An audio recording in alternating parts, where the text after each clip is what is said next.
I got a message here. The recording has started. All right, good evening, everybody.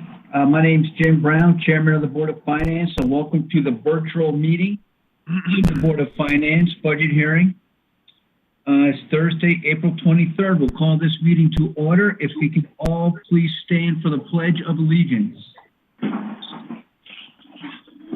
I pledge allegiance to the flag of the United States of America and to the republic for which it stands, one nation, under God, indivisible, with liberty and justice for all.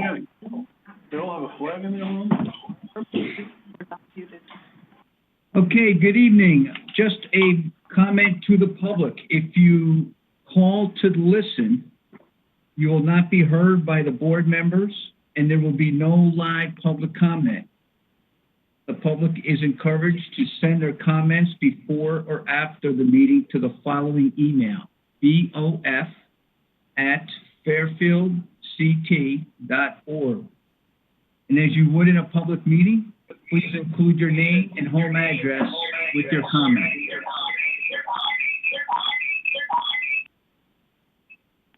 Okay, we need to try and fix that. Dave, I don't know if you know where that's coming from. Hopefully not from me. Okay, so tonight we're going to discuss the following budgets, and I welcome everybody back. It was a late night on Tuesday, and I welcome all of our guests here tonight. Thank you for presenting. We're going to begin with 5 non-for-profits, give them an opportunity to present to us, and then we'll move on to public safety, and then on to finance. We'll discuss debt service, and we will discuss fund balance, but a little bit more on fund balance as when we get there, as we may move that, or we will move the bulk of that discussion to 428. So we'll begin tonight on page 127, and we're going to hear from Ms. Ruth Ann Greco and Ms. Carolyn Durkee for the Sullivan McKinney Elder Housing. So welcome. And for the board and for the public, we're on page 127, 128 in the budget book. Hi, good evening. This is Ruth Ann. Good evening. Unfortunately, Carolyn Durkee could not make this tonight's meeting, so I am the property manager of Sullivan McKinney Elder Housing. And again, my name is Ruth Ann Greco.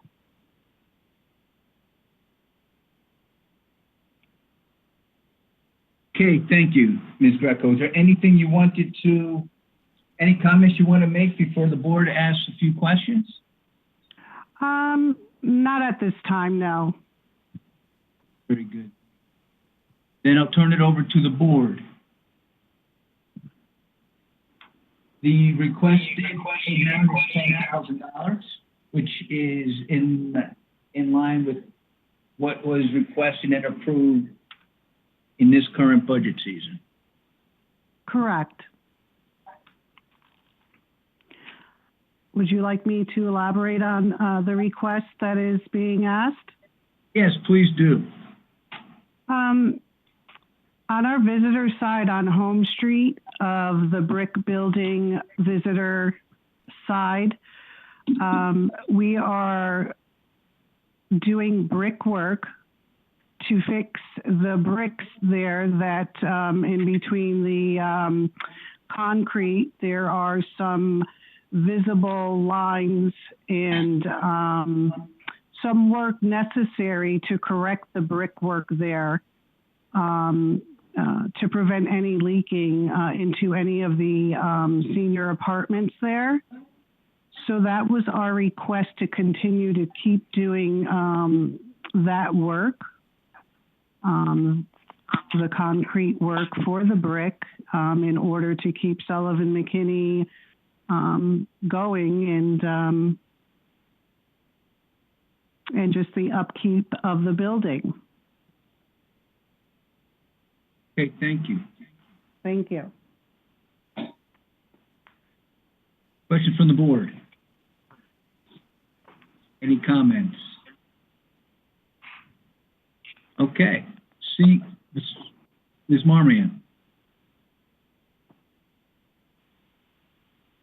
Hi, I just have a question. I just want a clarification. So you mentioned that you've added a resident services coordinator position. That was in last year's budget. That has nothing to do with this budget, correct? It's just for the brick repair continuation? Yes, our resident service coordinator is in the HUD budget.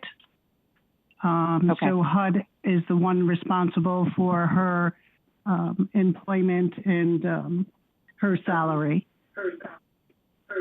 Thank you. And the brick repair continuation, will that be finished in the next year? Is that it? For that side of the building, as you know, it runs from Home Street, Meadowbrook, and Colony. So there's 3 blocks there, but we did have a problem. And I'm so sorry, I wasn't expected to be at this meeting, and that's no excuse, but Carolyn's computer has a problem, so I don't have my notes in front of me. So yes, as far as I can see, this would probably be it for as far as the Home Street visitor parking side for the brickwork. Okay, thank you. Oh, you're welcome. Thank you. Mr. Testani.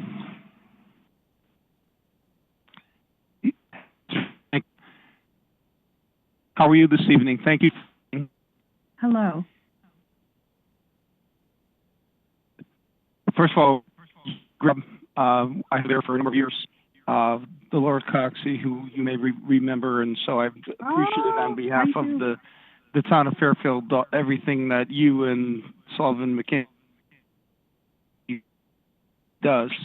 Thank you so much. It's not often a 10,000 reduction in budget. I just was curious, was that from fiscal year 19, the beginning of the brick project, and then it decreased? I just was curious. Correct. It was 16,030 and then reduced. Yes, it was, because prior to that, I had a different request to the town, and when I sat down with the first selectman, he told me that we should maybe do something for around $10,000. So to complete that project, it would have there's the $10,000 that would complete the project on that side of the building. So we try to stay in the figure that was given to us to accommodate the town. Okay. That's with the COVID crisis, and how's everyone doing there? Well, I have to say everyone is well, and I thank everyone from the health department, the fire department, and everyone else there, senior center for helping out with masks, gloves, and everything that we have requested. And so far, all is well at Sullivan McKinney. That's great to hear. You did a wonderful job, by the way. Yeah, for everything the organization does on behalf of its residents. Thank you, Mr. Chair. Thank you, and please send my regards. Thank you. Okay, thank you, Mr. Testani. I will.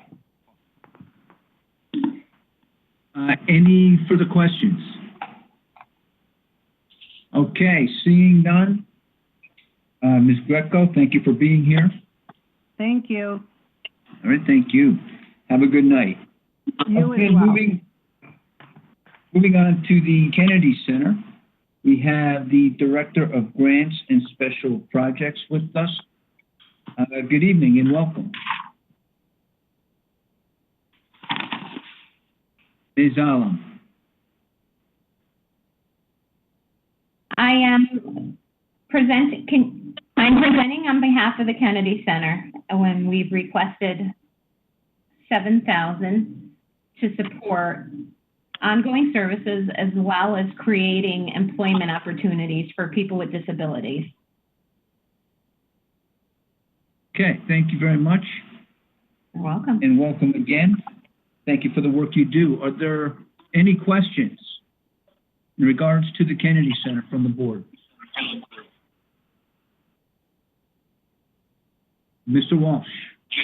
Munoz Alam, can you explain to us how your budget, because of the COVID crisis, has been affected, and whether you're losing any type of contributions going into after July? Sure, absolutely. The COVID crisis has significantly transformed how we're able to deliver services, which is primarily our most significant part of our budget. Fee-for-service revenue dominates as our highest percentage of income. That has been significantly affected by this. We've had to close down many of our programs and have been conducting those that we can virtually. That has changed the way we deliver services. It changes the way our folks stay connected with us. And from an economic standpoint, we are in dire straits. However, we're hoping that in addition to us being able to navigate the crisis with guidance and support, that we create opportunities to make money in other ways, to seek revenue by creating jobs through our existing businesses. Okay. I noticed that you had requested $15,000, and that Yes. first selectman had moved the amount to $7,000, which was the same amount budgeted for last year. Correct. So What was the reason? Go ahead. As part of our request, what we're trying to do is transform what we're requesting so that it makes a better, a more impact. So 7,000 is typically what we would have requested, and we're grateful for what we've received. We're trying to leverage funding to create opportunities so that we can generate revenue, so that eventually we'll become less dependent on support. And so our goal for this year was to try to increase funding in order to pursue some of those initiatives.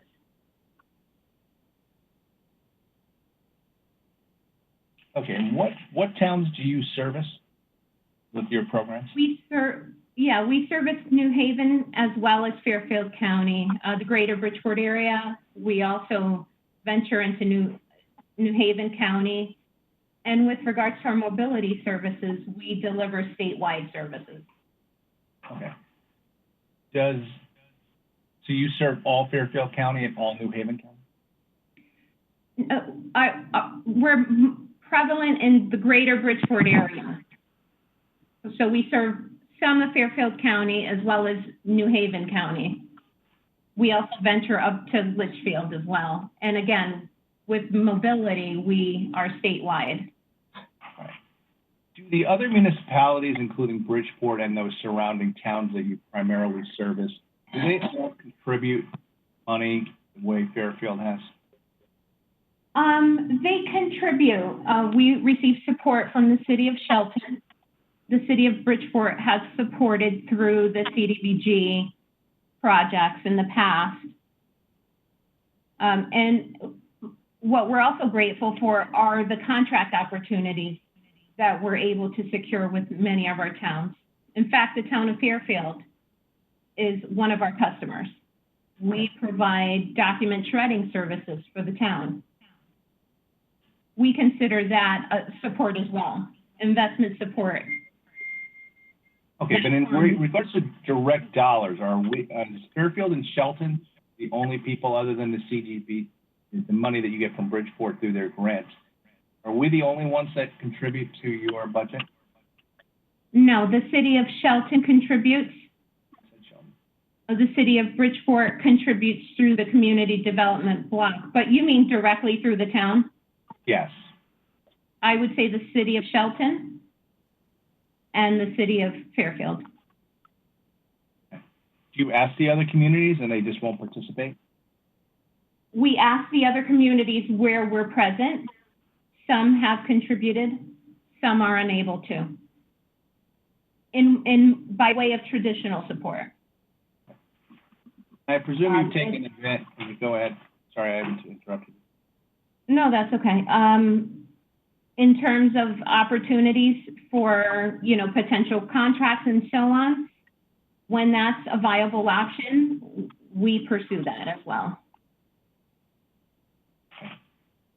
I presume your organization has taken advantage of some of the CARES Act funding that's available, including the payroll protection program. We have explored the CARES Act funding. We've also explored COVID-19 funding pools. We've not yet received final decisions as yet. Thank you, Mr. Brown. That's the only question. Okay, thank you, Mr. Walsh. Any further questions? Okay, seeing none, Ms. Ullman, thank you for being here. Yes, thank you so much. Okay, moving to the Mill River Wetland Committee on page 131. And we have our board president, Ms. Shabinsky. Welcome. Would you like to provide any comments? Yes, would. I'm actually going to try to share my screen. Hopefully you can see that, but I think this sums up a lot of what our organization does. We are a Fairfield-based environmental education program that offers hands-on science education curriculum through the Fairfield schools and the parochial schools. And last year, we were able to take 3,222 students directly out into Fairfield open space and relate the importance of taking care of that environment to their long-term goal of taking care of their community. We are a volunteer-based organization, so we utilize parent guides. I know some of you have actually guided your children through the program. Since we have been around for over 50 years, we've had a significant impact on the community and making people aware of just exactly what's involved in maintaining a healthy environment. So the town has been gracious to provide $5,000 for our support. We utilize that money for continuing to update the curriculum. We've had some significant changes in the past few years with science standards, and we'll continue to see some of those changes as we move further into Fairfield actually implementing them within all the grade levels. Specifically related to the situation that we have at hand with COVID, one of the things that I just want to share is we are a very active, moving organization, and despite the fact that we are all volunteers at this point, we have managed to change over our curriculum for what would have been the 5th grade and the 7th grade study trips this spring and are doing those online.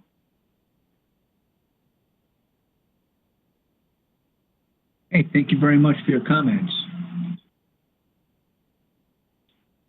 Are there any questions in regards to the Mill River Wetland? Mr. Walsh. What percentage of our money, the $5,000, is your budget a year? It's a pretty significant impact for us. It's around 17%.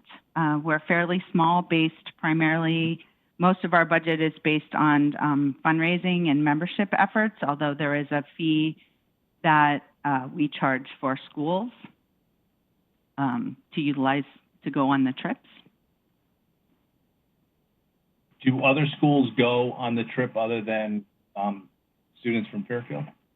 At this point, we were reaching out to the Black Rock School, or excuse me, St. Anne's was going to go this spring.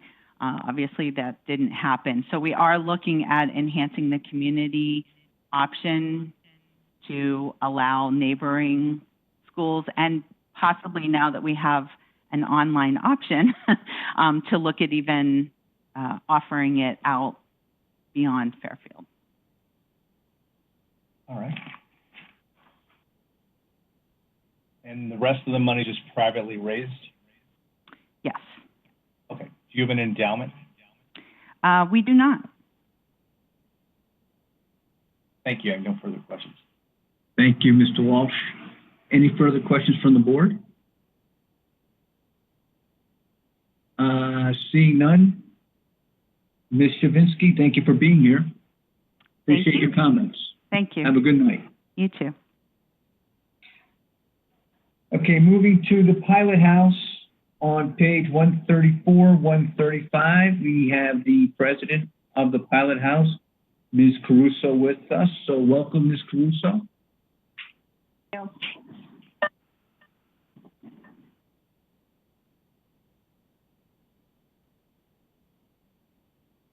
Can you hear me? Yes, we can hear you now. Thank you. Okay, thank you. Did you want any direct questions, or did you just want me to give you a synopsis of where we're at right now? I think that would be great. Well, Have you right started? now, So originally we had asked for 10,000 as an increase, and the first select board came up with the 8,000 recommendation. Since Pilot House started, we have expanded our offerings year after year, and expanding not only at our Colony location, but to our farm here in town as well.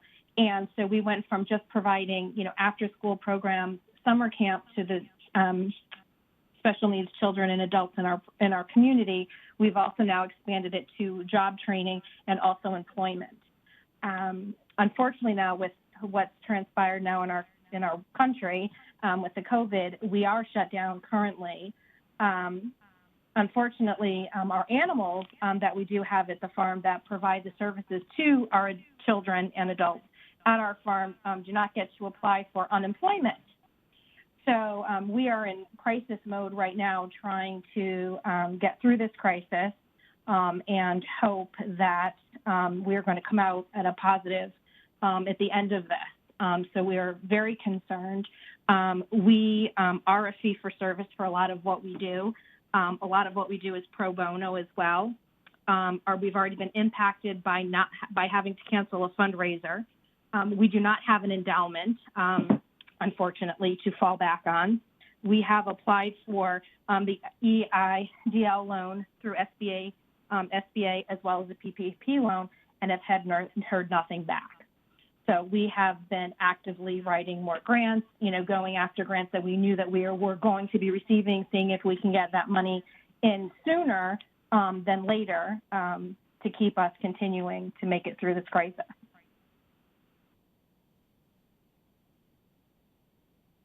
Okay, thank you very much for your comments. Questions from the board?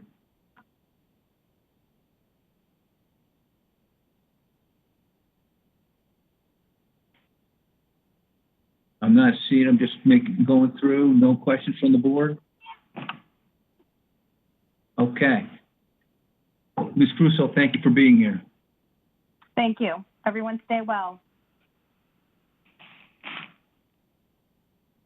Okay, and the last nonprofit for tonight's Center for Family Justice. And we have the Chief Financial and Administrative Officer here, Mr. Mark Antonini. And we'll go to page 137. We'll turn it over to you. Thank you very much.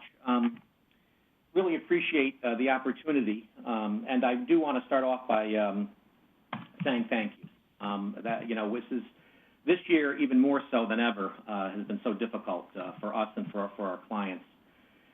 We had requested $12,000, which is an increase over prior, and the real reason for the increase, and I did explain this to First Selectwoman Kupchak and Linda when I met with them, was specifically because of the extra money we had to spend this year, or actually last year, over the prior year. We did service 12% more residents, but we also, with the calculation, I think you can see what it is on the page, the 286,000 last year was 183,000. So that was the reason for the increase, but listen, we're thrilled with the monies we do get from the town, and we are very, very appreciative of that. All of our services are free and confidential to our clients.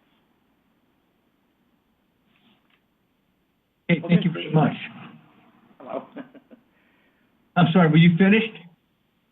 Yes, sir. Okay, thank you very much, Mr. Antonini. Any questions for Center for Family Justice? Ms. Marmion. Sheila. Yes, good evening. I just have a question. We've heard so much in the news recently about the concern that domestic violence incidences are going up, secondary to people being homebound. I'm wondering if you, I'm sure you've experienced those calls recently, but I'm wondering if as you look forward to next year, if you are concerned about budget gaps in terms of meeting potentially an increased need. That is a terrific question, and you know, as the CFO, I am very, very concerned. The answer, yes. The first few weeks, you know, we're kind of 6 weeks into this now. The first few weeks, there wasn't much of an increase, but we've now had a 22% increase. You know, I'm forecasting out through the rest of June, which is our fiscal year end. You know, we have a few events coming up that we're not going to have. We have a virtual walk coming up on Saturday, but it's not going to be like, you know, doing what we did before and making as much money. But I feel we can get through this year, but I am very concerned about next year. Very concerned. And it's my understanding you're really unique in Fairfield County and in Fairfield, correct, in terms of answering these calls and servicing this population? So we were the first family justice center in the state of Connecticut. There is now one in New Haven as well. There are 18 domestic violence agencies in the state of Connecticut and 9 sexual violence agencies, of which we are what they call a dual agency, and we also do work with child abuse. We do have a safe house, 15 beds. It's full. It's been over full. And so we are, you know, meeting the needs. And I do have to say, a lot of people all over have been very, very generous, especially during this time when it's tough for everybody. But people are really stepping up to the plate, really, for the clients. And we did apply. I know I heard earlier, too. We did apply for the CARES Act loan. I heard we got approved. I haven't seen any money yet. Waiting for that. We're able to our employees, and we're doing all the work outside of the safe house, and our hotline is open 24/7. The other work we're doing over the phone, which is not as easy as doing it in person, of course, but... Okay, thank you very much. Thank you. Thank you, Ms. Marmion. Any other questions? Mr. Walsh? Evening, Mr. Antonini. I understand what you just said. So you've been seeing a 20% increase after the first few weeks. What have those numbers been in Fairfield? You know, honestly, I don't have the numbers for Fairfield. I apologize, the specific numbers. I tried to get them, and I couldn't, you know, we have to put everything into a database called Efforts to Outcome, and it wasn't that easy to get the information for today. So I can get that and get that to you. That would be great. Okay. Thank you very much. Thanks for the good work that you guys do. Thank you very much. Thank you, Mr. Walsh. Any further questions? Okay, Mr. Antonini, thank you for being here. Yes, and thank you for the work you do. Selectwoman Kupchak, who's going to be on our video on Saturday for our virtual walk, that retired Chief Gary McNamara is going to host. So if anybody wants to join, it's on Facebook at 9 a.m. Thank you all. Thank you. Yep. Thank you, and good luck with that. Thanks a lot. Okay, moving forward to public safety. We are going to move to police. the police budget on page 178, 179. Can I then ask you we'll a go question? Ask a quick question. Did we do Yes. the Greater Bridgeport Transit Authority? Maybe I missed it. Chris, did we do, yeah, Mr. DeWitt? So no, I did not request Greater Bridgeport Transit Authority because they're a mandated contribution. Well, we've had them before, year in and year out, right? Well, we haven't heard from not-for-profits in the last 3 years. So yes, I mean, 4, 5, 6 years ago we did, but it's a simple formula. We plug in a number and we spit. That's why the number is literally down to dollars. Thank you. All right, thank you. Thank you, Chris. Okay, to the police budget, page 178, 179. We'll go with police and then animal control and emergency communications. So we have with us Police Chief Chris Liddy and Deputy Chief Don Smith. Chief Liddy, thank you for being here, and thank you for all the work your department has done for us, especially during this crisis. We appreciate the work that you and your force has done for the town of Fairfield. Thank you very much. We deeply appreciate that. So if I can just make a brief comment on this year's budget, and then I'll turn it over to you for questions. This year's budget represents a 2.74% increase. And there's really only two drivers behind that. The first one is the contractual raises that are already set at 2% coming up this July. The remainder of the 0.74% is predominantly what you're going to see in a new emergency communication budget. There were certain things that we had to move over to both police and fire as we move forward with a combined center with Westport and New Canaan Fire. The remainder of it was just a few very small requests for some newer technology that came out. And that is basically representative of the 2.74 request. Okay, thank you, Chief. Any questions on the operating budget? We did get a handout that was sent to us with the explanations for changes in the budget.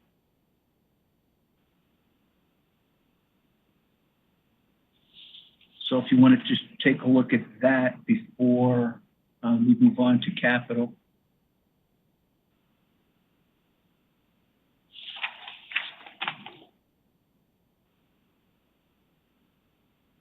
Where is that, Jim? It was sent to us with our agenda.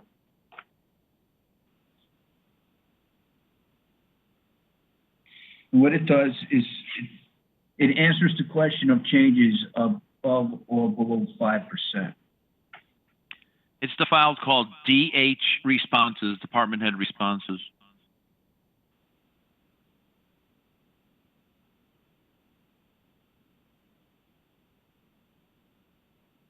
Mr. Mottola?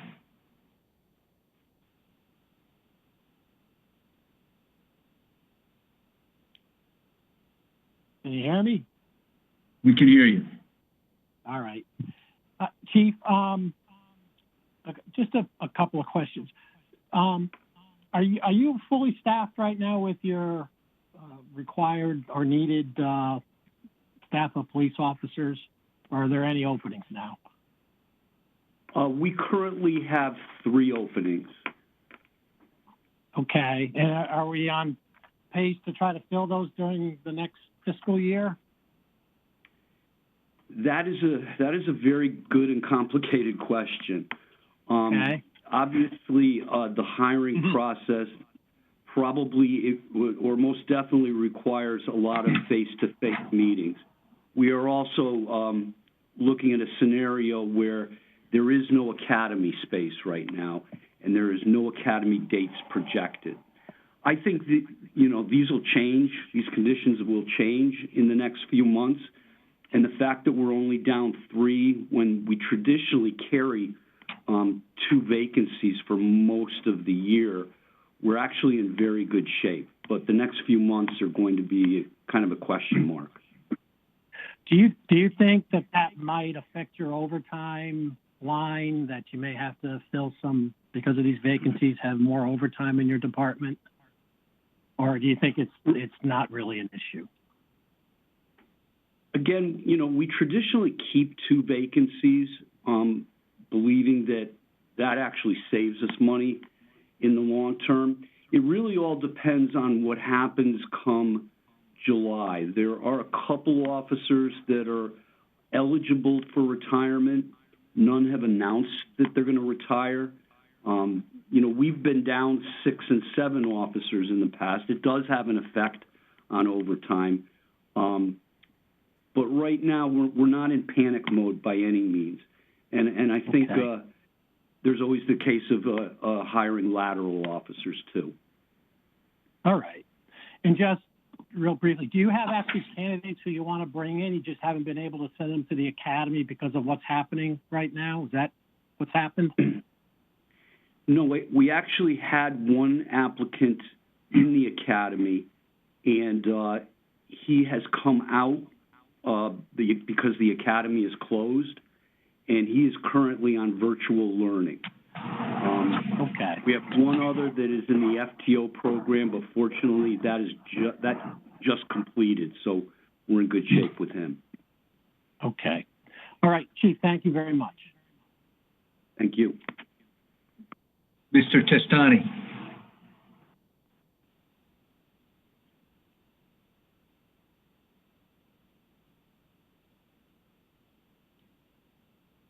Sorry, can you hear me? Yes.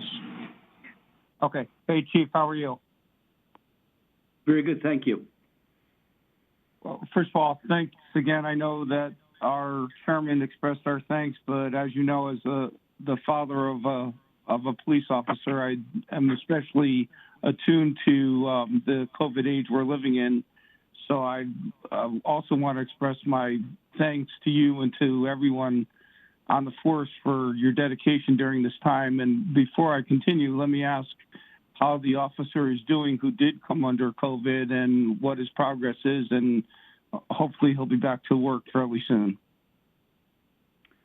Thank you very much for asking. Yes, we had one officer and one civilian who were test positive. The officer had a really rough time with it. It was he was hospitalized for a period of time. He has turned the corner recently, and that's great to hear. He's on the rebound. Expected back, he thinks the first week of May. I'd say the second. Oh, that's fantastic. And the civilian? Civilian only had minor symptoms and has also, you know, turned the corner. So we're expecting her. She's working remotely right now, so she's still working for us. That's fantastic. And I know in my son's department, they have gone out of their way to make sure that all officers have the appropriate PPE. And I'm asking from a budgetary perspective, do you have what you need? Have you allocated, or in terms of dollars, for what the officers need in the way of appropriate PPE equipment? Yeah, we're in very good shape with PPE. A lot of it came to our way via donations too. That's fantastic. You know, every day a lot shows up. We really haven't spent a lot of money. Right now, the fire department has a strong supply, and we simply request when we need masks and things like that, and it's delivered right away. So we're in good shape. Okay, and the only other budget items I wanted to ask about were, you know, the increases which you sort of explained on the information technology and fees and professional services. Are there other areas specific to those 2 line items, and perhaps in rental and storage, that can be changed or reduced as time goes by? I think the only other item which I'm guessing would correspond to the rental and storage would be the 54310 line on the maintenance and repair equipment that went up over 30%. I know you, again, had a rationale with the ECC budget. I'm just curious in terms of the other pieces to those figures. Are there other ways that maybe those could be cut back in terms of the total increase? Well, again, if we're talking specifically maintenance and repair of equipment, we had to absorb $15,000 that was budgeted in the ECC budget to maintain our radio system. You know, that's always a number that is pretty much based on prior year's service. I think, you know, if we have a new radio system online, the confidence would be high we wouldn't have any maintenance needs in a few years. In terms of rental and storage, that's mostly our copy machines, and I don't see much wiggle room there. The fees and professional services, really the only addition to that above and beyond last year was we settled a contract for promotional testing, and it came in quite a bit higher, or I should say a bid came in quite a bit higher than we had anticipated. And the only addition to that was a passport parking program, teaming up with the parking authority. We're changing the way we're handling railroad parking, and we're likely to see an increase in revenue to offset that, and probably increase revenue. The only thing we purchased above and beyond was the technology piece of software that we're utilizing to extract cell phone data. Cell phone data has become very important in our investigations, and we made a purchase of several $1,000s for that technology, or we plan on it. And I know it was a small increase, and thank you for responding. I did have one constituent, Mr. Chair, who had reached out to us on the Board of Finance, and the chief was kind enough to respond with regard to the overtime, but maybe if you could just touch on that briefly, Chief, would include the what the minimum manning. I don't believe there's a policy, I don't think, with minimum manning, but you know, I'm familiar with it from my days on the police commission in Trumbull, but I was curious in terms of how it affects Fairfield, but I know you touched on it in your response to me on the overtime, but maybe if you could just touch on that briefly. And that's all I have for my questions. And again, thank you so much, and to the rest of the department for all the hard work you guys are doing, and please, you know, continue to be careful and stay healthy. Thank you very much. I appreciate it. Thank you. To address the overtime question, correct, we do not have a contractual minimum manpower. But we do have levels that we believe we need to maintain in order to adequately provide services to our community. So that there is a number that we, with few exceptions, choose to not go lower than. A lot of the overtime that our officers accrual is really outside services. I'm sure all of you have seen the enormous amount of construction that takes place in our town. In the last year or two, it's on any given day, there's 25 different construction sites taking place. To the extent that we can't always staff them, and some of them are going unstaffed completely. Those construction jobs are billed out to the individual vendors, and the town actually makes a profit on that. But officers and, you know, the select few that really take advantage of it, they could literally work an extra 8 hours a day, every day of the week. I hope I addressed your question. Yeah, no, you did. Thank you so much. Thank you, Mr. Chair. Thank you. All right, thank you, Mr. Testani. Any other questions on the operating budget? Ms. Charlton?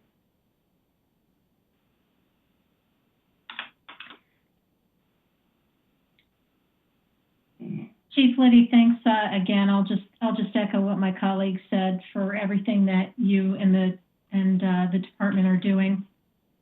I'd like to follow up on the last statement you made with regard to the overtime payroll that's funded by, that's funded outside of the town. Where is that revenue? Where does that show up in the budget? That would have to be a question for the Board of Finance. I'm sorry, for the Finance Department. We don't, although we bill the vendors, it goes directly to the town in a separate account that we don't have access to. So I don't even know what the balance of that is. Hey, Lori, Okay. it's Caitlin. I could chime in here. Thank you. That goes through a fund. It's called Outside Jobs Fund, and it rolls up to a public safety fund in the back of the CAFR. It's a special revenue fund. So what it does is it takes in all the revenue from the vendors, and also the payroll for those police officers hit there directly through a separate pay code. Got it. Thank you. And Chief, when you said that the town makes a profit on that, is the cost, does it make a profit on a fully loaded basis, if you will? So does that include,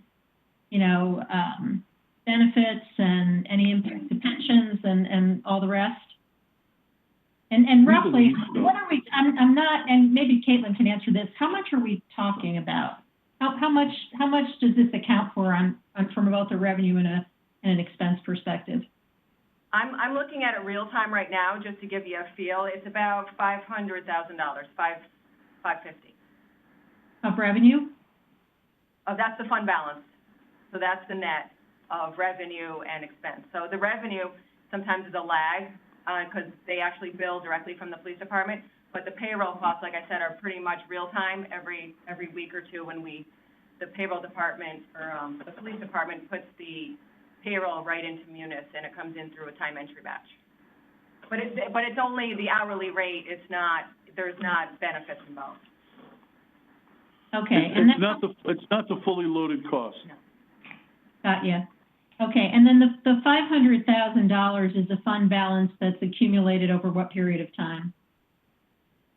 That's why I'm saying real time. I think we set this fund up per the auditor's instructions, if I had to guess, maybe 7 or 8 years ago.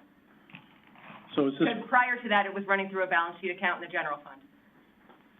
Okay, so that $500,000 is quote unquote profits for the past 7 years or so? That's from the beginning of time, because I moved the balance sheet balance over back 7 or 8 years ago. Okay. Yeah, it may be worthwhile just looking at it in terms of the rates we charge. I'm not sure what the gross amounts of revenue and expense are, but it might look different on a fully loaded basis. Not a, I don't know if that's a budget discussion for today per se, but going forward, that would be, I think, a good thing to revisit in terms of the rates that are charged to, just to make sure that these private services are in fact at least paying for themselves. Well, I believe the police commission, and Chris could probably speak to that, set the rate. Okay. Is that correct? I believe we did it in consultation. I know we raised it maybe 2 or 3 years ago. Our current rate is $65 an hour. An officer makes anywhere from 53 to slightly over 65. Where we see a benefit is where a special officer steps in and works a construction job, and they're at the $21 range. So we see a significant profit when that happens. Chief, how does the $65 compare to other towns? We're a little bit above mid-range. Probably a little bit on the high side of the averages, with the exception of some of the bigger cities and the state police. I recently contacted the state police asking if they would be interested in coming into Fairfield to work some of these jobs we can't fill. And they were at $108 an hour, so that was prohibitive.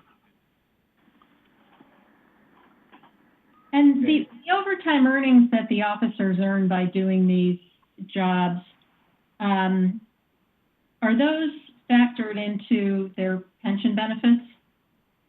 No.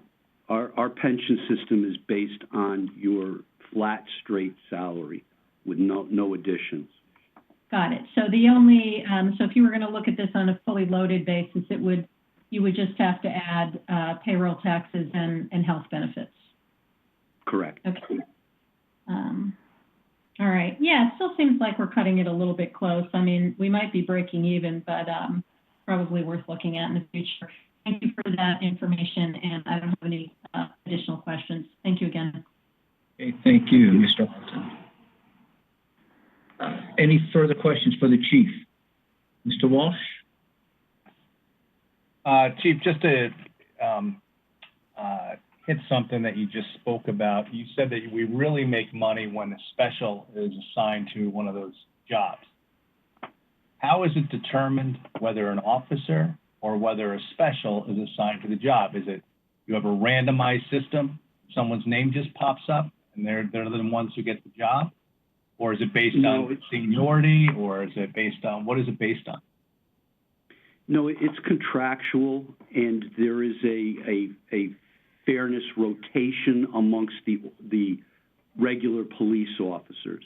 The only time it rolls down to a special officer is if no regular officer wants to work that particular job, whether it be construction or basketball game or any other outside services. So there is a rotation that takes place in a calling system as the jobs come in. Okay. And on this fairness system, what's that based on amongst the officers before it goes down to specials? Like, what's the pecking order there? It's a rotation that comes out every 3 months. I believe it's alphabetical, and they work off that list. Okay. And what percentage of the jobs do specials work versus our officers work?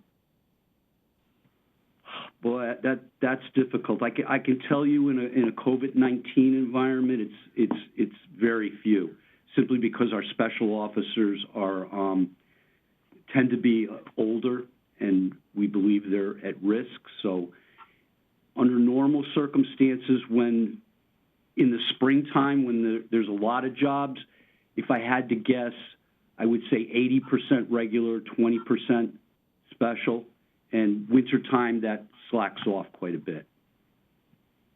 And we get reimbursed separately for the use of our police vehicle, correct? Correct. Okay. And how is that billed out, on an hourly basis? Hourly basis at $25 an hour. I want to ask you some questions, and I have read your responses. Unfortunately, there's like a sentence for each little thing, so there's not a lot of information there, so I'm sorry to have to ask you, and I'm not going to try to repeat the things I've already heard. So when we get down to information technology, you say increase in annual cost for employee scheduling system in addition of automated dialing system, efficiently contact special officers for jobs. What is that, and how is that different from what you currently have? So there's two components there. We use a scheduling software package for the entire department called Police Officers Scheduling System. And we recently, our plan is to upgrade that to a web version, which would be, I believe, a $5,000, $4,000 upgrade. The second component is a dialing system. Right now, our front desk officer manually makes phone calls, and a separate person manually calls the special officers. This software package has a component that can automate that whole process, and we could actually send emails or phone calls to our entire agency to fill those jobs. It will become very efficient, more efficient, and we're hoping that it will mean that the jobs that are currently going unfilled the ones that we're not taking in any revenue for will now be filled because we'll be able to call more officers, especially the special officers. Okay. I know our chairman's going to get us to your revenue side, so I don't want to jump gun on that, but what is there going to, am I going to see a revenue increase because of this? You mentioned that there's potential revenue increase. Are we going to see one in this year's budget? You would see one if we were successful. You would see one in that account that Caitlin just talked about.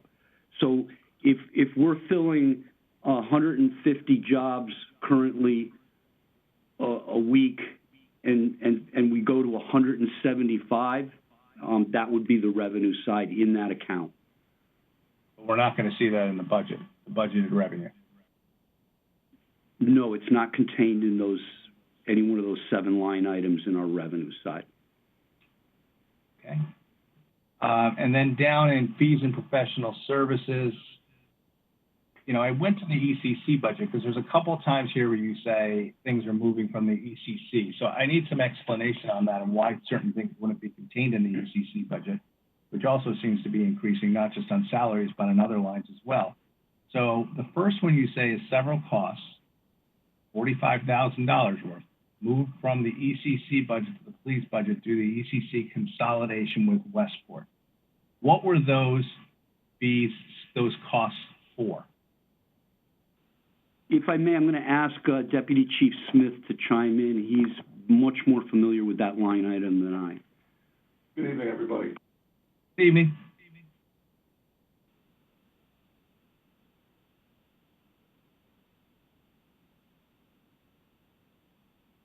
Good evening, Chief. We can hear you when you spoke.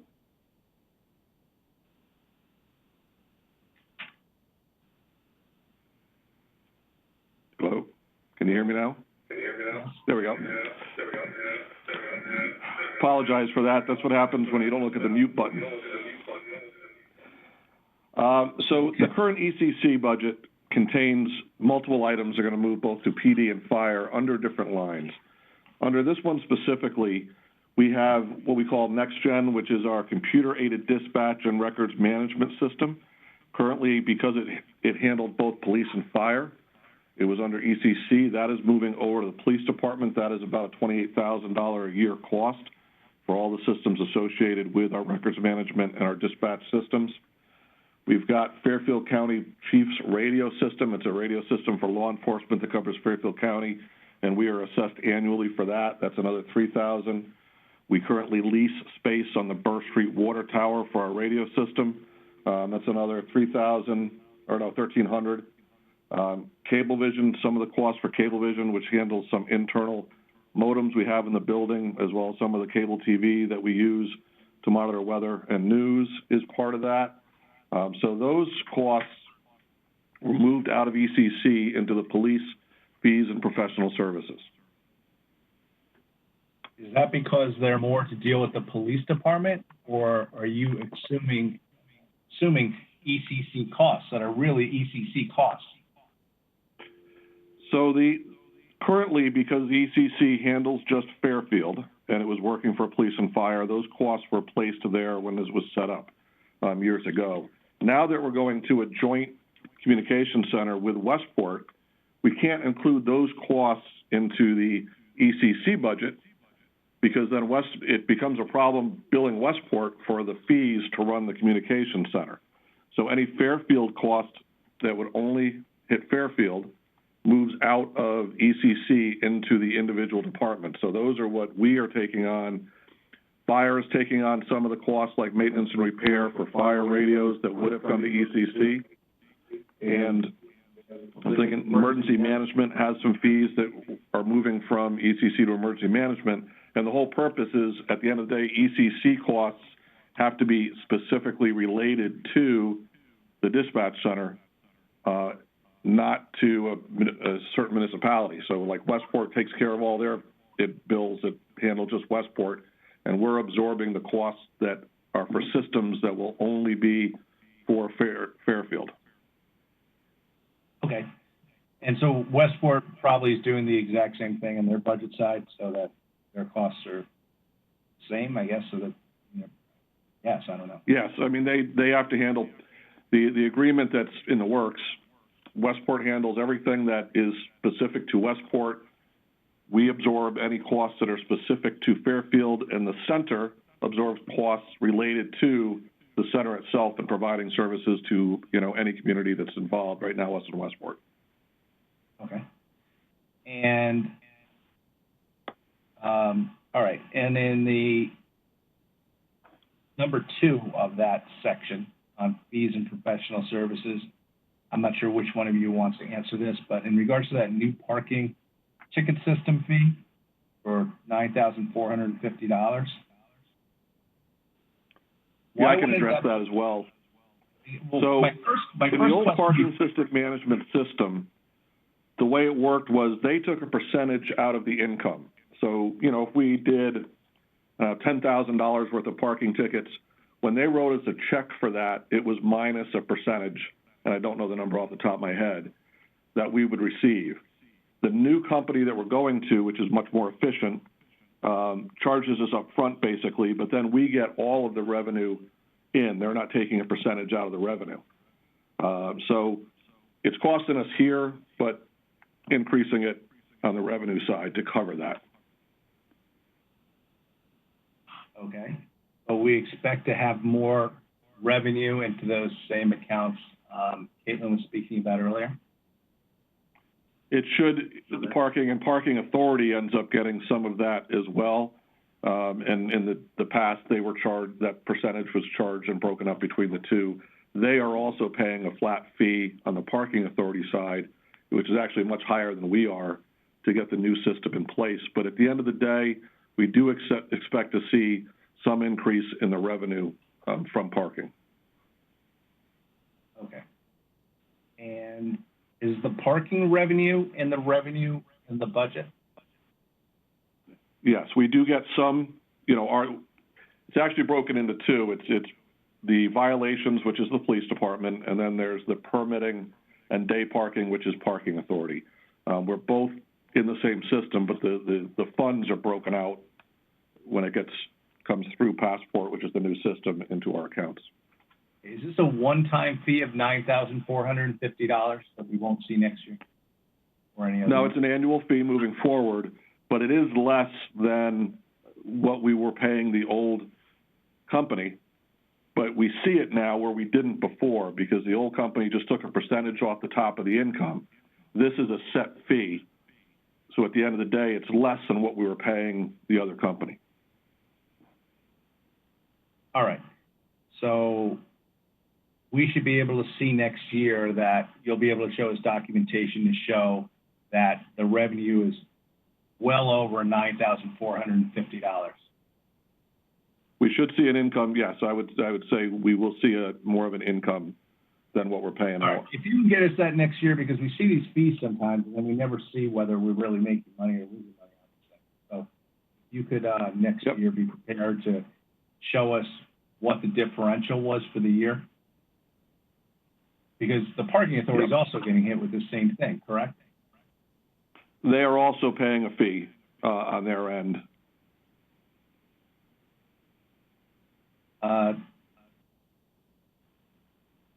And then there's an increase in some maintenance contracts and testing fees. That's number 3 in that section. And what were those? Well, so the testing fees, so we, when we do promotional testing, we have to bring in outside companies so that we keep it fair and there's no question of internal bias on the testing process, both the entry-level testing and any of our promotional testing. We were using some companies in the past, working with purchasing. It was recommended that we go out to bid for the new testing companies. We did that. The bids are a little higher than what we had been paying in the past. So as a result, we had to up those lines a bit.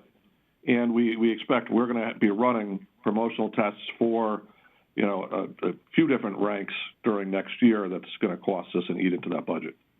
Okay. And I forgot, I'm sorry, what was the other question you had on it? There's maintenance contracts and testing fees. So you cover the testing fees, and I guess the other side is maintenance contracts. So we do have, under fees and professional services, we do have a lot of different maintenance contracts, such as our building camera system is an annual contract. EAP comes out of this. We have policy software that tracks policy changes and allows us to get policies out to the officers and track that they've received them. As well as the chief said, there was a new one is doing cell phone examination for the software.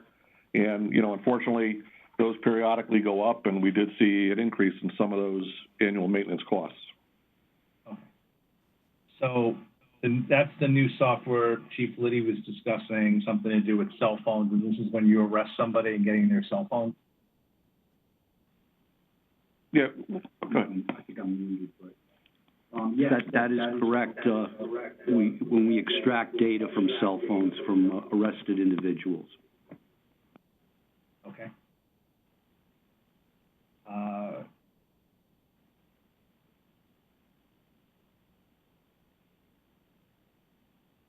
I have a question. I guess we're going to get to capital, so that's all I have until we get to capital. Okay, thank you, Mr. Walsh. Mr. Bateson? Yeah, thanks. Can you hear me? Yes. Yeah, sorry, I just got on, just joined the meeting. Quick question, if anybody didn't ask, special police officers, I see a 2% raise. Who authorizes that?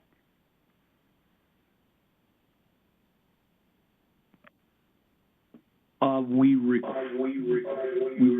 a 2% raise, and it was approved so far through the budgeting process by the first selectman, and now we're before you. Okay, so it comes from the police department. It's not contractual. These guys are, this is all just part-time run out of your department? Correct. Okay. Does police commission look at this, or is it just a request to the first selectwoman's office? The commission did not look at that. It was simply a request from us to the first selectman and through the budgeting process. Okay, thanks. That's all I got for now. I got to get up to speed with everyone else. When did we start this department, Mr. Brown? Just now? About 15 minutes ago, 20 minutes ago. Thanks. I apologize for being tardy. Thank you. Any other questions other than capital? Jackie, you raising your hand? Yes, sorry. Can you hear me? Yes. Yeah, just for the deputy chief, you mentioned 2 positions next year, deputy chief. I'm curious, what are they? What levels are they starting at? Were they anticipated? Are they retirements? I'm just trying to get a sense of, are you anticipating additional promotional exams as well as the 2 that you just discussed? So we have currently openings.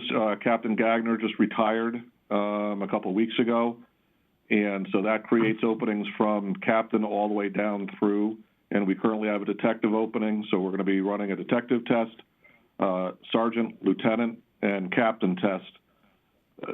We're looking at July to try to put these tests together because it takes us several months to do the exam prep, get all the information out to the officers, and give them time to prepare.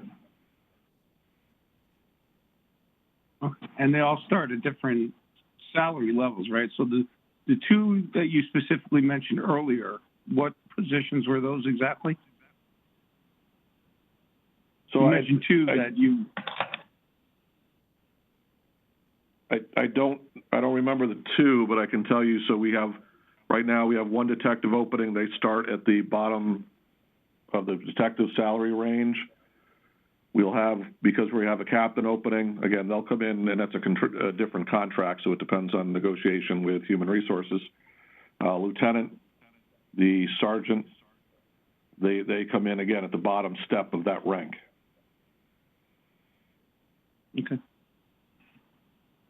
Okay, thank you. That's all I have. Thank you. Okay, thank you, Mr. Testani. Moving on to capital, which is on page 183. It's a $490,000 request for 9 vehicles and a hybrid vehicle, and then 8 mobile data terminals. So, Mr. Mottola, you had a question? Go ahead. Thank you. So Chief, this is part of your yearly request to just keep your vehicles up to date and get new vehicles. Is that correct? Correct. Traditionally, we request 10 vehicles each year. Okay. So and forgive me for asking this, what would happen if we only gave you 5 vehicles for this year? Would that cause problems in the department? Do you have older vehicles that you could use for the next year? I'm just curious what your thoughts are on that. I know it's not ideal. I know you don't want to do that, but I need to ask the question given what's going on in the world today. Understood. So a loss of 5 vehicles would be uncharted territory in terms of what the effects would be on that. So we've never gone that low before.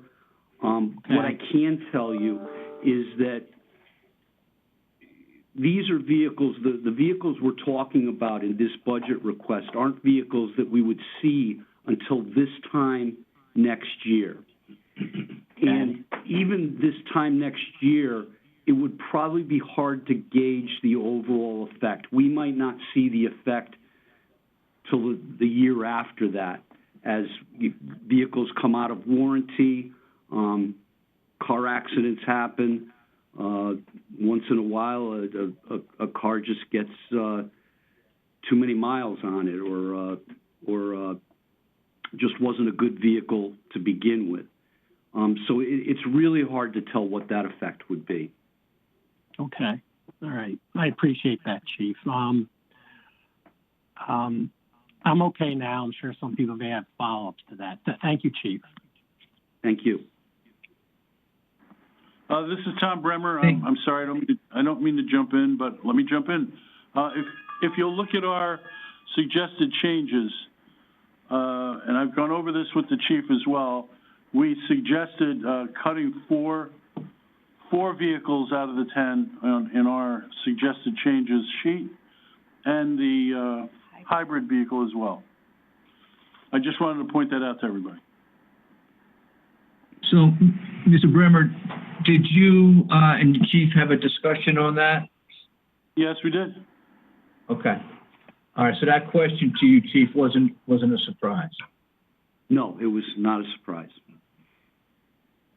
With that's 5 vehicles then, right? Because it's 4 vehicles plus the hybrid? Or is it the hybrid correct. One of the 4? Yeah. Okay. That's no. $217,000. Yep. Thank you. Okay. Thank you. Mr. Bateson. Yeah, thanks, Jim. Quick question. Okay, so these 5 vehicles that we have now that we plan on purchasing, are these going to be patrol cars or admin cars? Well, when I say admin, you know what I'm getting at. Captains, deputy chief. I know exactly what you're getting at. So I only learned of this a few hours ago, and we're talking about projections that are 1 year from now. I off the top of my head, I would say that, obviously patrol vehicles are our number one concern. So I would think in a 5-car scenario, they would have to be all patrol cars and frontline cars. Chief, off the top of your head, what did we get the past 2 years for vehicles? I'm not looking like what we purchased. New vehicles, I don't care whether they came from, if they were totaled, insurance replaced them. How many new vehicles have we added to the fleet in the past 2 budget years? Last year was 10, and the year before that was 8. We took 2 off of our request because we thought we were getting 2 Teslas that didn't materialize. So we had 8, 10, and this year we're looking at 5. Correct. Okay. Mr. Chairman, sorry, I just had something else on the operating budget. Could I go back to that? Yeah, go ahead. Go ahead back, Ed. All right. Sorry, Chief, I was late to the meeting. I have a question on SROs and what are they doing now with school? Or has this already been asked and answered, and I just wasn't here? No, it hasn't been asked before. Okay, so I know it pertains to the current budget year, but I'm just interested if we're getting any savings or anything's going on there. Sure, absolutely. So the majority of our school resource officers were absorbed into the patrol division. Currently, the lieutenant SRO is my operations officer for COVID-19. And in addition, I took 1 SRO, and he is currently working on the mental health component of the pandemic, and doing a really good job with that. All the others have been absorbed into patrol. I'm sorry, how many SROs are there again? There is 7 total. The lieutenant has not returned to patrol. He's become the operation officer for the pandemic on the police side. So one of them is still assigned to the SRO unit as a mental health officer. So he is handling mental health issues within the school, and the rest have returned to patrol. Now that they're back in patrol, do you expect to achieve any savings in overtime? Anything popping in your department because of that? You know, the first 3 weeks of March, we saw significant overtime savings. Last week, or the week before last, saw significant savings, some of the lowest numbers we've ever had. The dynamic that's happening right now, though, is our calls are starting to jump up again when we transition from an encouragement to an enforcement model. So we're getting a lot more calls about, people not keeping physical distance. So we had to raise our staffing levels a little bit. How long that lasts, I'm not really sure, but yeah, we are seeing overtime savings right now. Okay, that's what I was hoping for under this scenario. Could you do me a favor? Just make sure you keep an eye on that number and make sure you get it to the finance office, because we're looking to squeeze every nickel we can out of the 2020 budget, because we're going to need anything we can going into 2021. So, and I appreciate that, getting us that information. Understood. We track overtime weekly. All right, thanks. That's all I had there, Jim. Sorry. Okay, thank you, Mr. Bateson. We'll go back to Capital. Mr. Walsh. Chief, you said in your answers to some of the questions here about Ford redesigned the vehicle, which increased cost per vehicle. The actual cost of the vehicle went up from last year? The cost wasn't. The cost was a slight increase. It's the equipment that is significant. If you remember, last year we bought the previous year model to avoid this issue. This year we don't have that luxury. So any car we get, as an example, the cages that we would take out of an existing car will not fit in this new model. Same with the consoles. Those are the 2 big ones. Okay. And you normally keep cars for how long? It depends on the car. We have some cars that are probably 10 years old in our fleet that are, secondary cars. We try to maintain frontline cars, those 12 to 15 frontline cars that are operating 24 hours a day, try to keep that to 1.5 years or so. To 1.5 years, okay. And then they roll down as secondary cars. And how many of those secondary cars do you have? I don't think I would have the number offhand, but throughout the department, 40 or 50 maybe. 40 to 50 additional cars? Okay. Okay. Correct. And then every year, do you look at what cars you no longer need? Correct. Usually at the end of the year, if we received 10 cars, we would roll down 10 cars to the town of Fairfield, the various departments. Do you determine where those cars go? Or No, do you we hand just over the determine which keys to cars the go. first, or do you hand over 10 sets of keys to the first selectman's office and they decide where they go? Correct. Okay. Because it doesn't seem like there's new cars in the lot. I know Mr. Bremer's working on a plan, and we will get to it at some point, but I'm not seeing any newer cars going in that lot, so I'm kind of trying to figure out where they are. So all the SUVs, once you went to an SUV inventory for your new police car purchases, have any of those been released to the town from your control? SUVs. Well, your current police car. I don't know if you call that an SUV. I do, but our oldest cars. By the time a car makes it to the town, it's at least 8 to 10 years old, and those are all Crown Vics. Okay. So those are all still yes. Crown Vics. Yep. Okay. Okay. All right.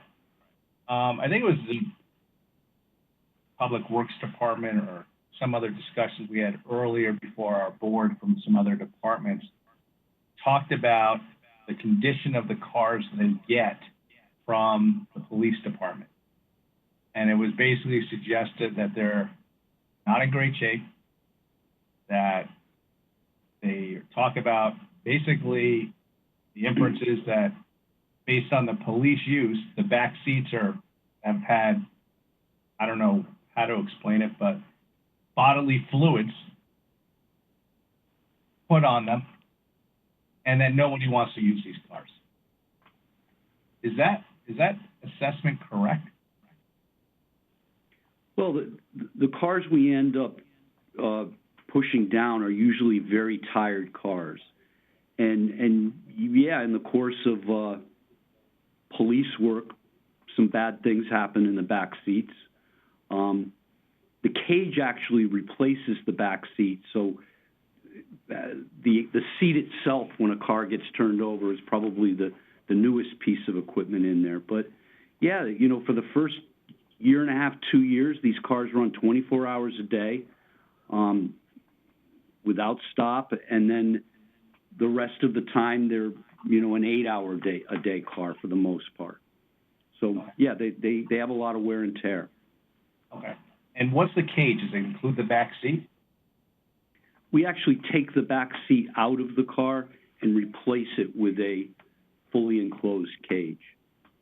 So when you turn it, when you basically are done with the car, you still have the back seat. So you take the cage out, put it in another car, hopefully, if it fits.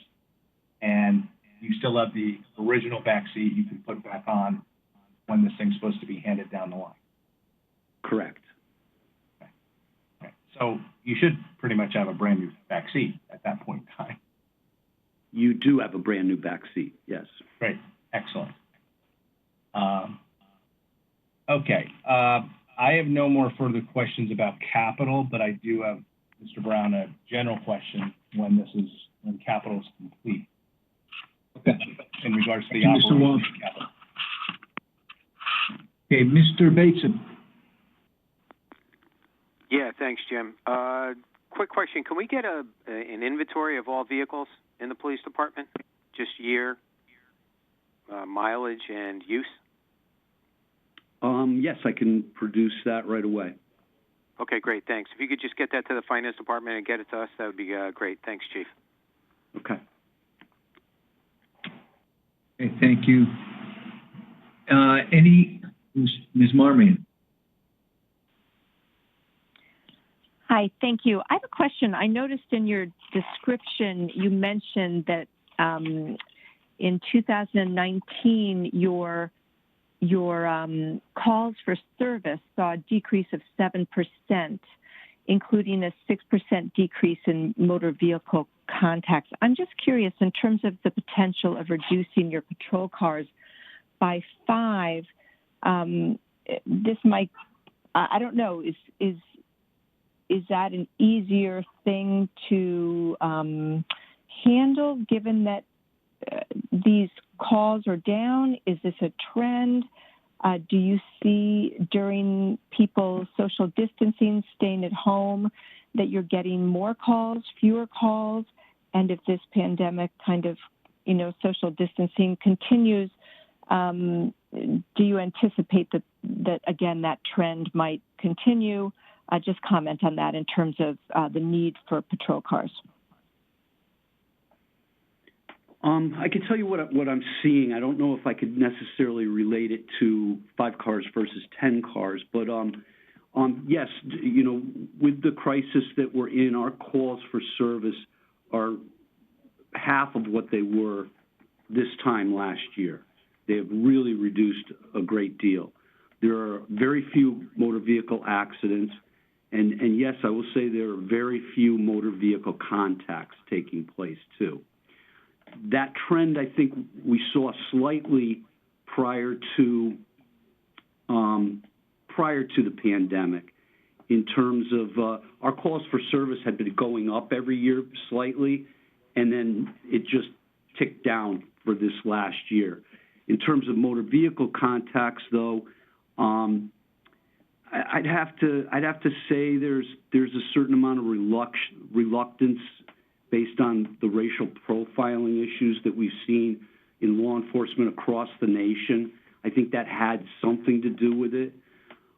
Would cars play into that? I don't think so, the number of cars, but that's an unknown that we'll have to explore a year and a half from now.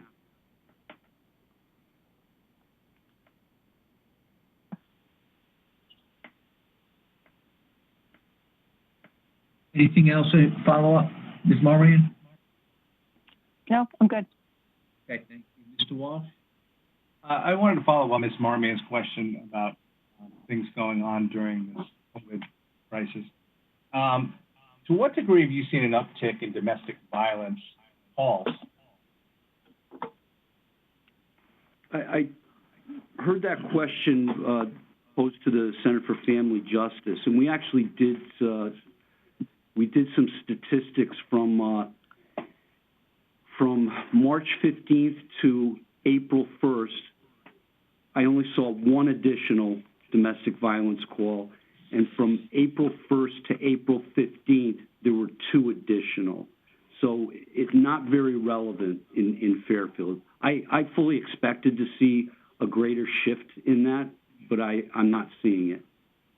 All right, because some of your officers have heard it, that you were seeing an increase, that there was really no crime going on in town, but that the domestic violence calls were going on, that they were responding to. So I guess that's false information, fake news. No, they are going up, but it's only a slight increase. I mean, an increase of 3, based compared to last year. We're still seeing some shoplifting, an increase in shoplifting incidents, but overall, our calls for service are half of what they are this time frame last year.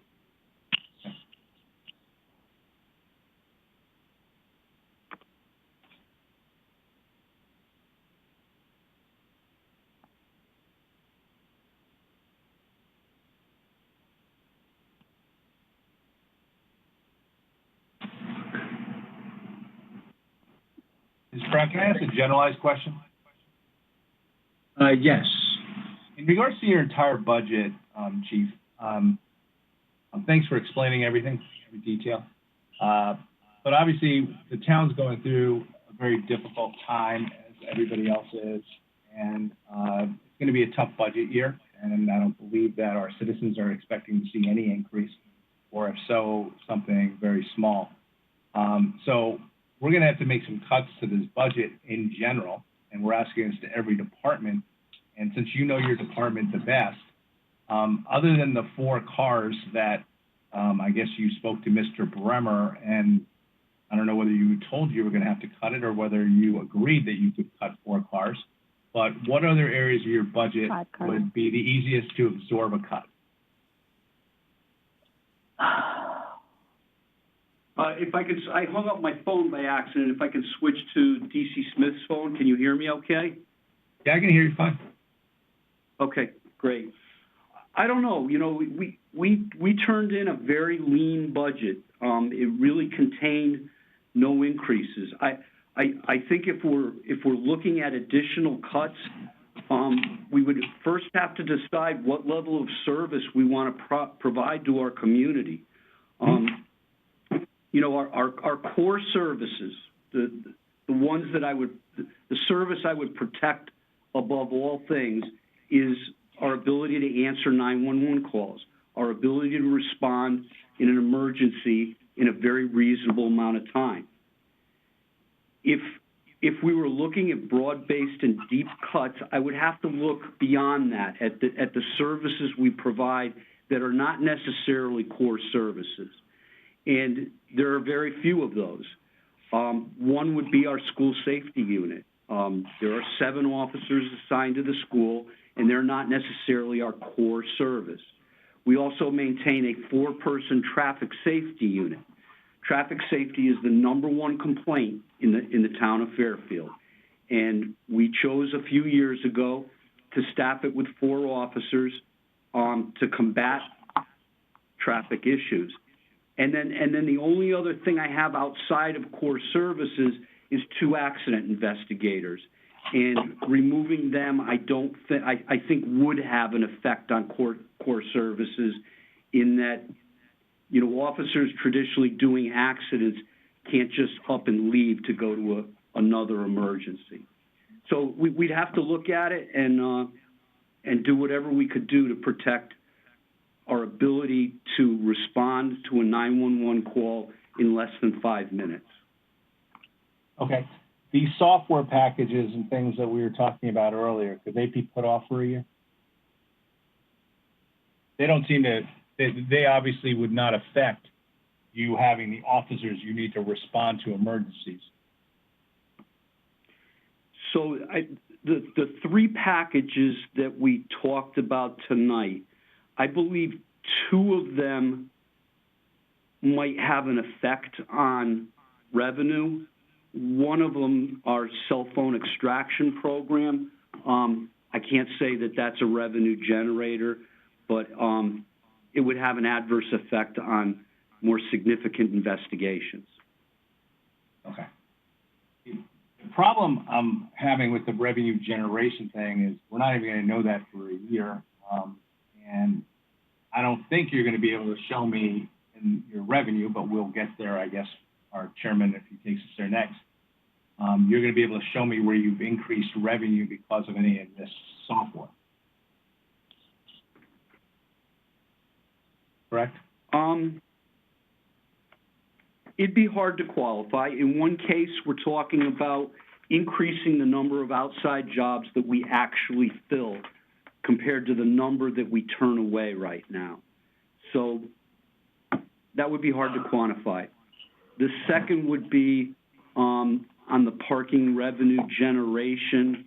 You know, right now with the railroad station virtually closed, we're not seeing anything there right now. So again, that hard to quantify that also. Okay. All right. Thank you very much, Chief. I really appreciate your time and thoroughness.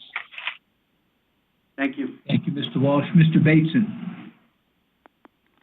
Yeah, thanks, Jim. I don't know. Maybe this question is to the chief or finance department. I'm not sure. Road jobs. The rates we charge? Are there 2 rates?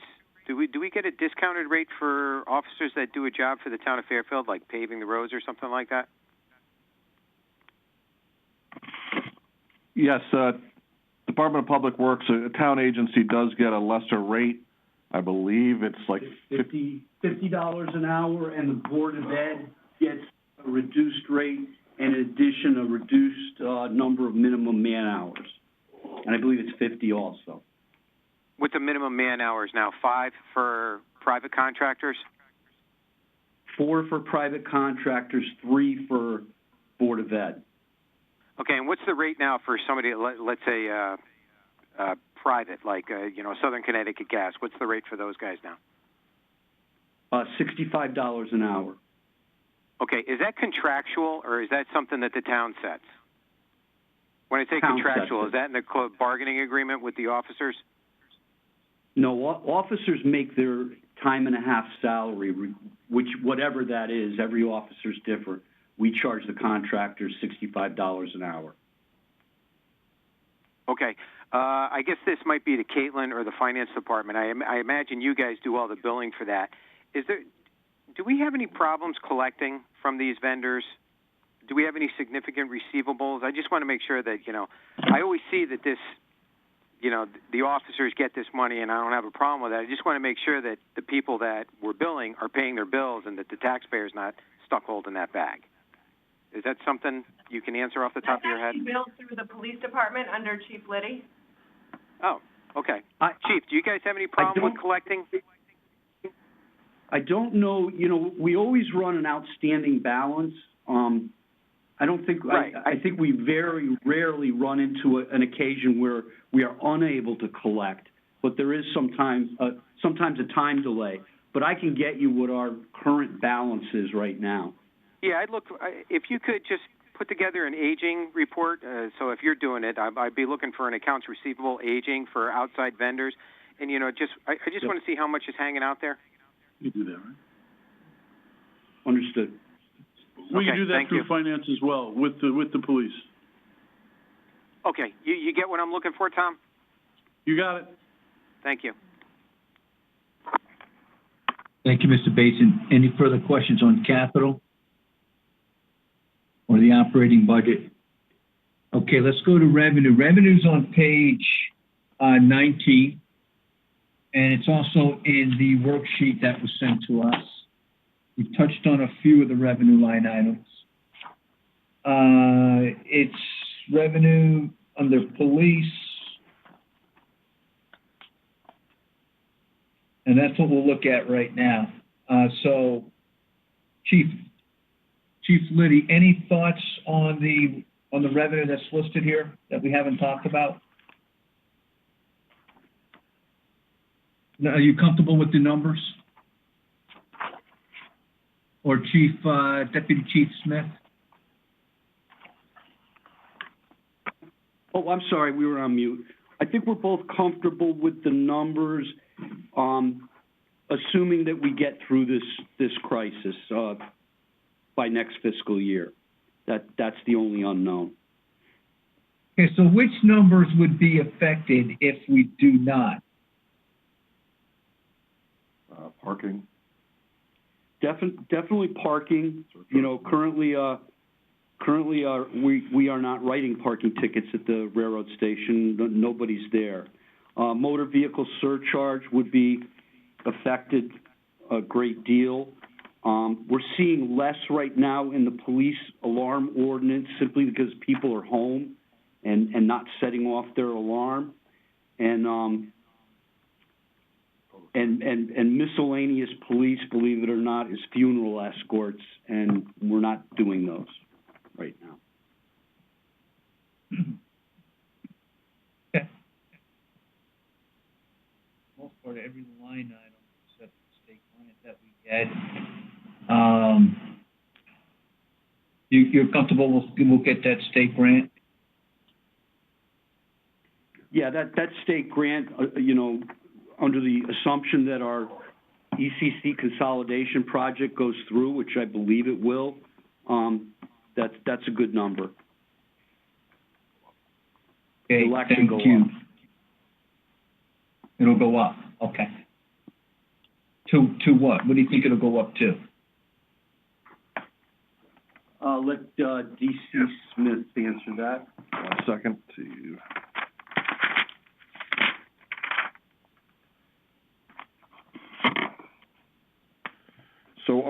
we currently get this, about the 136,000, and I'm trying to find you the exact number.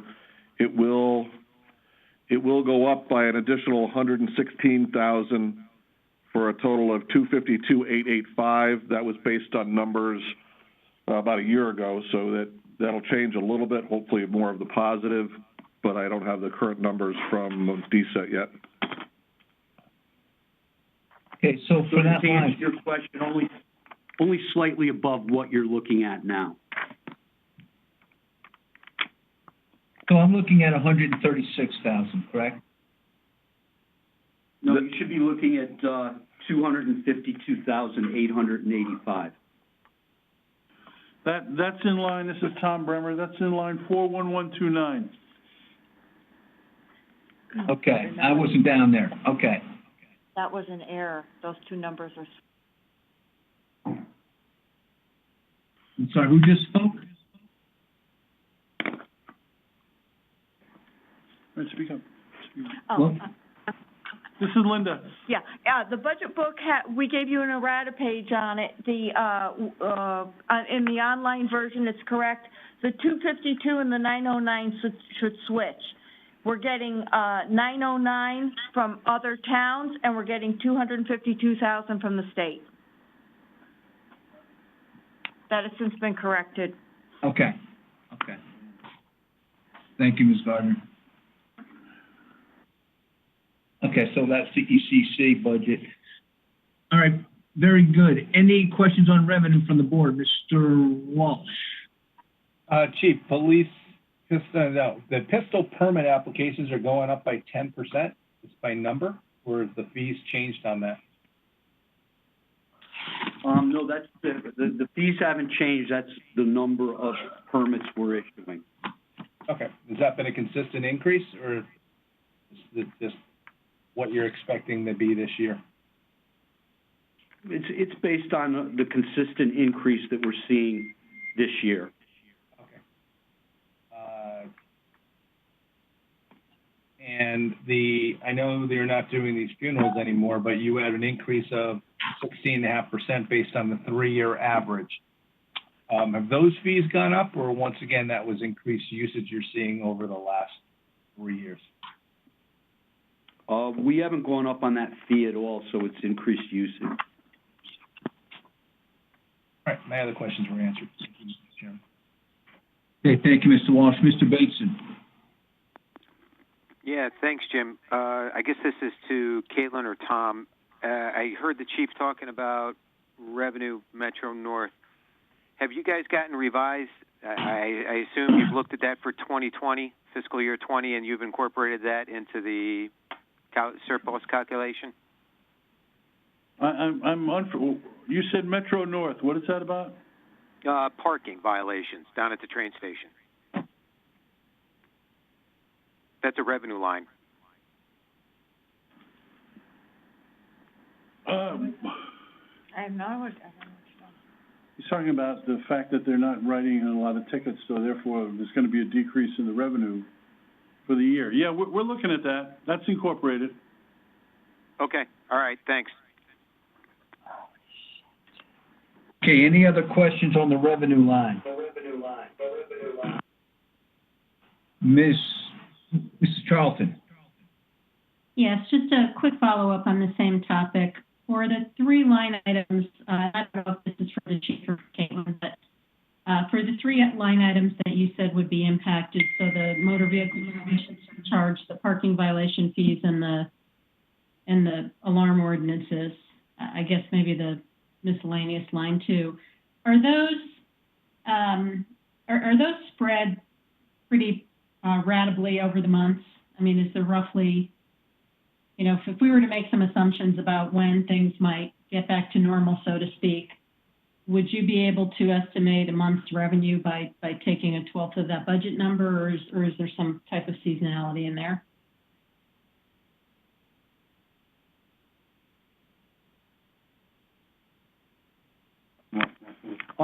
So, yes, we could, with the exception of alarms. Alarms tend to increase dramatically towards the end of a fiscal year because of the forgiveness warnings that we give at the beginning of the year. But Okay. everything else could be looked at in that light. Okay, thank you. Okay, thank you, Mrs. Charlton. Any other questions on the revenue line? Okay, then we're going to go to animal control on page 184. All right, so Chief, who's going to speak to this? Who's going to speak to that? This will be ACO Paul Miller. Good evening, Officer Miller. Hi, thanks for having me tonight. Would you like me to proceed with the regular operating budget? Yes, please, we'll start there. Oh, okay. The regular operating budget request is actually down due to one factor and one factor only. There is a drop in regular payroll due to the elimination of a full-time animal control officer. All of the other line items have remained the same.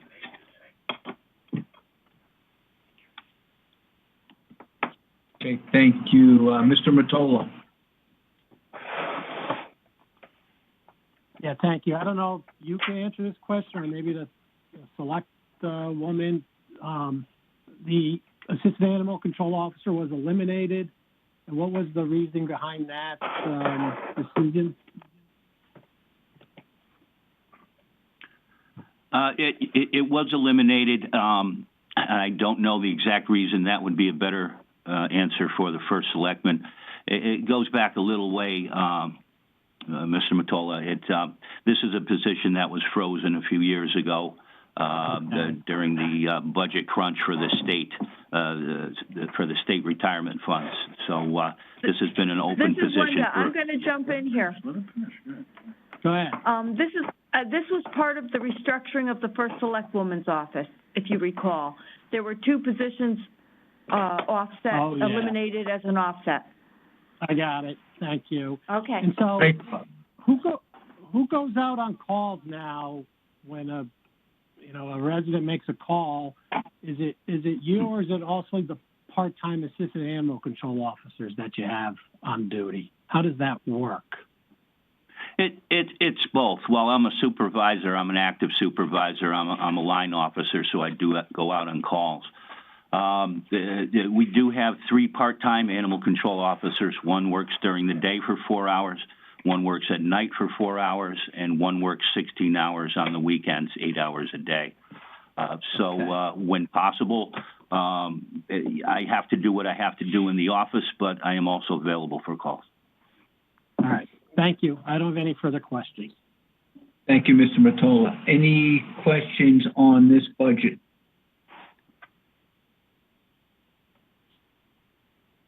Okay, seeing none.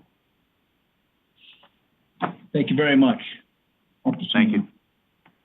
Okay, so moving forward to emergency communications on page 195.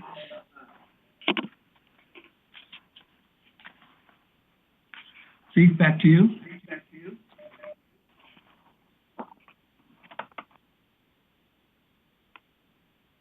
Actually, I will turn it over to D.C. Smith for opening comments on this. Okay, Chief Smith. All right, thank you. So as you can see, this is a completely new budget versus what we've ever had before for the center. And this is based on the combined Fairfield Westport Center. So we're, as we go through it, everything's going to be different. We really can't compare it to what we've had in the past. So we worked on this for the personnel expense lines. We worked with finance to work out all the numbers. We do have to add staffing to make this happen. We're looking at 23 dispatchers compared to our current 15 staffing level. And this is basically the minimum staffing we need to be able to operate the center. We looked at the numbers. We also had a consultant firm come in and review the process and give us recommendations. And the 23 is the bottom number as far as personnel goes, but we feel that we will be able to work with the number. So we worked through that. Some of the staff coming in will be from Westport. They will become Fairfield employees. Westport is basically shutting down the center, but they are paying a fee for this that is going to cover those added expenses. At the end of the day, we have worked out, if everything stays as is, we do expect to actually have a savings even after moving items to police, fire, and emergency management. We expect a savings of about $41,000 a year in total operating costs for the new center over what our costs are currently with current salaries and, employee benefits. So I throw out for questions. I know we're going to have a bunch on this one. Yes, thank you, Chief. So who would like to begin?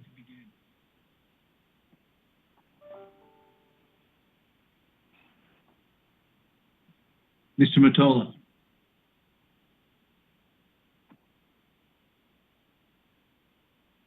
Thank you. Do you, the current ECC center that you have, and maybe I should have looked in past budget books, did you have issues with overtime coverage and costs, or was it pretty steady throughout the years?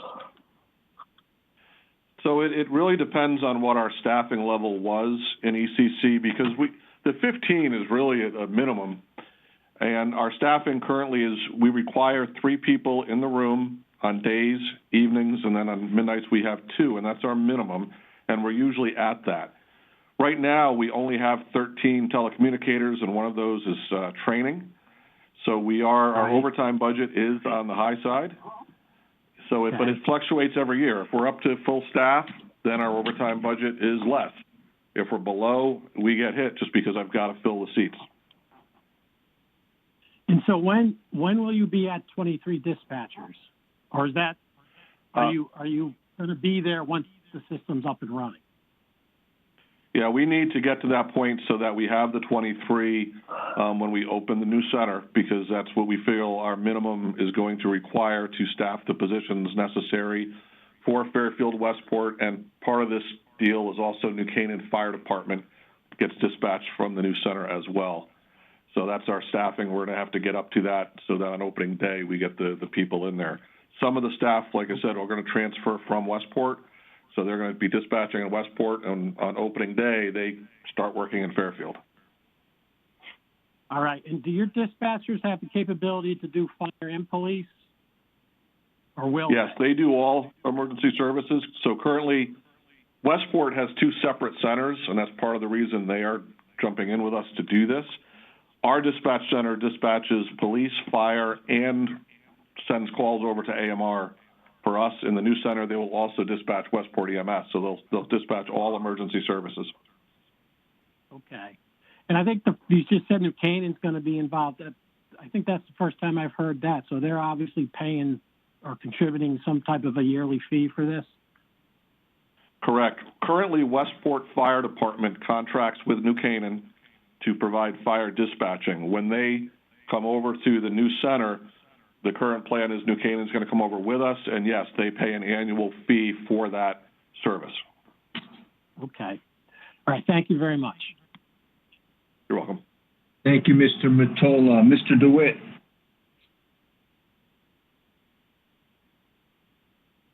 Thank you, Mr. Chairman. Chris DeWitt. Thank you, both chiefs. I didn't hear the answer to Mr. Mottola's question, though. So you said we need to have all 22 people in place when we move into the new facility. So when is that? So we are working, our target date was July 1st. COVID is putting a big question mark on that, and we're still working through to get the town agreement done.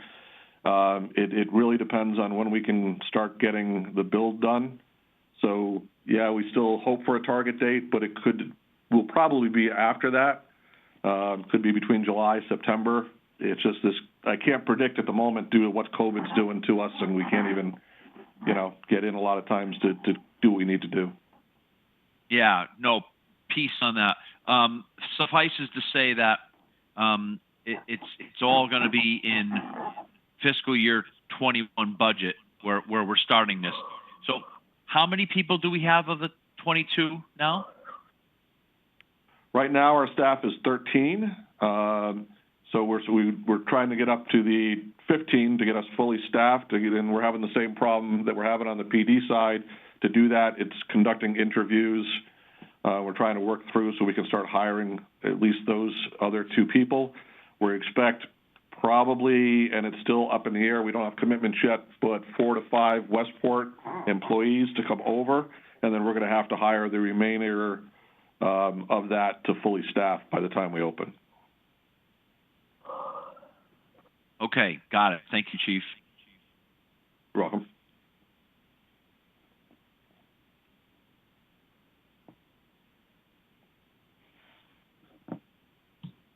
Sorry, I was on mute.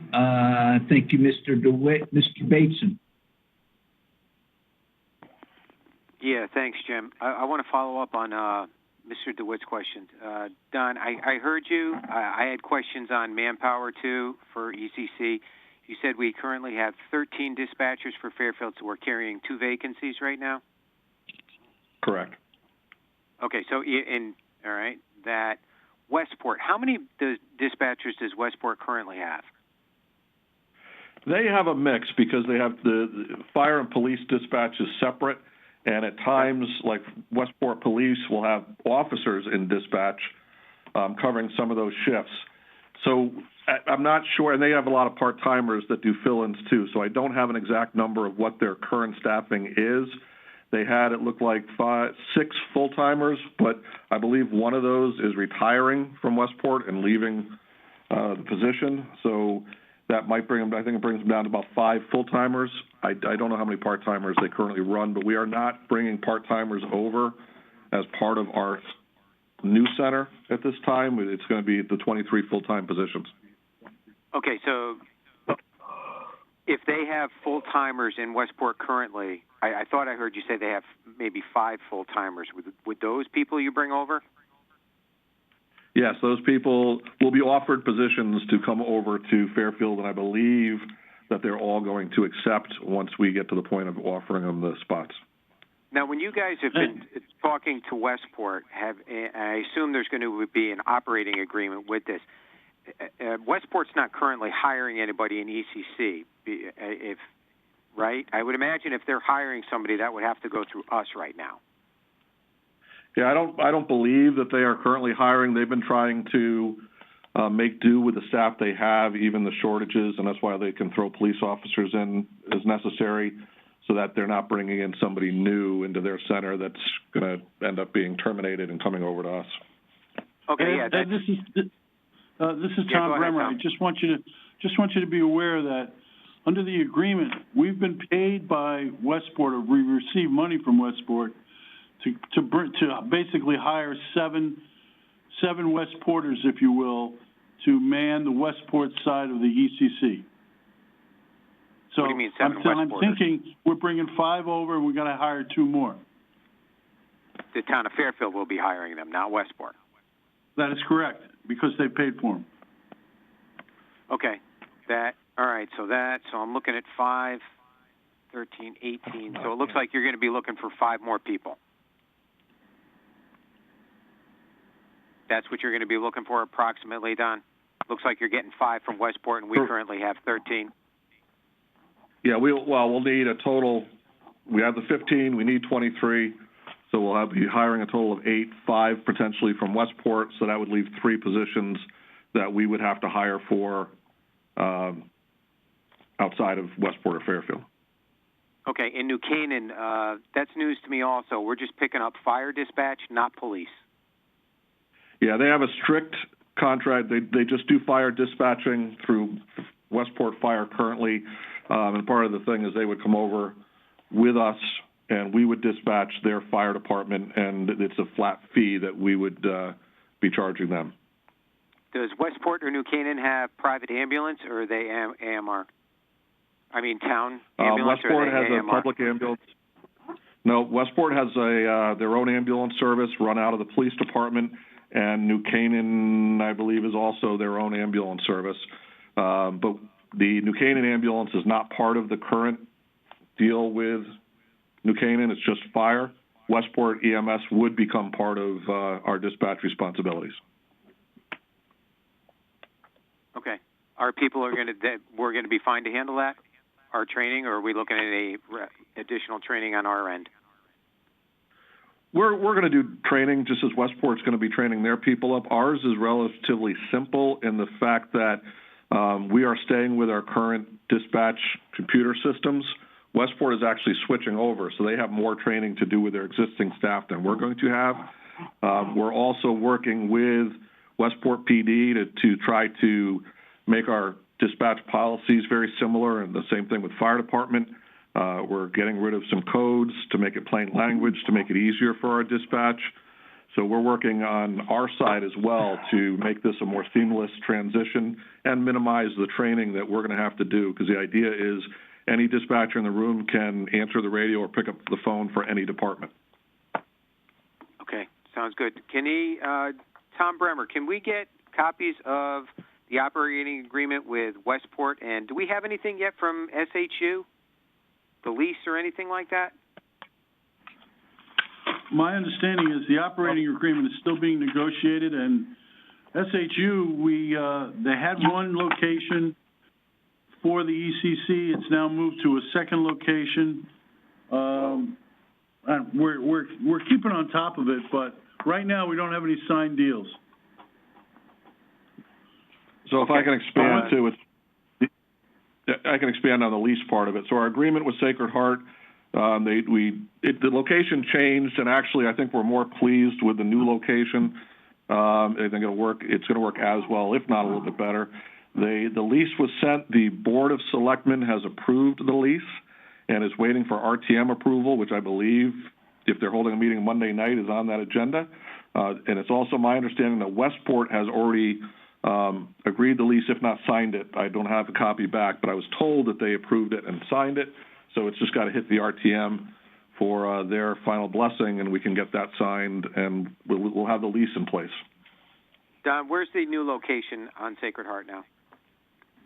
It's actually now on the main campus, bottom floor of their library. Okay. And you guys are happy with it? Yes. We're very happy with it. We're coming up with the plans now. In fact, we've already got the architect RFP had been approved, so we're working with them to come in and do the electrical engineering and HVAC in the building that we're going to need. But we're very happy with the new location. I think it'll work well, not only operationally, but even for the dispatchers. It'll be a good environment for them. Okay. Once you get that up and running, I think another tour would be welcome, because I know we all went up to see the old center, or you know what I mean, where their security center was. So, once you get your feet under this thing, just let us know and maybe set up another tour. We can definitely do that as soon as we get the lease all signed and get unlimited access to it. We can definitely do some tours for whoever's interested. Okay, thank you. Thank you, Mr. Basin. Mr. Walsh had his hand up first, and then Mr. DeWitt. And then Jack, the third.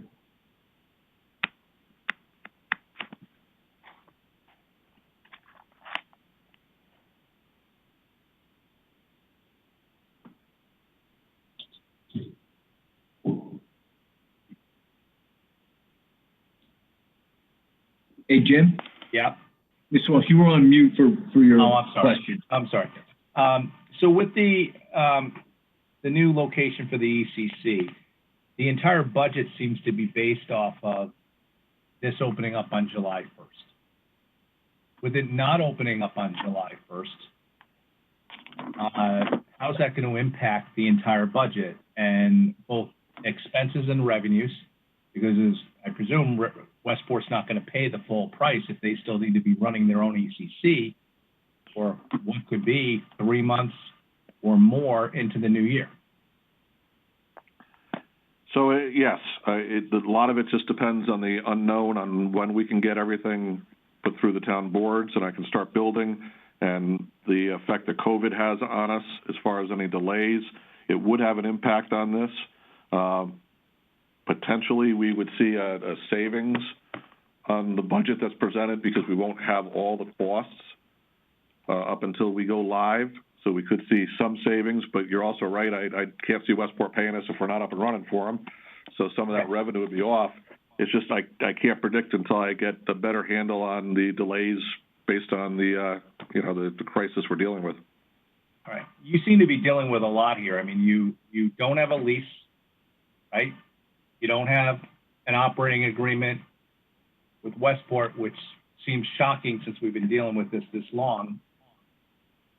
And we're going forward here, and you don't even have, you're basically designing, HVAC systems and electrical systems for a new space. I mean, this doesn't even sound like it's going to be ready by September or October at the earliest. Well, my hope is that it will be, but again, it's just like now, it's very hard to predict based on what we're dealing with. Yeah, I know. The lease, the lease, I'm just waiting for hopefully Monday that will be finalized, and hopefully the intertown agreement. I know I believe most of the points in the agreement are agreeable to the two different towns. I have not talked to the town attorney recently if there were any other changes. Well, my hope is that will be settled relatively soon too. And if I could add, the COVID situation could actually work to our advantage to some degree in that there are no students there, and there's a wall that we have to construct that would be kind of invasive if there were full population. But right now we have the run of the whole building, so we might be in better shape to move it quicker. But you guys don't even have any idea when you're going to be able to start construction at this point in time. I mean, we have the governor with this place closed down until May 20th. And you have no idea when you're going to commence construction, correct? So we've had the architect view the space. In fact, we just had that happen, so they can do the planning that needs to happen before we can put hammer and nail, start moving that way. They've got a couple-week lead time that we know of to do the planning and develop the drawings that are necessary. The governor's order does not impact construction per se, so we do have to get hire the construction team to do it, but they can work. And as Chief Liddy said, right now is ideal because there's nobody in that space that we would have to work around, so we can actually get in there and do the work we need. I don't see Sacred Heart opening up until probably late summer the way it's going. So it could be in our advantage to do quicker. But at the end of the day, you're right. I don't have a good estimate right at this moment, but we are moving forward, and we're still very, very hopeful that we will get this done on that timeline. Will you be able to put together a model? Because we're going to have to make some assumptions about this, about how this budget would change with every month after July 1st that it is not ready to go. So if it wasn't ready to go, obviously it doesn't look like it's going to go on July 1st. If it opened on August 1st, if it opened up on September 1st or October 1st. Yeah, I can work on trying to put something together to give us a better picture on that. Yeah, because we're having to do this on revenue all over the town, and we need to make some assumptions in order to, I guess, try to make some guesstimate, because your budget's so built on a July 1st opening that is not going to happen. Yeah, I will work on putting something together that can show, what it would cost us per month to operate as our current center, and then, what impact it has overall, if we open in, let's say, a September opening. All right.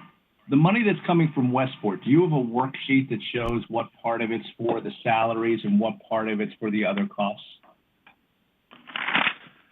So the way the expenses are broken out, again, so going back to the consultant that we brought in, and they looked at several different models of cost-sharing formulas that could be used.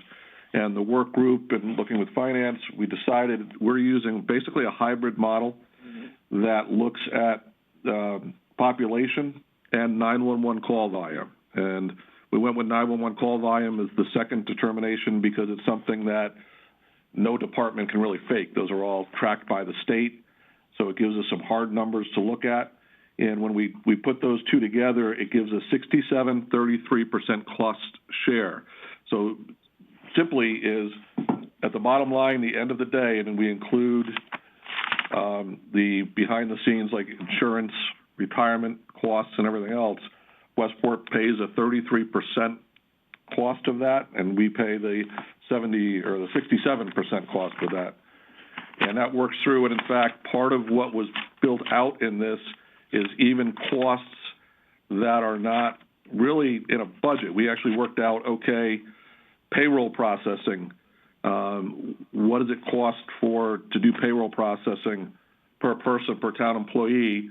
And they get charged the percentage of that. Legal, benefit administration, all of that is worked in, and they pay 33% of what it costs per employee to cover all of that.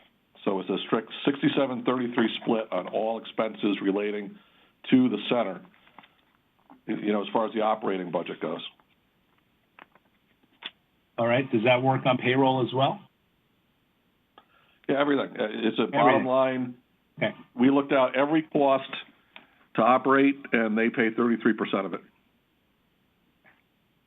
And so if we track through your expenses here in your budget, like overtime earnings, how are you estimating that's 145.5% more? So what I looked at over the last couple of years, I took the payroll number, and then I looked at each one of these lines over, I think it was a 3 to 4 year period, and what percentage of the payroll line we would pay in overtime replacement, the training line, and took that number and then multiplied it by the new salary line. So in a sense of like overtime earnings is a 0.56% of the salary line is paid into that line. So we just then applied that to the new salary line. Overtime replacement was 24% of our current salary line. Historically goes to overtime replacement. So took the 24% off the new total salary line to figure all those out. All right. You talked about the 67/33. How is the New Canaan money coming in, and is that in our revenue projections for this year? Is that happening in this budget? Yeah, that we're looking at. So revenue is treated the same way. So we take, if Fairfield takes in all the revenue, so we're going to get that $256,000 from the state as far as revenue goes. We're going to take in New Canaan pays $70,000 a year for fire dispatching currently, so using that number, so $70,000. We take all that income, and they get 33% credit for that income off their total bill at the end of the day, and that's the way it works out. So they pay 33% of all costs. They also get credited 33% of revenue off of their bill. If That's that makes Westport. sense. That's Westport? Yes. Okay. So if Westport, New Canaan gets nothing as far as revenue. They just pay us $70,000 a year. And there's no added real cost because we don't have any additional personnel costs associated with New Canaan. They're dispatched by the Westport Fire position. And you think that the current personnel from Westport and Fairfield is enough to cover New Canaan without having a slower response time? Yes. Yeah, their call volume is not significant, and currently Westport Fire is able to handle that with no impact to their responses, and we're confident it'll work in the same center, if not better, because if things get busy, we now have more people in the center that can fill in wherever they're needed, whether it be a Fairfield response or a Westport response, and that's one of the big advantages of doing the new center with the both towns. All right. Are you going to be selling the service like this, like where people aren't doing a percentage anymore, or they're just going to pay what they were currently paying before? Or how's that going to work when you add on capacity? Because I presume at a certain capacity, you have to add on more dispatchers. So, the plan is down the road to be able to take on more towns into the center, which is, why we're building it the way we are. We have not worked out the specifics on what we will charge other towns, but the agreement is, regardless of that, if we bring in, let's say, another small town, there will be no cost to the participating communities that are already involved. So the fee structure would be based on what it costs to bring that town in and do the dispatching. If we have to add personnel, then that cost is going to be passed on to those. We're not going to absorb any additional costs to the center. But I don't have the formula. We were concentrating on getting this up and running with Westport, Fairfield, and the New Canaan component. Get it up and running, work out any bugs before we even consider bringing somebody else in. And then when we're ready, then we'll sit down and work out what that formula is going to be for a municipality to join so it has no negative impact on Fairfield. Okay. Why is the maintenance line going down by 50%? Is it all new stuff? Because some of those got transferred over to PD and FD, okay. Some of the maintenance costs. And it's a new center, so we were hoping things will last at least a year. Okay, and the communications line went down by the 76% because you're moving costs to the fire department? To the police department? To both. So currently ECC covers all the cellular bills and landline bills for both departments. Those are being taken out and given to the department so that the new ECC will not have that expense. Okay, and the same thing with the next line that went down to 100% because those costs are just being moved out. Yeah, any of those that you see, they're just because they're getting transferred back to the appropriate department. Okay. The next line, printing and binding, goes up 1,057% from 700 last year's budget to $8,100. Why is that? Copier costs, because currently our center uses copiers within the police department, so I had to estimate what an annual copy fee would be up there to get a copier leased at a similar cost to what we pay here, which came out to about $5,400 a year with the cost for the lease, paper, toner, all the fun stuff that goes with it, and then just other printed supplies. So that is a cost that went up just because we won't have access to printers here. And office supplies went up by 100% because you're kind of doubling the capacity of the amount of people up there? Yeah, I took a look at it, and we're basically a couple of the things that went up, they went up 1.5% because I based it on our personnel are going up 1.5% from 15 to the 23. Okay. Some of them went up a little bit more. So cleaning and janitorial supplies is just a larger place. Is that why that's gone up? It's a larger place, plus like our cleaning crew here would do ECC. We've got to do that separately now. So that's a new cost. That's a new cost to the ECC? Well, we had cleaning and janitorial supplies, but yeah, now since we're going to be on our own, that did raise the cost.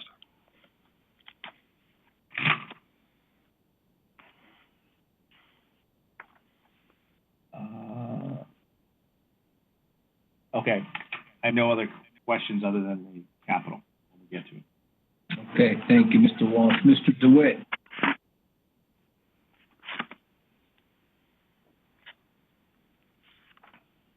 Chris?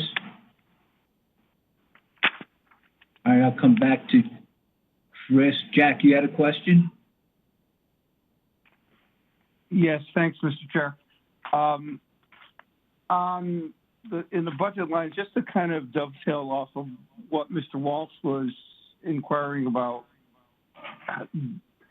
just out of my own curiosity's sake, under educational memberships and then travel and meetings, I just have to ask, what would that be entailed? Why would we be participating in those for a communication center? Are they educational? I'm trying to figure out, are they professional courses or what's entailed in that? So dispatchers are required. 50% on both lines. Right, because our staffing is going up by that number. So all dispatchers, they are required both to have initial training, so any new hire we bring in has mandatory classes that they have to go to, as well as some online stuff they have to do. And current dispatchers are required to maintain certification with the state to be certified dispatchers, so they do that on an annual basis as well. That's where our education and membership comes, the cost of the classes that we have to pay for to maintain their certification. And we also try to get them some additional training when it becomes available. We've done like active shooter training. It's not mandatory, but from the dispatch side, how do you dispatch to an active assailant type call? So we do offer those additional training programs to our personnel. And travel and meeting, some of these classes they travel for. Some of the mandated initial training classes, you have to travel to other parts of the state sometimes, is wherever they're offering the program, and it moves around. And with the ongoing training, it's the same thing, as well as the optional training we try to do to provide that professional development. You know, we don't run a lot of those here. Those are places they have to go, and, you know, we end up paying mileage and stuff for them to drive to. That's interesting. I'm just curious, are the dispatchers, well, a couple things. One, the 911 calls, do they go directly to the dispatch center now? So if a Fairfield resident picks up a phone and calls 911, what happens? It rings in our center.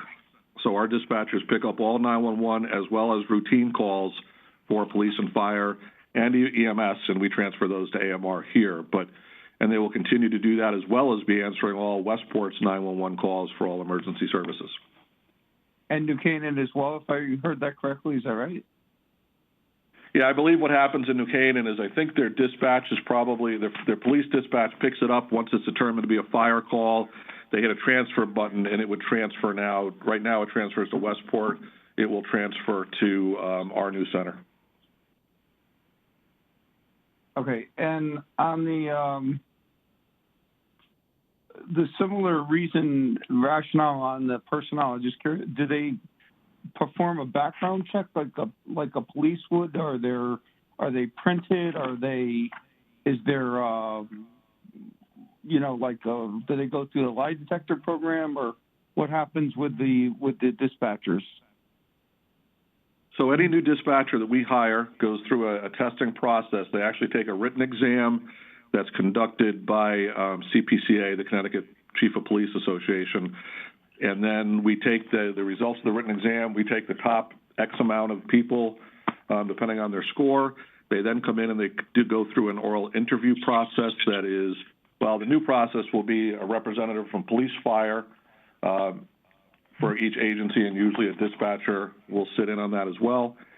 And then at the end of the day, they're ranked. When we decide that we're going to give them a conditional job offer, they go through a physical, they go through a psychological, we do fingerprint them and do a background check.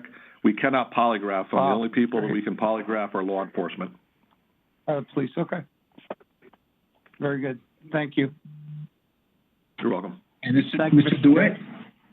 All right, thank you, Jen. Mr. DeWitt? Yeah, thanks, Roy. I had a second. Chief, you keep talking about 23 people, but you know there's only 22 in your budget, right? What did I end up with? Oh, my mistake. 22. The original was going to be 23, and we ended up cutting it back. My mistake. Got it. Okay, thanks.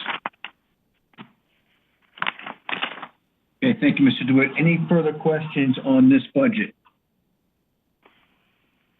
Okay, so we talked about revenue earlier, but this is on page 19.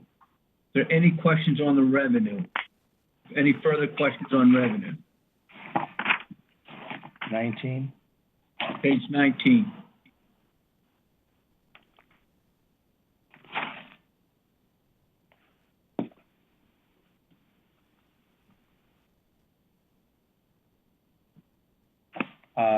I have one. Walsh? So the other EPC subsidy, that's Westport and New Canaan? So, and I'm looking at something different than you are. So the state of Connecticut subsidy is the $252,885. New Canaan is $70,000, and then the Westport at the end of the figuring out their costs and then their credit due to the other income was $839,367.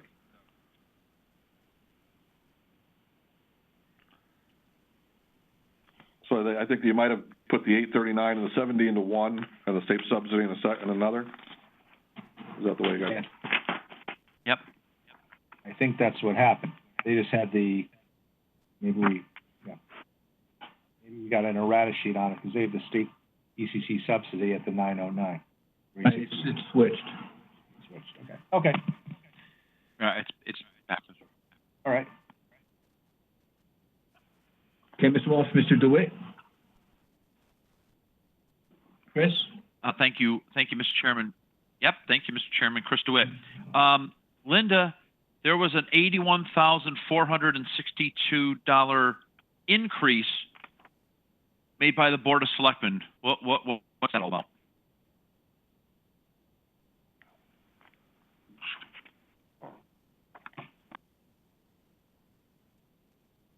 Hello, can you guys hear me?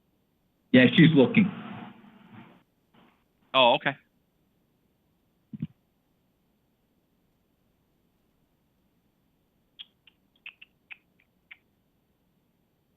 That's in my errata sheet. Yeah, I'm looking at our revenue page in the proposal, and we picked up the wrong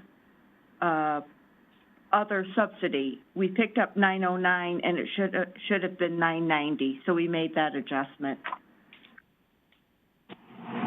We asked the Board of Selectmen to make the It adjustment. wasn't 909, it was 990, so there you go, there's your 81,000. There's your 81. So got it. So in that 990, what I think Mr. Walsh was getting to, first off, the 252,885 is really from the state. Yeah. So that should say state ECC, and the 990 in some dollars is the Westport and the New Canaan and the New revenue. Canaan. Yeah. Yep. Westport and New Canaan And revenue. Got it. Revenue, yeah, combined. Okay, got it. Thank you. Thank you. So, Linda, is 70,000 still from New Canaan? How much is from New Canaan? Okay, the rest is from Westport. 70,000. Yes. Mr. Bateson? Yeah, Jim, quick thing. It's not on revenue. I'd like to go back to expense, if I could, just. Okay, you can do that. I just want to make sure there's no other questions on revenue, so we don't have to come back to it. All right. Looking like we're good on revenue. Mr. Bateson, go ahead back to expenses. Yeah, Don or the chief, from a supervisory standpoint, what uniform or rank currently oversees ECC, and are you anticipating a change in that now that you have more employees or a new facility? So our current ECC is run out of our Administrative Services Bureau, which is under a captain, and there's a lieutenant position, both of which will stay being responsible for that. One of the changes with the new center is 4 of those 22 dispatchers will be supervisors, so that there will be a supervisor in the room at all times. But from the police department management standpoint, we will still have a police lieutenant and a police captain overseeing overall operations during the initial startup of this. Okay, but they're not necessarily in the room. It's more along the lines of supervise, not actual supervising, but more just administering the affairs of that, right? Correct. The day-to-day will be the in-the-room supervisors that are part of this. Okay, and they're great. civilians. Thanks. Thank you, Mr. Basin. Any further questions on this budget? Okay, seeing none. Thank you, chiefs. Thank you for being here. Thank you for your answers. You're welcome. And we'll just have a follow-up on those scenarios, depending on when this thing is open. And just so you know, we're going to meet on the 28th again, and we're going to discuss revenues and kind of a catch-up meeting. Do you think you can have this ready by the 28th? That's next Tuesday. I will do my best to put something together for you by then. All right, thank you very much. And have a good night. You too. Thank you. Thank you. Okay, so we're going to fire. So page 171, 173 to 170. 2023 and beyond. So we have Chief McCarthy with us, and Chief Dunn, you with us, Chief? Yes, sir. Good afternoon. Good afternoon or good evening. I know the days fly by for you. Morning yet. Yeah. Again, I want to thank you too for your leadership in the emergency management team, and thank your department for everything you're doing for us as we go through this pandemic. And we'll turn it over to you on page, if you just want to just make a few comments on your budget on the operating page 173. Yep, and thank you for the compliments. 98 men and women of the Fairfield Fire Department have been working very hard to respond to COVID in partnership with the other departments. It's been an all-hands-on-deck response, and I can say that everyone has responded admirably and pitched in everywhere it's been needed. So I'm very happy with the performance of the department and our ability to work with the other departments in leading the community response. So in the budget that's presented is just over a 3% increase. The majority of the increases in dollars are contractual, and you'll see in personnel services that's reflected in a 2% increase in most of those lines. There are a couple of drivers of the increase, the overall increase, separate from those contractual requirements. There is a new position, a fire inspector, which is a firefighter grade position that is in payroll. There is 2 ECC adjustments, one in repair and maintenance of equipment that you spoke to the police department about. That increase is $15,000. That's account 54310. And then down in communications, 55300. There is a 21,600 increase. Those two are a total of 36,600. The first was for the repair radio maintenance, and the second is for the telephone costs that Deputy Chief Smith spoke about. The other increase that I would draw your attention to is in capital outlay. We have a $9,000 increase from $115,685 to $124,200, and that change is primarily due to increased costs. As you recall, we did receive a grant for a self-contained breathing apparatus. There were some specified equipment that was not covered under the grant that we had to include in our budget to take advantage of that over $200,000 federal grant. So there is an increase in our SCBA costs, and that's reflected in the capital outlay. And with that, I will be glad to answer any questions. Okay, thank you, Chief. So we'll start with the operating budget other than capital outlay. Any questions from the board? Mr. DeWitt? Yes, thank you, Mr. Chairman. Chris DeWitt. Chief, you did mention it by this name, but we cared about fire marshal, right? I think that's the person that you alluded to in the full-time line. Where is that reflected in under the rankings here under full-time current? That is, because I see you have 2 more lieutenants, but you have 1 less firefighter, right?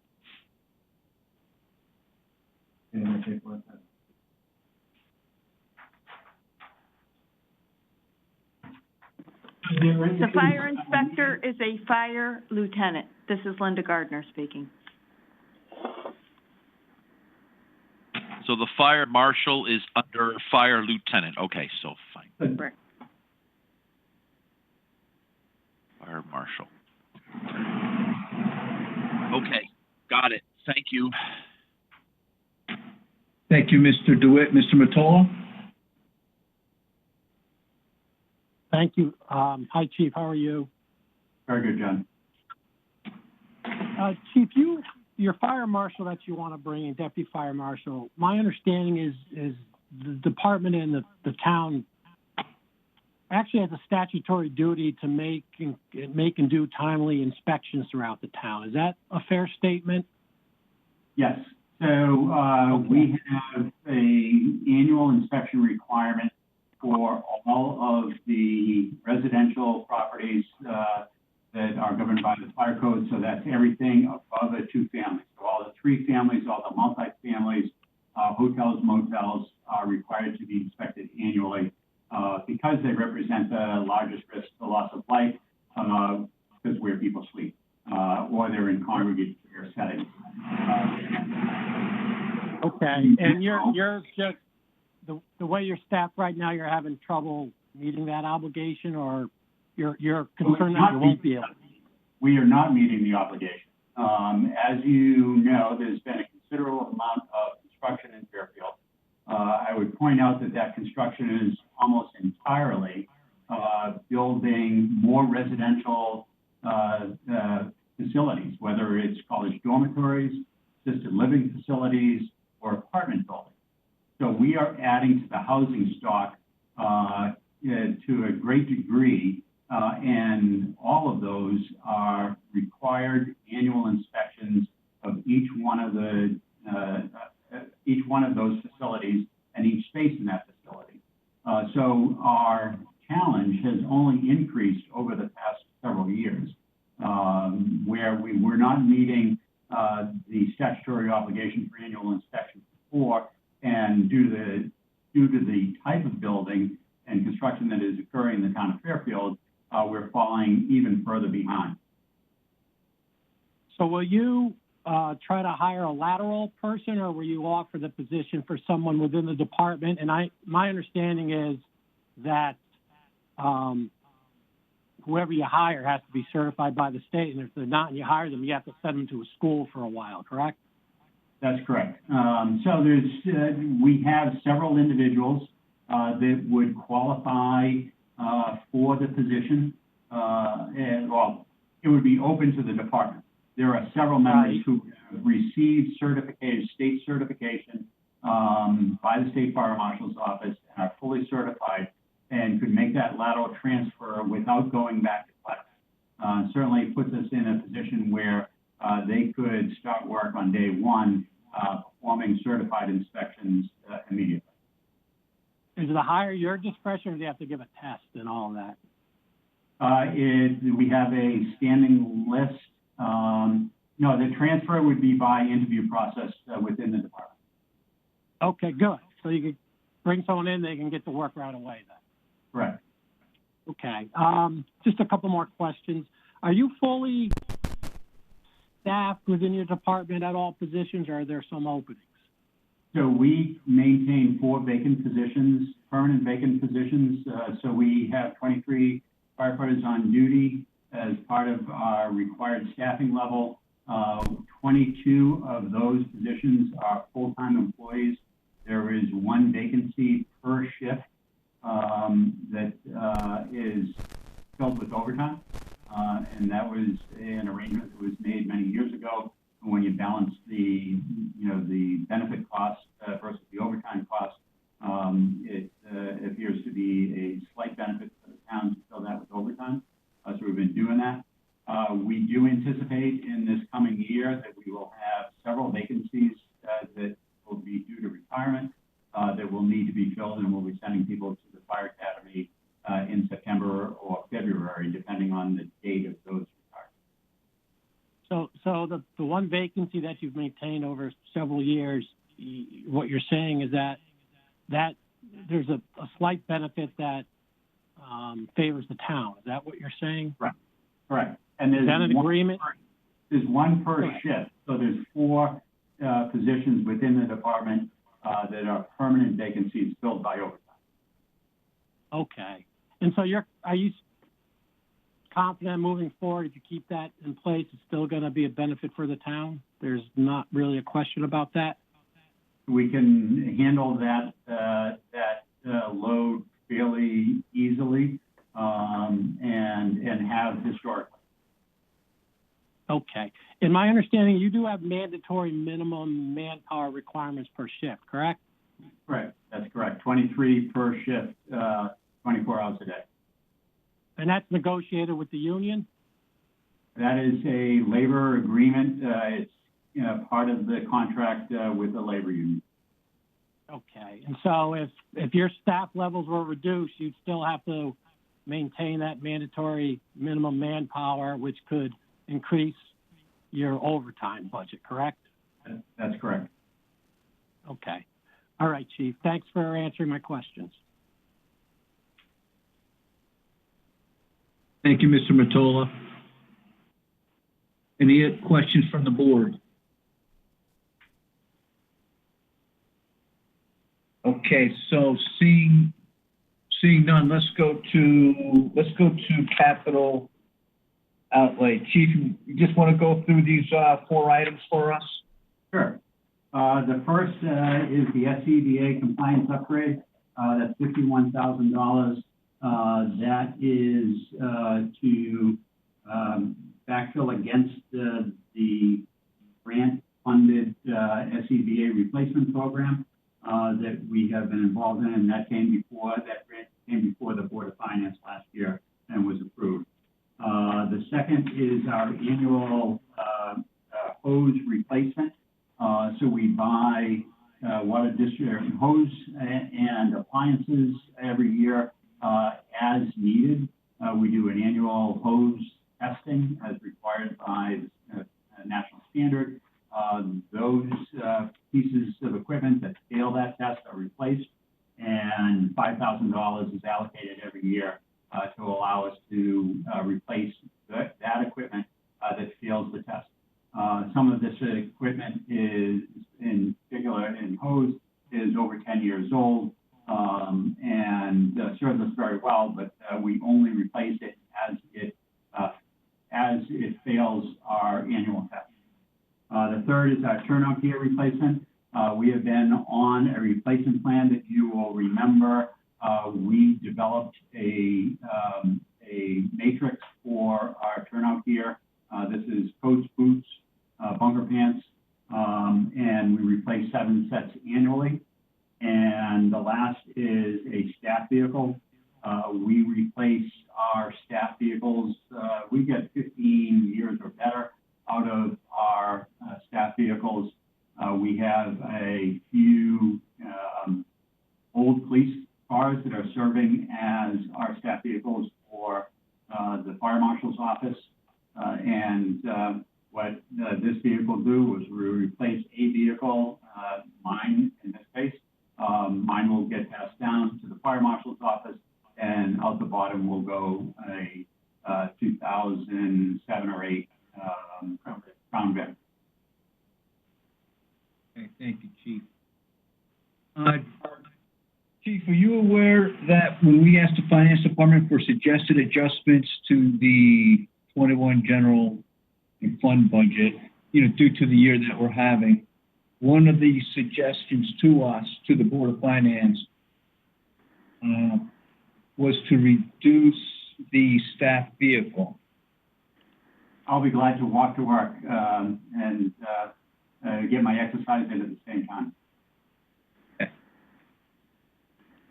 Yes, I understand that. I understand that we have to do that cut. Okay, just want to make sure that you were aware of that. The car that I'm driving. This is Tom Brimmer. We had the conversation. Yeah, the car that I'm driving is 2013. It was, other than the car we bought last year, it was last purchase of a brand new vehicle for the fire department. We certainly can get another year out of it. Okay, thank you. Thank you. Questions from the board on capital outlay? Okay, seeing none, there is revenue by this department. It's on page 18. It's the fire marshal fees. It's a bulk of that revenue of $400,000. It's up by $150,000. I think this was taken up to $500,000 by the Board of Selectmen. Is that right? So it was adjusted back down due to the COVID emergency, and so we had adjusted it up to 500,000. And in review and anticipating some of the slowdown in the construction field, that we reduced it back to 400. Our year-to-date revenue is $567,387. That's our year-to-date. And all indications are, so this budget, this revenue line is really driven by the very large projects in the town of Fairfield. The small projects, tenant fit-ups, small jobs don't produce a significant amount of income, and that's where we see any change due to COVID occurring.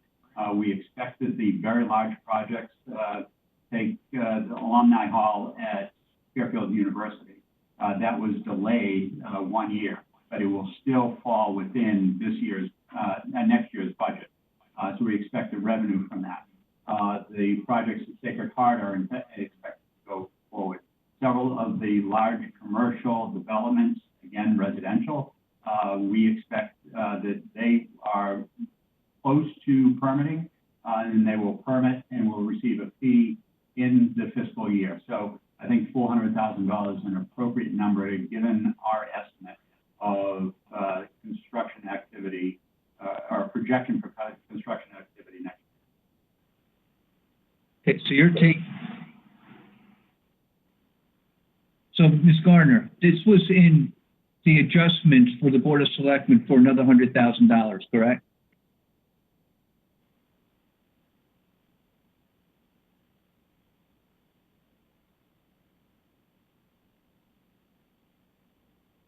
Hey, Linda, can you hear me? I'm sorry, yes. You're talking about actual in fiscal year 20. I'm talking about the 21 budget. The Board of Okay, Selectmen. 21. Yeah. Could you repeat the 21 question? budget. Okay, the 21 budget shows in the book 400,000. The Board of Selectmen added 100,000, right? That's what they voted on? That's correct. When we give you our updated COVID suggestions, which will be scenario 3, we are taking the chief's advice and suggesting to you to cut that back down to 400. It has not been cut yet. Okay.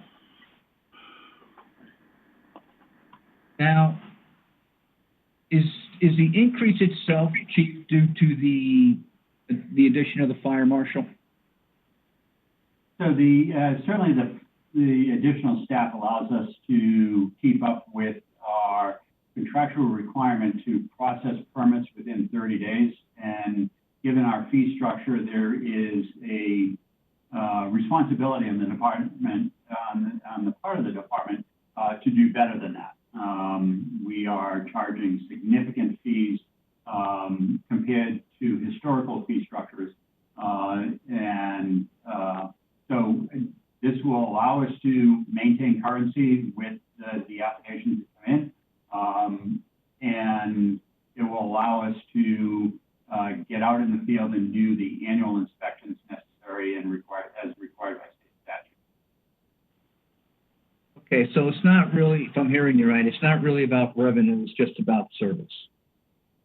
It is about service, but all of those permit fees require an in-depth a plan review in order to process them. So there's a significant amount of work that goes into that process that generates that fee. Mr. DeWitt? All right, hold on. Mr. Mattoli, you want to follow up on that? Go ahead. I was just going to say, it's also about avoiding liability, right, Chief? If we don't do what we're supposed to do statutorily. And the city of Bridgeport did run afoul of that in a fatal fire in Bridgeport, and they're really struggling with that, as all departments are. Just by way of background, the comparables that we prepared in our rationale for this position, departments that are similar to Fairfield in population all have significantly more staff. We are the lowest staff fire marshal's office. East Hartford has 4, Greenwich has 5, West Hartford 5, Milford 6, Meriden 4, Humboldt 4, Westport is 3, and we are 3 currently. This is our request really brings us up to really a baseline of capability compared to similarly sized departments.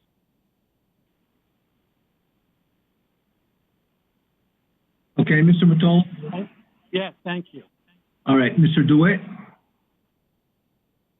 Thank you, Mr. Chairman. Chris DeWitt. I just want to be clear on 2 things. I was told, and I think I listened to the meeting, that the reason that the revenue went up $100,000 was because of the addition of the fire marshal. So I want to be clear about that. Second, I want to be really, really clear, and maybe it'd be good if Mr. Bremer and Ms. Gartner answer this, right? Any changes that you're going to recommend are going to come off of the Board of Selectmen's budget recommendation. That is correct. Okay. Just to be clear, because, I'm doing math off of that number, and then when the chief says, well, I know they went up 100, but I took 100 back. No, as far as I'm concerned, that extra 100's in there until we cut it, correct? That is correct, and we look at everything as the starting point is the budget that the Board of Selectmen passed. That is the starting point. Excellent. That's what I wanted to hear. All the other conversations are beside the point. We've got to start with something. That's what we're starting with. And that's good. And listen, I appreciate it when you say, hey, remember I sent you guys an initial cut at it. I mean, because I have that in front of me too from Mr. Bremer. But the official piece of paper we're going to get for COVID-19 is going to come off the Board of Selectmen budget. So that's absolutely correct. Absolutely. Thank you, sir. Appreciate that. And Chris, if I could just interject, the department heads have been asked to reanalyze the COVID. And so when they say, I cut, they meant they offered this as the cut. I think they just kind of short circuit the language a little bit. No, understand, and it certainly appears, especially by tonight's conversation, where people are asked about, were you aware of the fact that we're cutting 4 cars? Yes, the chief was aware. It seems as if the administration is doing a good job of having those conversations. I just wanted to be clear that we were starting from the exact same point, which is the Board of Selectmen's budget. So thank you for that. Yep. Ms. Charlton. Thank you. I'd just like to follow up on the revenue question again and make sure I understand it. So I think you said this year to date, with our current complement of people who are doing inspections, we are generating revenue of $567,000. Did I get that right? Yes, you did. That's correct.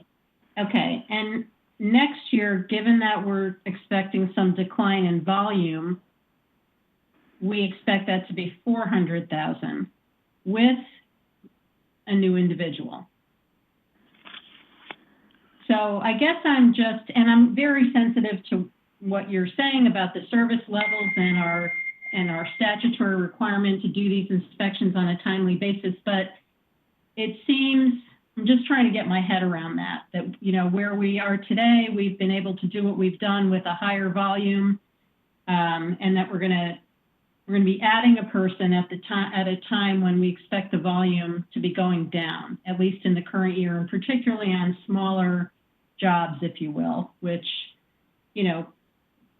smaller jobs, I'm not sure if this is right, but typically, because there's just more of them, I assume they take,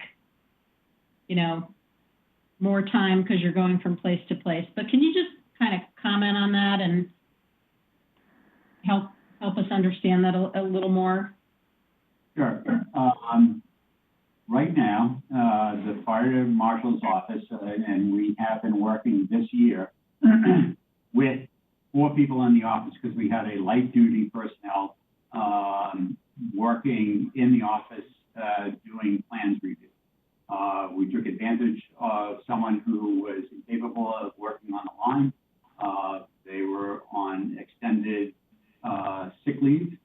They came back to work. We trained that person and has been serving. So we expect that our need is to continue that level of service. So we have been working with 4 because we've had the benefit of a light duty person augmenting the fire marshal's staff. That's been a huge benefit for the department to maintain our keeping up to date with the demand. Because of what we have built, if there is no more construction, we will continue to need the staff in the fire marshal's office to go out and do those required statutory inspections in all those residential properties. So that we have built a long-term demand for the services of the fire marshal's office. And the other point that I'd like to make is we started this process in 2017. We really started, one of my requirements when I was hired in 2015 was to evaluate this issue in the fire marshal's office. 2017, we proposed, and it was approved by the Board of Fire Commissioners, a new fee structure. And part of the reasons why we have not been able to nail down a good, reliable estimate for revenue is because this process is brand new, relatively new to us. And we have not seen, unlike the building department that year over year has some consistency, we haven't seen that consistency in the commercial construction end of our business. The police department, the building department has had a better handle because of the historical record. And they have more residential properties that aren't inspected by the fire marshal. So we have projected and built up a revenue stream in order to offset the cost. And our intention from 2017 on was to build a revenue stream specifically for this purpose, to increase the staffing in the fire marshal's office to meet this demand. That was our goal. It was our stated goal. It was the justification for the increased revenue. And we're now at a point of requesting that in the budget. Okay, got it. That's very helpful. Thank you for that. Can you just, if you had to estimate your volume of activity, what percentage would you say is related to new construction broadly versus annual inspections? So, given the construction that's gone on in the past year, particularly with both universities and some assisted living facilities, we have dedicated at least 75%, maybe 80% of their man hours to those purposes.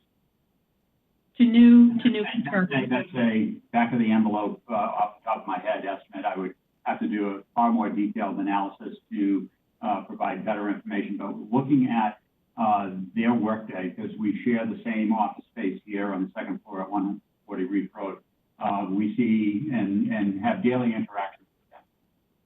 Majority of their work is dedicated to servicing the permits that come in every day. So for new construction, okay. So okay.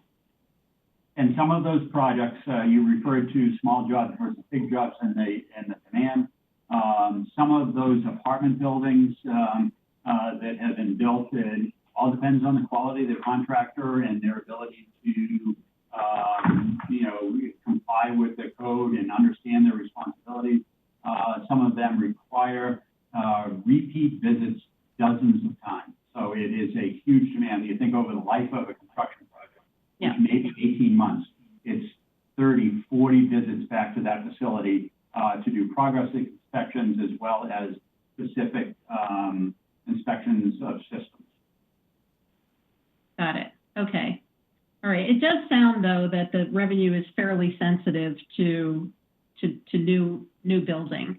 And I guess, you know, that's part of what we're going to be struggling in various aspects of this budget to try and estimate what that's going to look like in Fairfield in the upcoming year. I think we all expect some slowdown, and no one knows for sure, particularly at the universities.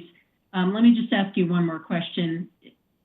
You had mentioned one example, or one or more examples, where I thought you said you had relatively large building projects that were ready to permit soon. And so, you know, that's sort of known revenue, if you will, that you would expect to come in the next fiscal year. How, you know, if you had to hazard a guess on the 400,000, how much of that would you say is roughly, you know, ongoing, you know, annual permits plus kind of new construction in the pipeline, if you will? In other words, I'm trying to just understand how much of this is an estimate based on anticipating new construction versus how much is kind of, you know, in the bank, if you will. So when we develop our revenue projections, we consult with Mark Barnhart, Economic Development, the building official, Tom Conley. We look at what is coming in through conservation, early inquiries into conservation, as well as planning and zoning, Jim went. So we all get together and look at what projects are anticipated to be permitted in the year, what size of projects they are, what similar projects of that size, what kind of fee is generated, because the fee is based on the construction cost. So jointly, we look at all of those, and we double check several times during the budget development process to understand any changes that might have occurred, any projects that can come up. You know, Exide battery property came up on our radar, and whether we anticipated that would be in next year's revenue. And it was felt that that was too much of an unknown. But some of the other projects like Thorpe Street, Fairfield University, Alumni Hall, the hockey arena at Sacred Heart, and the development over at Metro Center are the big projects that would be driving this budget. Just recently, another project on Uncle Road came in maybe a month ago, one that wasn't even on our radar as a potential large development. And when these developments, the revenue structure is anywhere between $30,000 and $80,000, you can see the swing that might occur if one of them fell on the other side of a fiscal year by a day or two. That would fall into the fiscal year 22 revenue as opposed to fiscal year 21. So we look at all of that and give our best estimate, the number of projects, size of those projects, the expected revenue from those projects, and provide a estimate that generated the $400,000 number.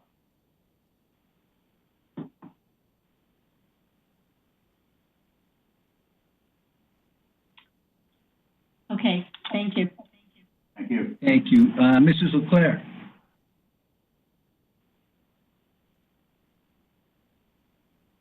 I had a question on the fire marshal position. If we didn't fill that position this year, and we did see that we had the serious need that we needed extra manpower, could it be filled by an independent contractor or a current fire position through their overtime?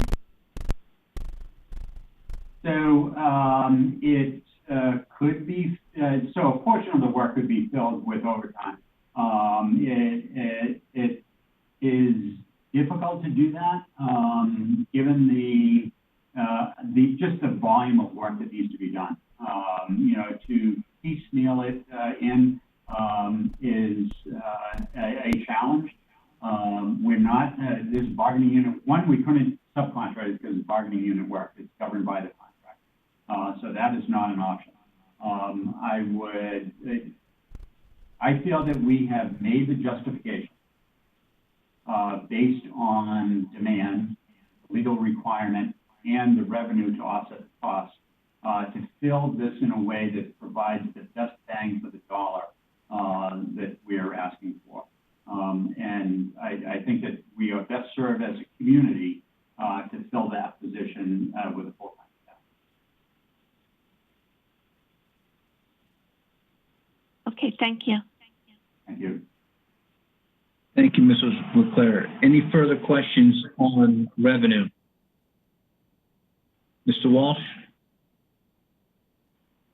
Yeah, getting back to the fire marshal's position. So you have a statutory requirement once a year to inspect every two-family or more residential dwelling, correct?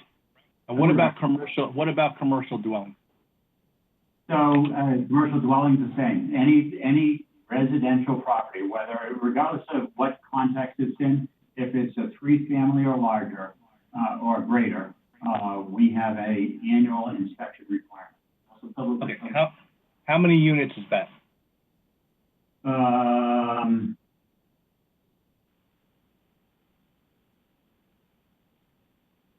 Let me add. I'll have to dig into the record. I know that we estimated, or the fire marshal estimated those for us. There were, at the time this was developed, annual inspections for 585 annual inspections for the addresses listed. And the individual units within those range from 3 to 100. So there are multiples of that 585. And we're required to inspect all buildings other than 1 and 2 family buildings. So it's all buildings. So say that again, or you broke up. I'm sorry, we're required to inspect all buildings other than 1 and 2 family buildings. Occupancies within. Can you find out the number of units you're supposed to be inspecting and get that to us? Yes. And then the second question I have is, how many inspections are you doing a year? So we had about 140 was the number the last time I got a report. It wasn't this fiscal year, it was in a previous fiscal year, of buildings that were inspected by the fire marshal, those residential units, because that's what we're focusing on, how many they have done.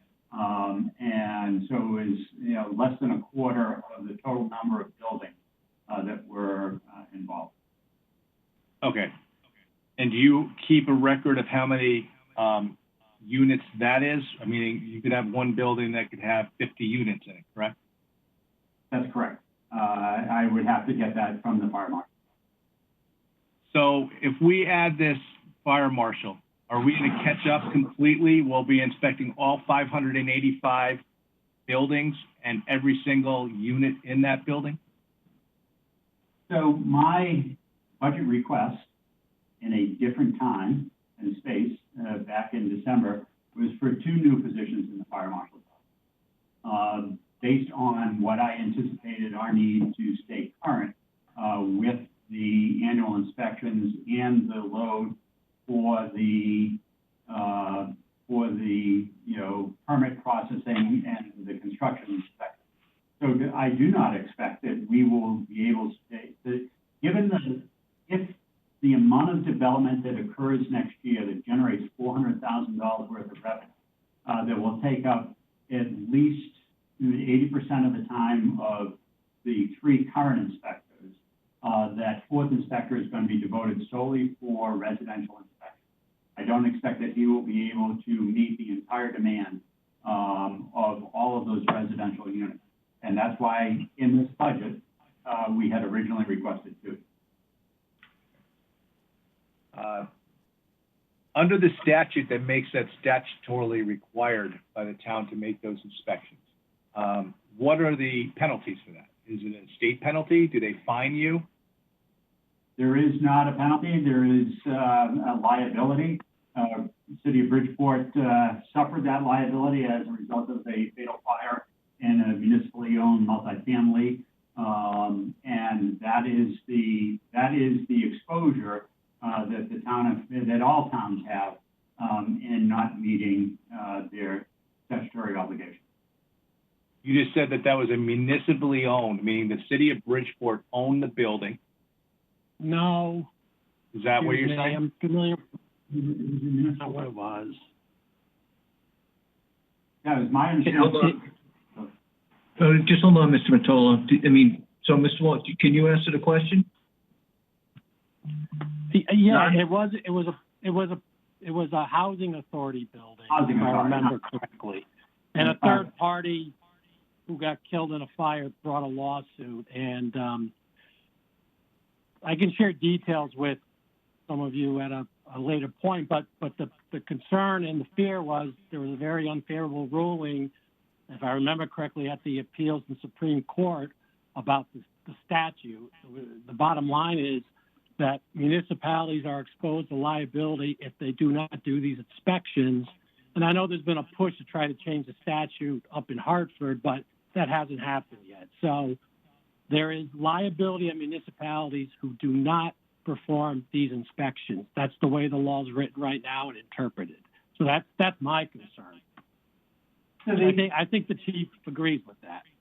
So the larger issue is, regardless of the state law, if there was no state law, do we rely on property owners exclusively to maintain fire safety in their building?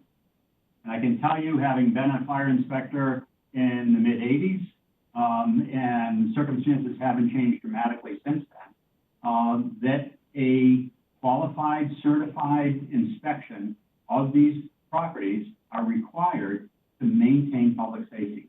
That the property owners don't, in all cases, comply with keeping sprinkler systems operating, keeping smoke detection and fire alarm systems operating, keeping exiting clear, removal of debris and trash that block exits. They don't, in all cases, and sometimes innocently, make mistakes. That is the reason why, regardless of state law, that we should, as a town, inspect those properties. Okay. But that's been going on in this town for time immemorial, including since you've been here since 2015. Yes. This is the first request. No. For a new fire marshal, is it? That's not true. Okay, So, when was the other request?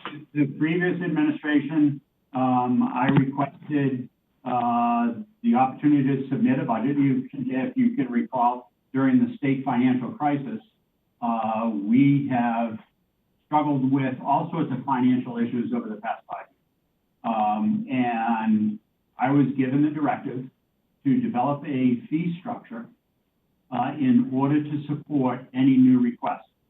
And until that fee structure could support a request for additional staff, that I was discouraged from making that request.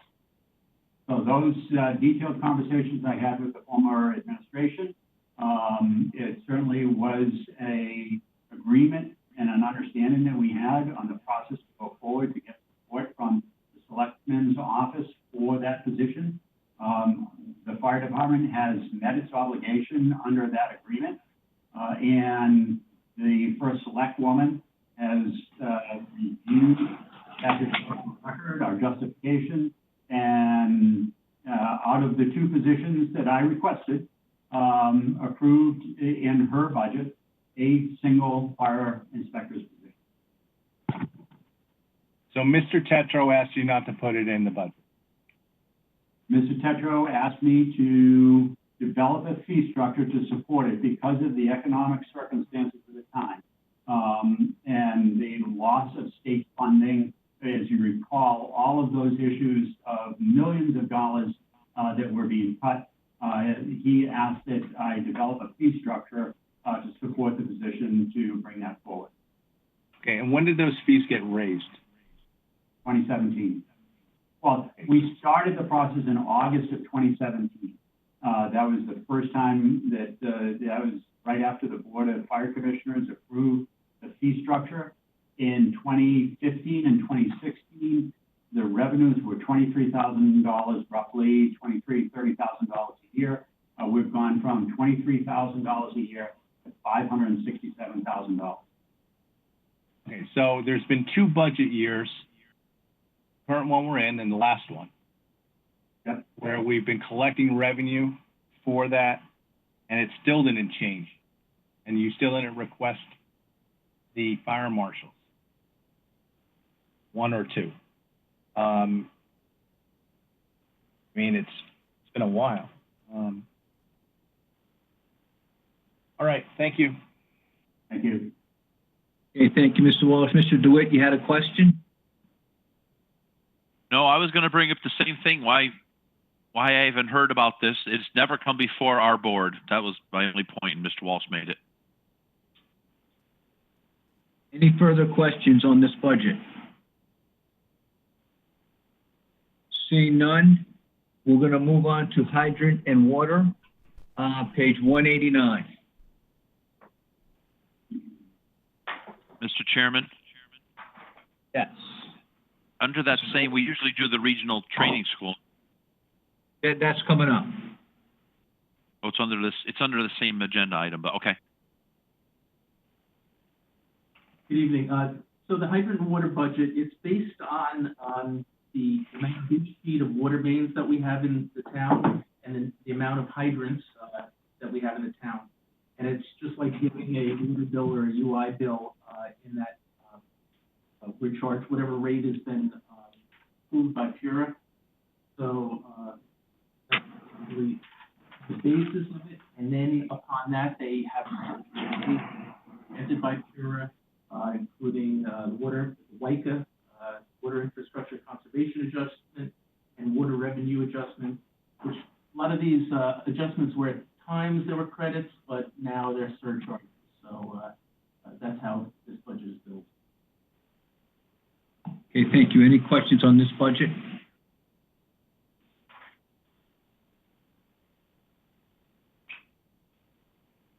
Seeing none. Let's move on to emergency management. Page 191. So the only change in this budget is the CMed communications fee of $70,356. That is driving the increase from a fiscal year 20 budget of $60,000 to a fiscal year 21 budget to $140,000. And also as one other, the UASI radio system, which goes under 53200. That also, these were 2 items that came over from the ECC budget. Both of those would be reductions in the police department communications budget and an increase in ours, so a net 0 change.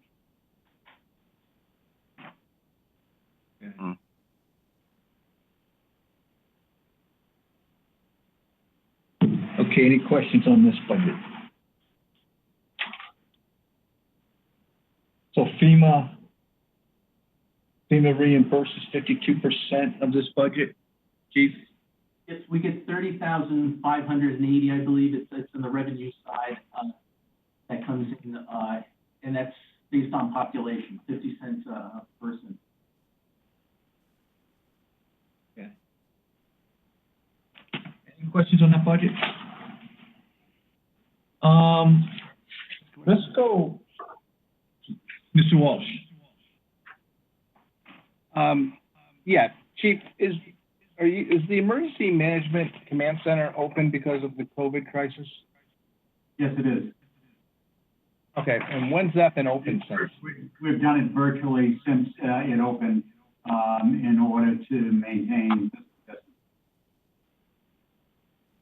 First select woman declared a state of emergency and opened the EOC on the 13th of March or so.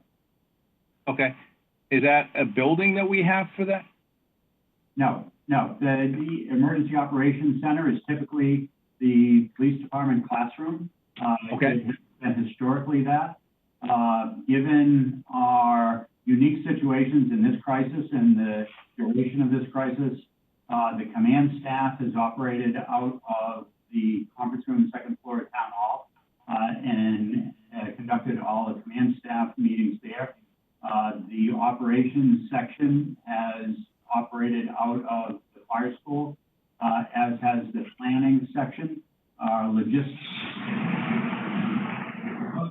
as well as some supplies at the fire school, and the finance section is managed by the finance department. And finance is an important part of this because we seek 75% reimbursement for all COVID-related expenses.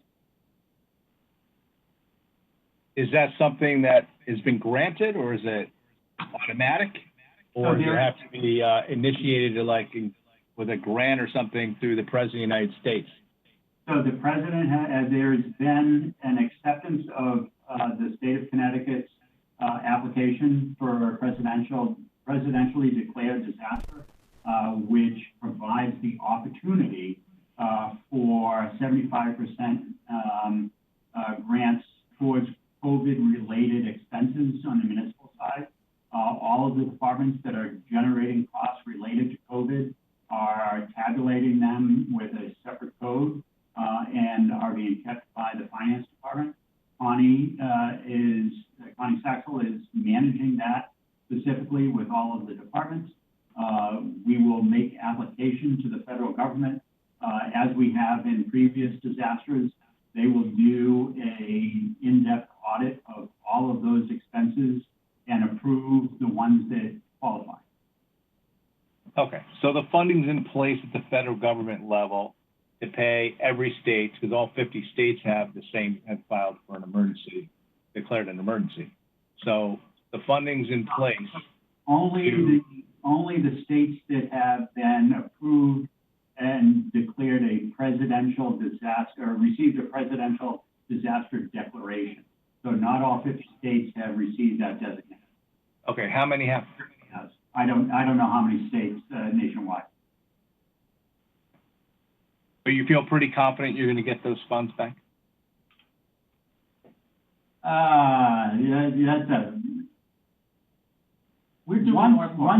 Once they approve a presidential declaration, these are extraordinary expenses that are being absorbed by municipalities across the state, across the country. This will be one of those. I'm sure there's not enough money in FEMA right now to cover these expenses because of the extraordinary nationwide nature of the emergency. Typically, a disaster declaration may affect half a dozen at the most states simultaneously with a hurricane, for instance. So I can't say that I'm confident. However, because of the funding that's coming out of the federal government for all sorts of expenses unrelated to municipalities and state governments, I would expect that they will cover these costs for a municipality. Okay, so you feel pretty confident in that? I feel cautiously optimistic. Okay. And I think all the departments are approaching this as, this is not an open spigot. It's going to get covered, so, shoot the moon. We are being conservative in our approach and evaluate every one of those expenses, that it has to meet the needs of the community, because funding is not guaranteed. It's expected, but it's not guaranteed. We're not approaching this as a fait accompli, and this is an opportunity to, generate, extraordinary expenses, because there is some risk. And we want to do what's appropriate. We don't want to spend where we don't need to. Understood. All right. Thank you for your explanation. All right, thank you. Okay, thank you, Mr. Walsh. Any other questions on this budget? Okay. Sorry, Jim. Go ahead. I'm sorry, I've been following this conversation. The command center, is there a dollar cost to that being open under COVID? No, it's space that we maintain. It's municipal space. It is actually the room that Mr. Bremer is in right now. We have had some costs for electronics and some, upgrades to equipment that is particular that we needed some capabilities. This system right now is related to COVID that you're using tonight in order to have these meetings. So there have been some unusual expenses in supporting the space, but no, the space is not an additional cost. It's not a billable cost either. However, some of the electronics and technological infrastructure that's been put in place will be charged back to COVID. Okay, can we get a listing of those costs whenever you get them, Chief? Sure. Thank you. Okay, thank you. Ed, any further questions on this budget? Okay, Chief, let's just go to the Regional Fire Training School. Yep. Self-supporting. It's on page 286. And so you'll see that the fire school budget is flat. And the town share of that expense remains flat at $25,000.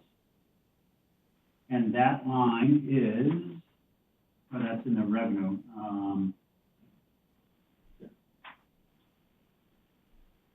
126604-42156. So when we developed this budget, all of the regional costs for the school are paid by fees and state grant. And in the revenue, you'll see that there is $72,795 in the state grant, and the projected fees are $75,189. That covers 100% of the service delivery costs for training of the regional fire school. The town of Fairfield pays $25,000 to offset the Fairfield Fire Department use of that facility. Although I can tell you that given the nature of the emergency we're dealing with right now, we have gotten great use out of that facility, and it's been an extraordinary resource for not only for the fire department, but emergency management, as well as other departments that operate the fire school.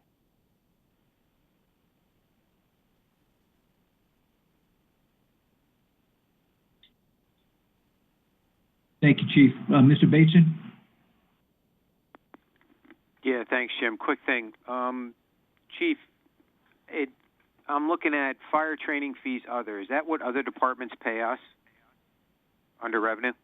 The other one, no, that's from the fire department budget. That's the $25,000 that other. Oh, yeah. That's $75,000. The other. So those are fees, that's tuition. Okay, what's tuition? Is that regional fire departments that pay us? Firefighter one class, the fee is $1,150 thereabouts. So every student that participates in a firefighter one class from the surrounding volunteer fire departments, if it's offered at the regional school, we hire instructors, and all of the costs for the facility, the consumables, as well as the instructor costs are paid for by individual user fees. All of those user fees over the course of the year add up and are projected at $75,189. Okay, in fiscal year 20 right now, any of these classes have been canceled? Are we, how are we handling it now? Is the facility open? I mean, I know a couple of kids that are in this Fire One, and they've been doing it online, but they're not going to a facility. How's that being handled? Should we be concerned about the revenue in fiscal year 20? So the school is closed. So there's no regional fire school use of the facility, although it's open for the Fairfield Fire Department. as well as our municipal uses for emergency management. We are operating on a basis that every program that's offered by the regional fire school is 100% supported by tuition and user fees. So if a class is canceled, then there are no facility costs, consumable costs, or instructors costs. So it's a one-to-one relationship between the expenses and the revenue.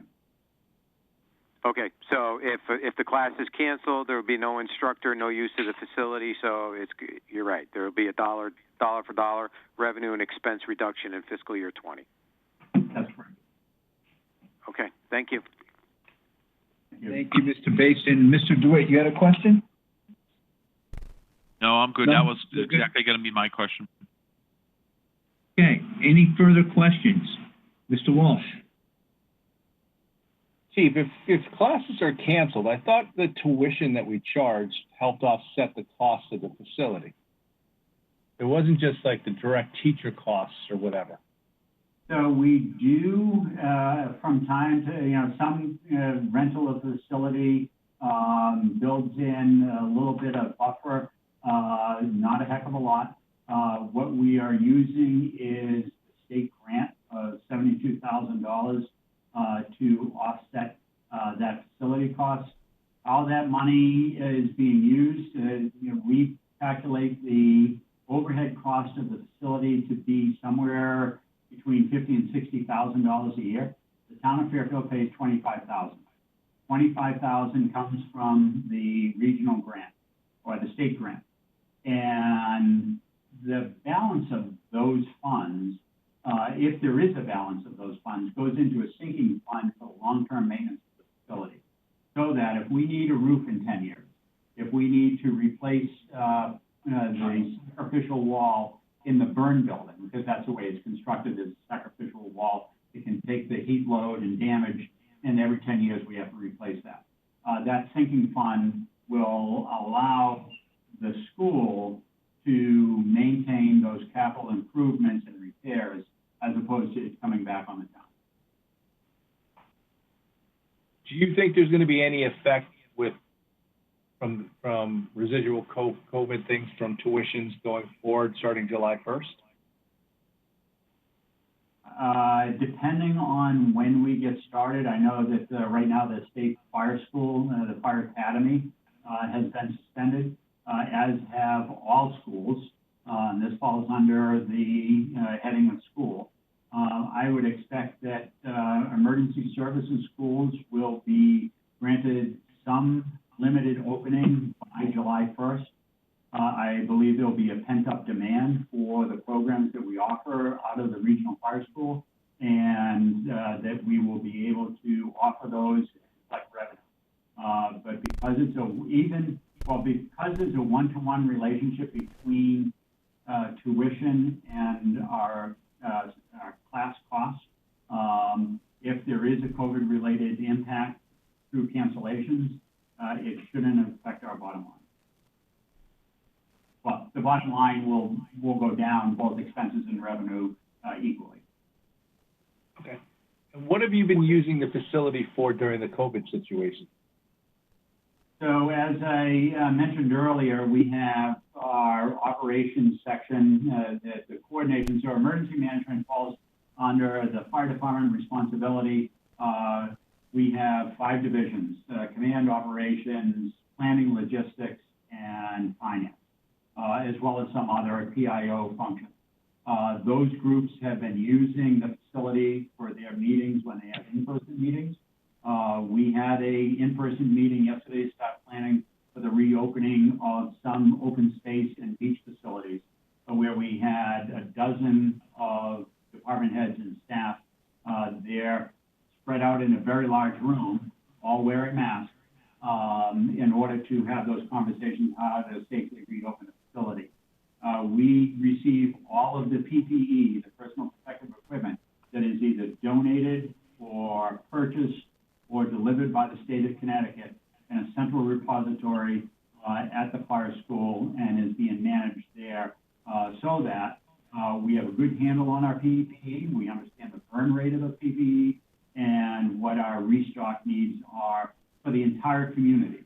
So those are, some of the larger issues that the facility is being used.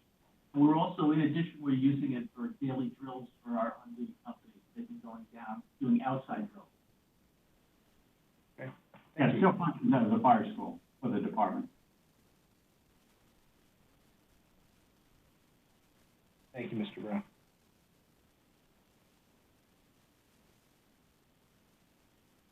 Mr. Wall? No, I said thank you, Mr. Brown. Oh, okay. All right. Any other questions? Okay. All right, thank you, Chief. Thank you. Thank you. Thank you. Have a good night. Thank you, you too.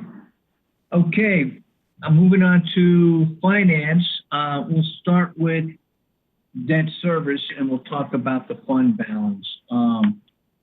So debt service on page 277, plus we have the documents that were sent out earlier today. Some backup. And this is Tom Bremer. I wanted to talk a little bit about two developments since our last talk. We had the refunding of the bonds went off today. Talking from the alternate universe, and I mean that as a joke. We had a very successful sale today. You may already all know all this information, but I thought I would bring it to everyone's attention. We had the refunding today. We were hoping to get 1.1 million in savings. We had the largest group of bidders in anyone's memory that was on the phone, and we had 12 bidders. We were hoping to get 1.1 million in savings. We achieved 1.7 million in savings, which was far in excess of what everybody was hoping for. I'd like to take credit for it. I'd like to share credit with the finance department, but it has nothing to do with us. I think it has a lot more to do with the fact that we're a AAA rated town. What I was also told during the call from our bond counsel was anyone below AAA is having a very difficult time in the bond market. So I'm very thankful that we're a AAA rated town. So I wanted to pass that on. The first question I would imagine you'd have is how much of that we'll see in next year's budget in terms of the savings. We're spreading out the savings over the life of the bond. I think it's around 12 years, something like that, 12 or 13 years. We will be picking up and we're limited somewhat once you start spreading things out. We're limited in how much we can take, but we will be picking up about approximately $125,000 in next year's budget. So that'll be a savings on our debt structure. The second item of positive news is you may recall in my memo to you all on April 9th, the second question we received was, do we have any questions concerning cash flow based on the governor's latest pronouncement on tax collections? And that was the issue that we were all focused on in terms of do we do the deferment or not? And what kind of a hole would we be experiencing?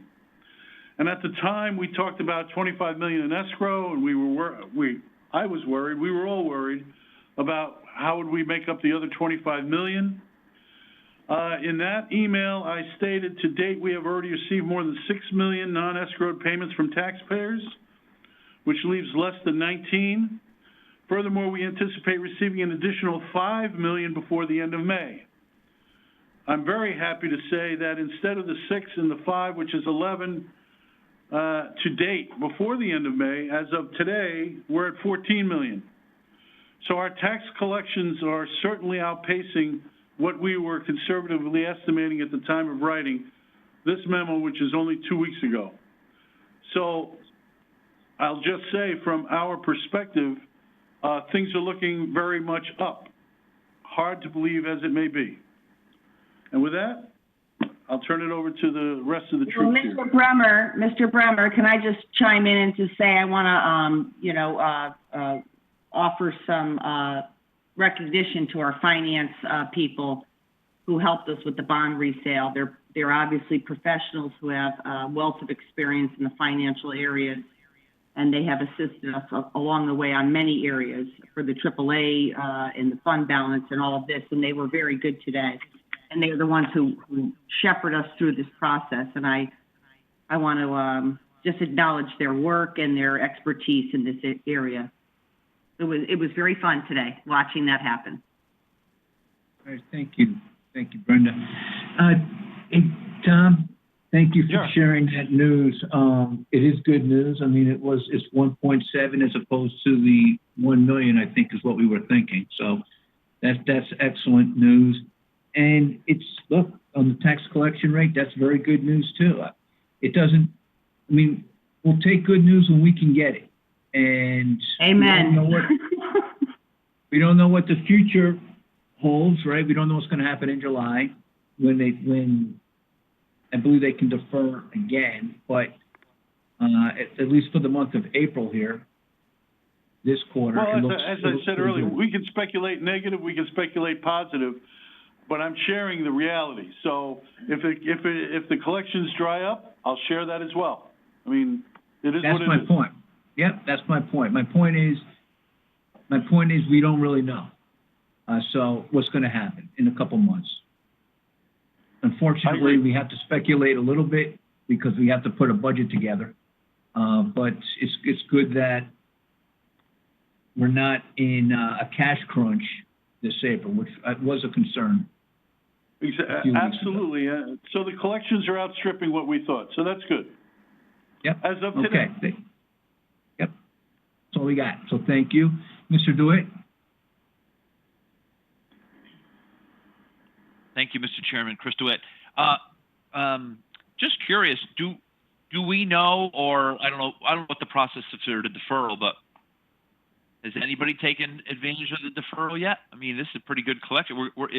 If the money coming in is outpacing our goal, does that mean no one's taken deferral, or very few people, or we just don't know? No. I don't think we have a sense yet. I think we'll know more in May because May 1st, Tom, because May 1st will be the date we'll really get some recognition on that because no one pays any penalties after May 1st. But it probably would be a good idea for Mr. Brown, we could check in with Dave Kay to see probably, I would think maybe mid-May to get an idea of what that rate is. Because no one's officially late till May 1st, right? Correct. That's correct. Yeah, that's okay. correct. So that makes sense. Okay. But that's good news. We're outpacing ourselves. So. Yeah, and I was just assuming that once it was made public that you could wait to pay on your taxes, people would wait to pay on their taxes, but that doesn't seem to be the case, so. Yeah, but they're gonna have to pay them anyway, and the only cost to the town is approximately $27,000 in penalty costs. Nobody's getting out of paying their taxes. They're gonna still have to No, you're absolutely right. Absolutely. Yeah, we'll go to Mr. Mottola, then Mr. Bates, and Mr. Mottola. Yeah, quickly on this. I thought I read in the paper, maybe I should look at what the RTM passed. Are we requiring taxpayers to fill out some type of a form if they want to do the deferral, or is it just if you don't pay it, we're just giving them the deferral? They're just getting it, John, because it would have been too much of a burden on our assessor's office, collector's office. I agree. They're just if they want it, they get it. All right. Except for landlords, they have a little bit more of a. Yeah, landlords are different. Yep. Right. Thanks. All right, thank you, Mr. Mottola. Mr. Bateson? Yeah, quick thing. Tom Bremer, what amount did we refund today, principal? 18.8. I thought it was about 19 million. Everything we could. About 19 million. Is that on target with what you were looking for when you went before the RTM? Yes. Okay, now So we voted on. Sorry, go ahead. You had mentioned, sorry, it's late. You had said you were anticipating a bond premium of 1.2 million, and you wound up with 1.5. No, we were anticipating 1 million to 1.1 million, and we ended up at 1.7. Not premium, ended up at 1.7. So that 1.7 million is going to be amortized over 12 years straight line, or is that the way that move goes? No, not straight line. As I said, the first year will be about 125. And that's the 2021 fiscal year? 2021 fiscal year, yes. Okay. And then there's a couple of years where it's a little bit higher, and then it starts dropping thereafter. Okay, is that set when we when we refund that premium schedule? Yes, it's set. Okay. Are we talking about the debt service now, Jim, also? Yes, now we're going to go into debt service. Okay, should I wait for the presentation on that then? Yes. Okay.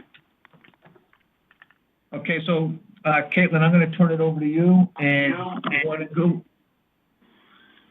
with your documents? You have three pieces of paper in front of you that were sent out. The first is simply a copy of the budget, the service sheet, 7 with some handwriting on the right-hand side. And the next 2 pages are the waterfall chart that we always refer to. No. There's 2 of those, and there's only 2 of those because they didn't fit onto one sheet. So what I wanted to do was just kind of walk you through the actual debt service budget on the page 277 and how it corresponds to the actual waterfall. Because really, those numbers come straight off the waterfall chart, except for a couple of differences. So if we want to start with the budget of total debt expense of the 26,194, we're going to talk about the 1.3 later, the total.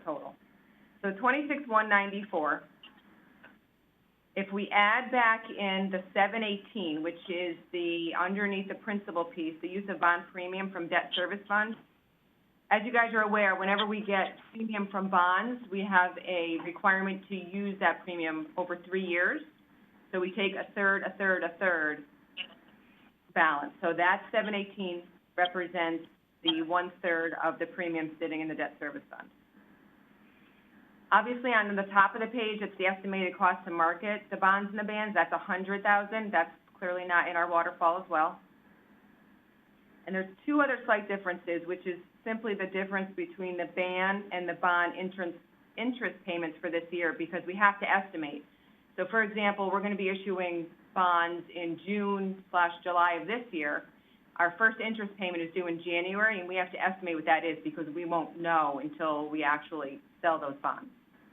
So if you add up the 26,194, the 718 of the use of the bond premium, the 100 of the marketing costs going the other way, and the 76 and the 55, the difference between the estimated and the actual of the ban and bond payments for this year, it totals the 26,833, which you could see is, if you go to page 2 of the debt service schedule, I know it's kind of small, but in the total all column, it's a little bit asterisk. It's actually 26,8, just due to rounding, 832, is the total debt service for this fiscal year coming up, 2021. So that's how it kind of reconciles, and on the actual debt service sheet, you can kind of see some more handwritten notes that get you from one schedule to the other. Yeah. And it's labeled A, B, C, D, E on both sheets. So it's really, the debt service amount is straight off the waterfall, other than those couple of small items. And then at the bottom of the page is the use of reserves of the 1.3, which then gets you to a net debt service expense of the 24,894, which is going to be slightly reduced by the savings of this refunded bond.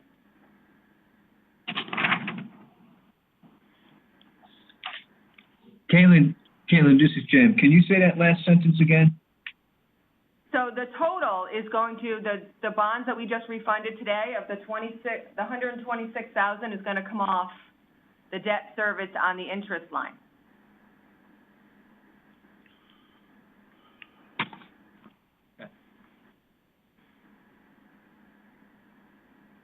But for the next fiscal year, for 2021? Yes. Yeah, so instead of 24,894, it looks like it's going to be 24,769, approximately.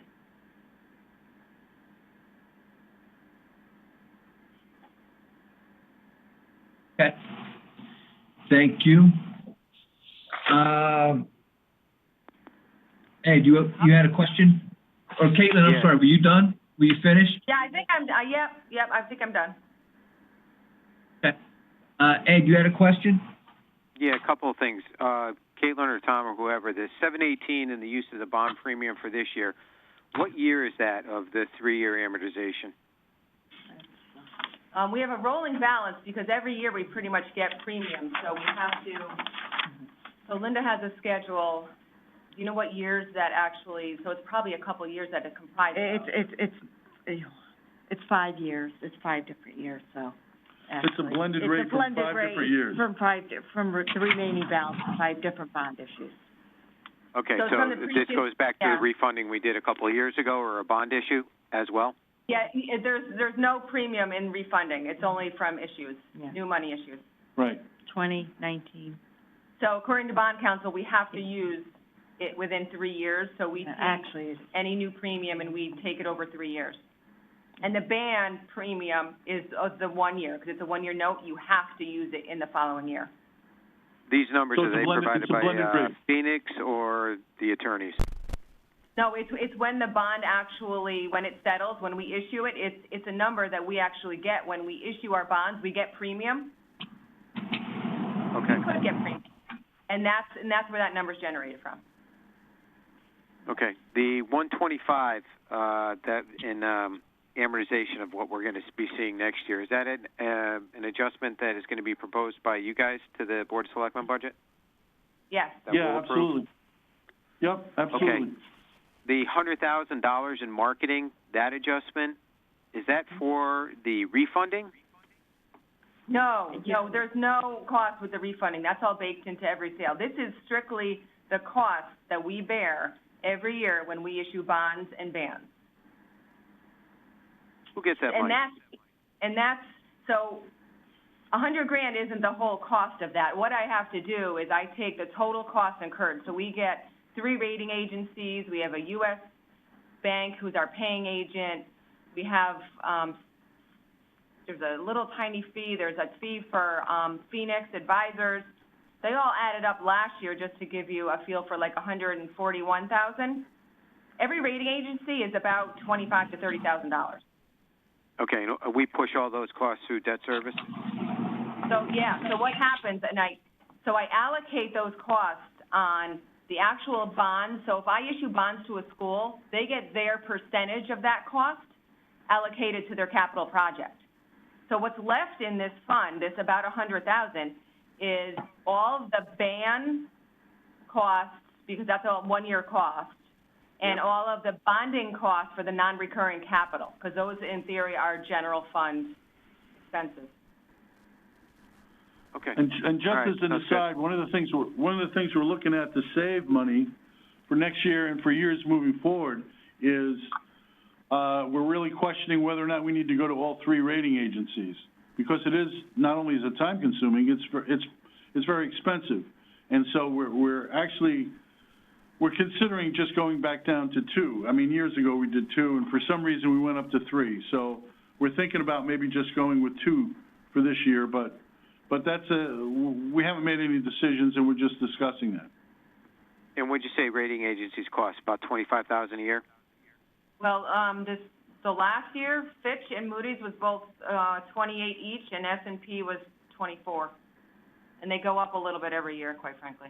Yeah, so it's about $90,000 for the 3, and it's not a lot of money, but why are we spending it? Okay, all right, sounds good. Thank you. All right, thank you, Ed.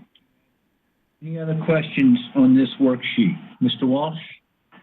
The use of debt service reserves, using the $1.3 million, Caitlin, how much will that leave in the account? At least the 1.4 that we had already put in there to use potentially for the fill pile, correct? Yeah, the 1.4 is the only thing really left that you can use. The other amounts are this premium.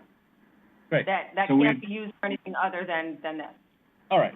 So this board's gonna have to make a decision, I think, about whether to use the 1.4 and isolate it into an account specifically to be able to be used for the fill pile, whether it's for these costs or for future costs, or we potentially could burn it this year, 1.4. We wanted to bring the budget down and use the full 2.7. So just putting that out to my fellow board members, we'll all have to discuss that. Yes, we do need to discuss that. We need to talk to Mr. Carey. Yep. Right, to see if he, where he's at with this whole fill pile. We haven't talked to him in a while, and I think, as I thought about it, me personally, I'm a little more comfortable before we vote on talking to him on where we're at with the fill pile, the expenses, and what he has coming up.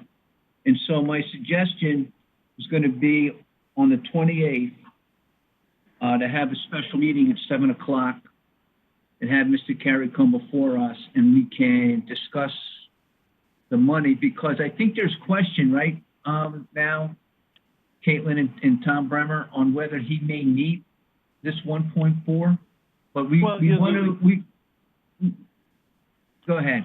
Look, I was just going to say, the question I'm struggling with, and I've had a number of conversations, but I need to have a few more with him, is what does he need?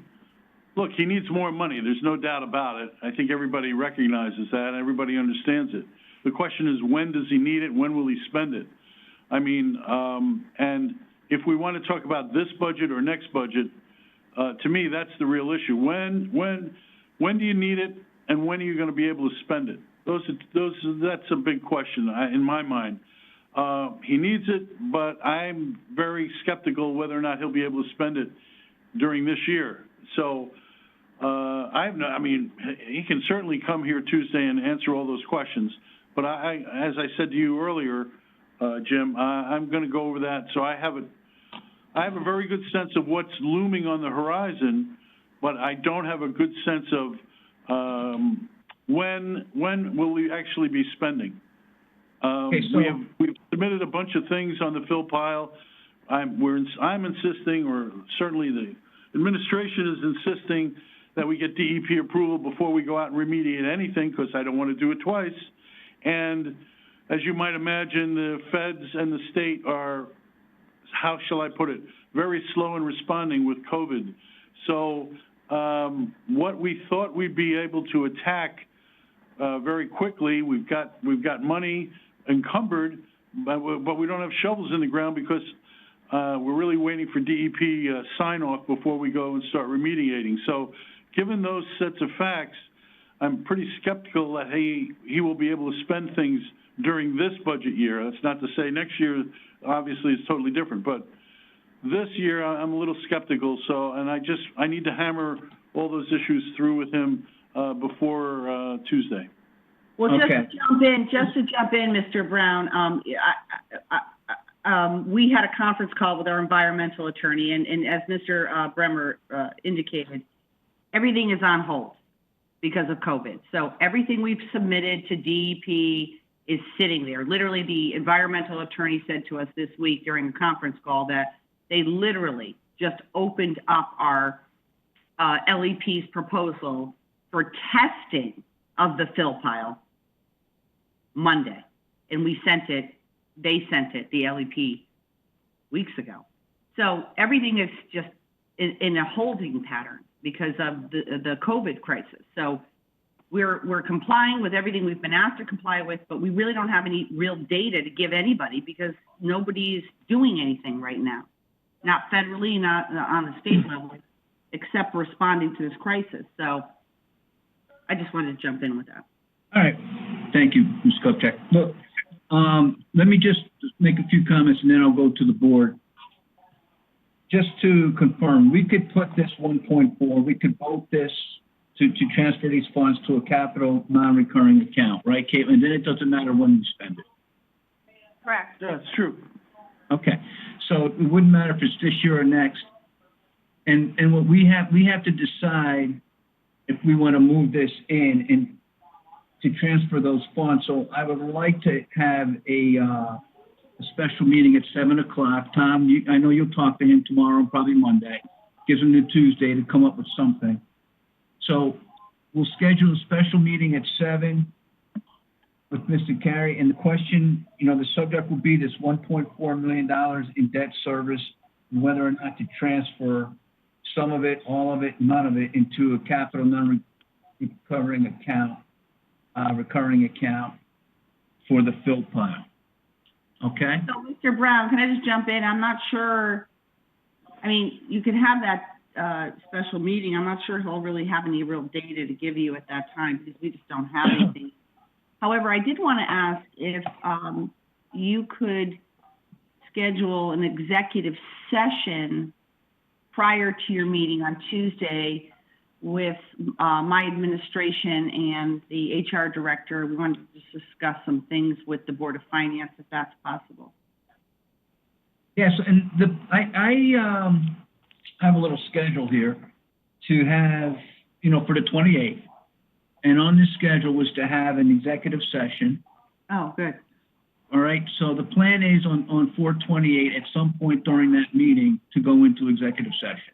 And Will we be able to do at the beginning part so we could just give the data that we need to provide the Board of Finance with? Yes, we can do that. Okay. We can do that. Thank you. Okay. Who had their hands up?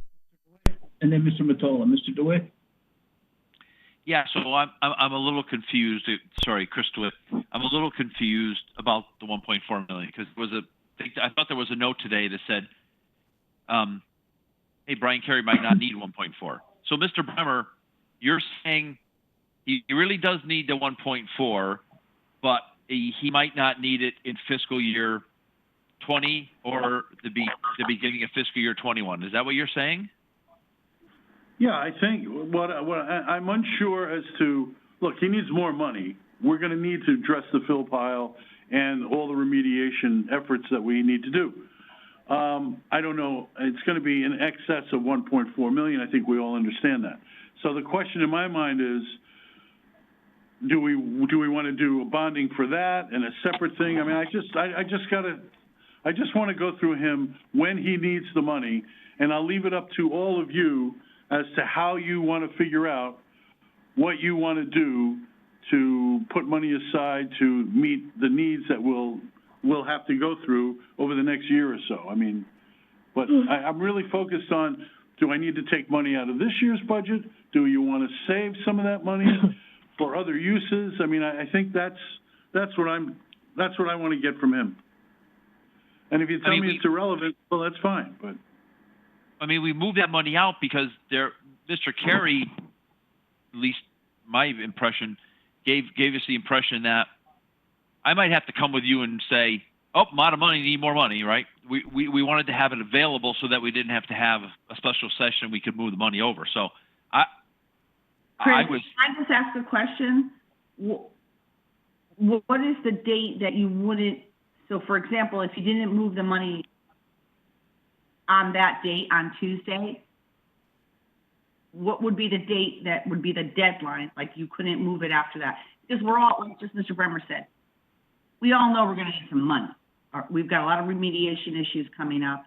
We don't know exactly what DEEP's going to approve or whatever, but we know we're going to need money. But what I'm trying to understand is there a deadline, like where the money has to be approved by a certain date for this fiscal year? Like, I'm just a little confused. Like, can you help clarify that? No, I mean, I can't. I mean, I think up till June 30th we could appropriate that 1.4 million, right? But I think the question, Mr. Spent in this fiscal year, or can it be if it's appropriated before June 30th? It does. Brandon, it does not if we move it. Okay, so we're going to move it to this non-recurring account. Right, so the Board of Finance we're the board that transfers funds. Right. So we'll transfer those funds over from this debt service to this non-recurring fund. And there it will sit, and then it cannot be used for anything other than the fill pile. But does it have to be spent before this fiscal year ends, Jim? No. Well, okay, so then maybe it is a good idea for you to do that. I mean, because we're going to need it either, regardless of what. Okay. All right. That's all. I mean, we're all in agreement, right, that this 1.4 should come out of fiscal year 20 and not 21, right? I think we could all agree on that.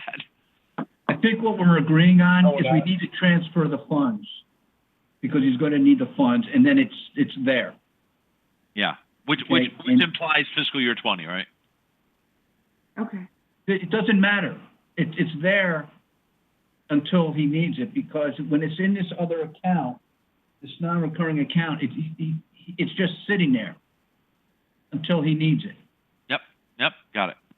Okay. Okay, Thank Mr. Walsh? Thank you. All right, thank you, Brendan.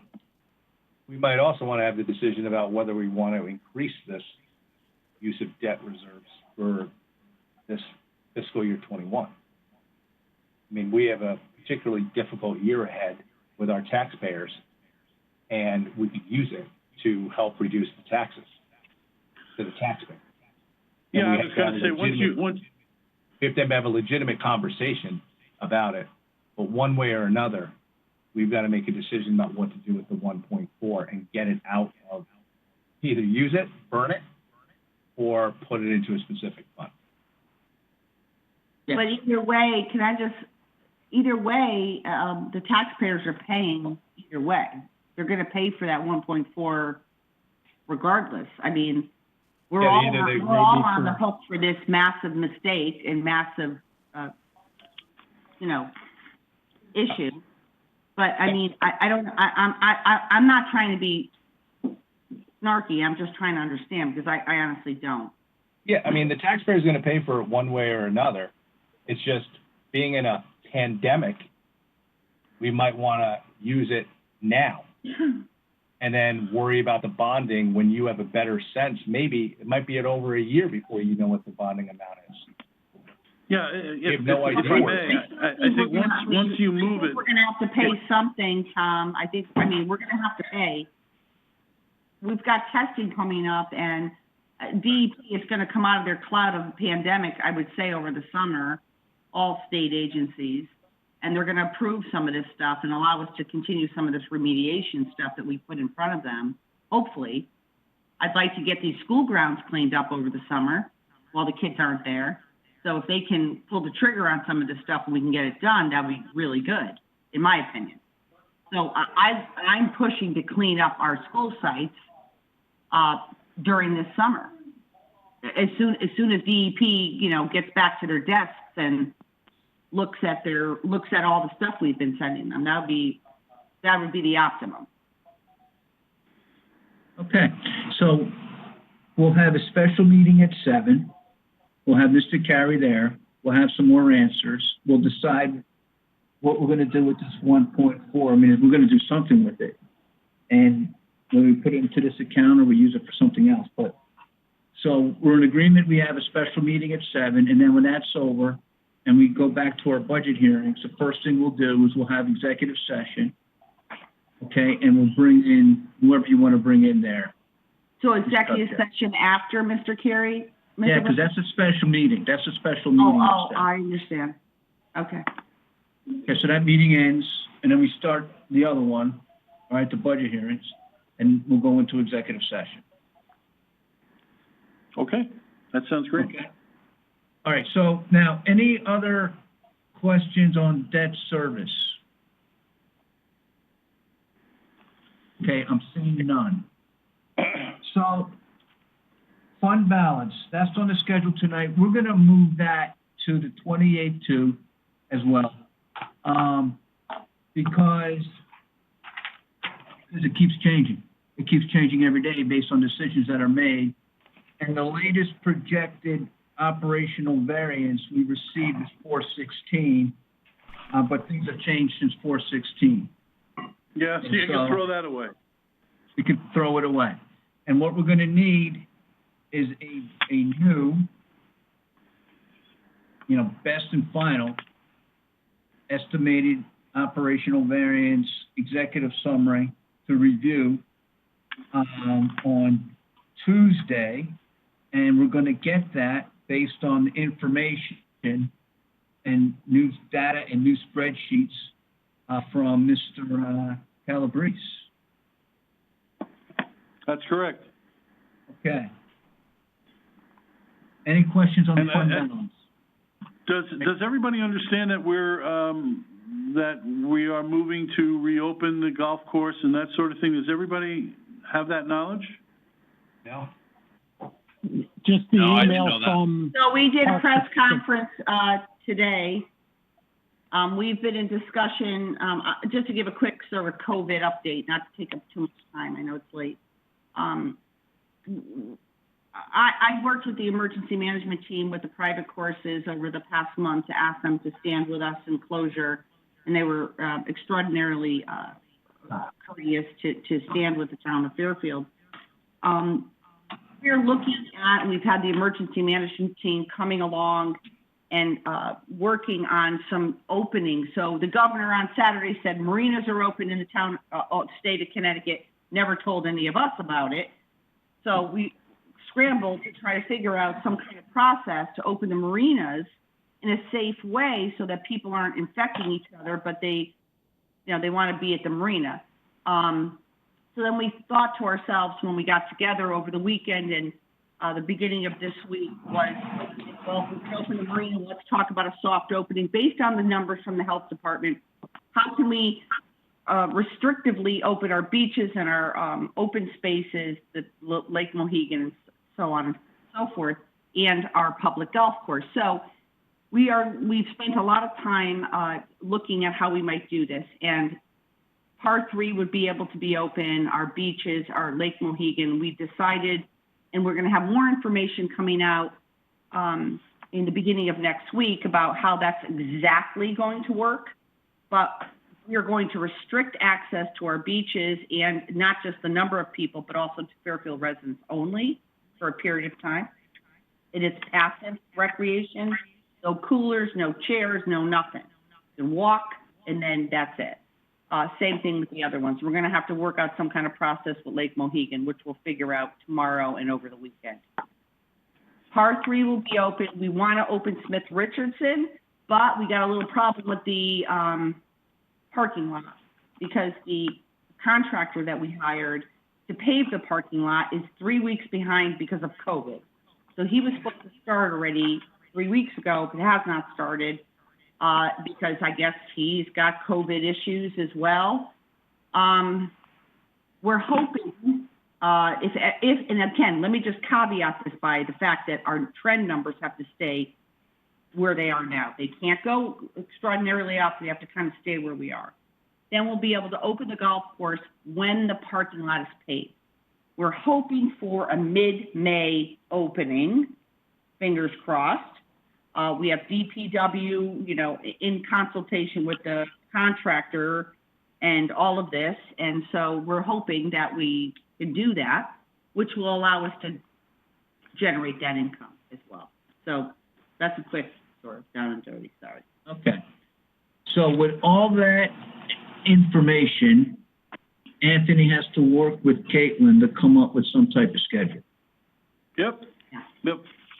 They've been working on that. Okay.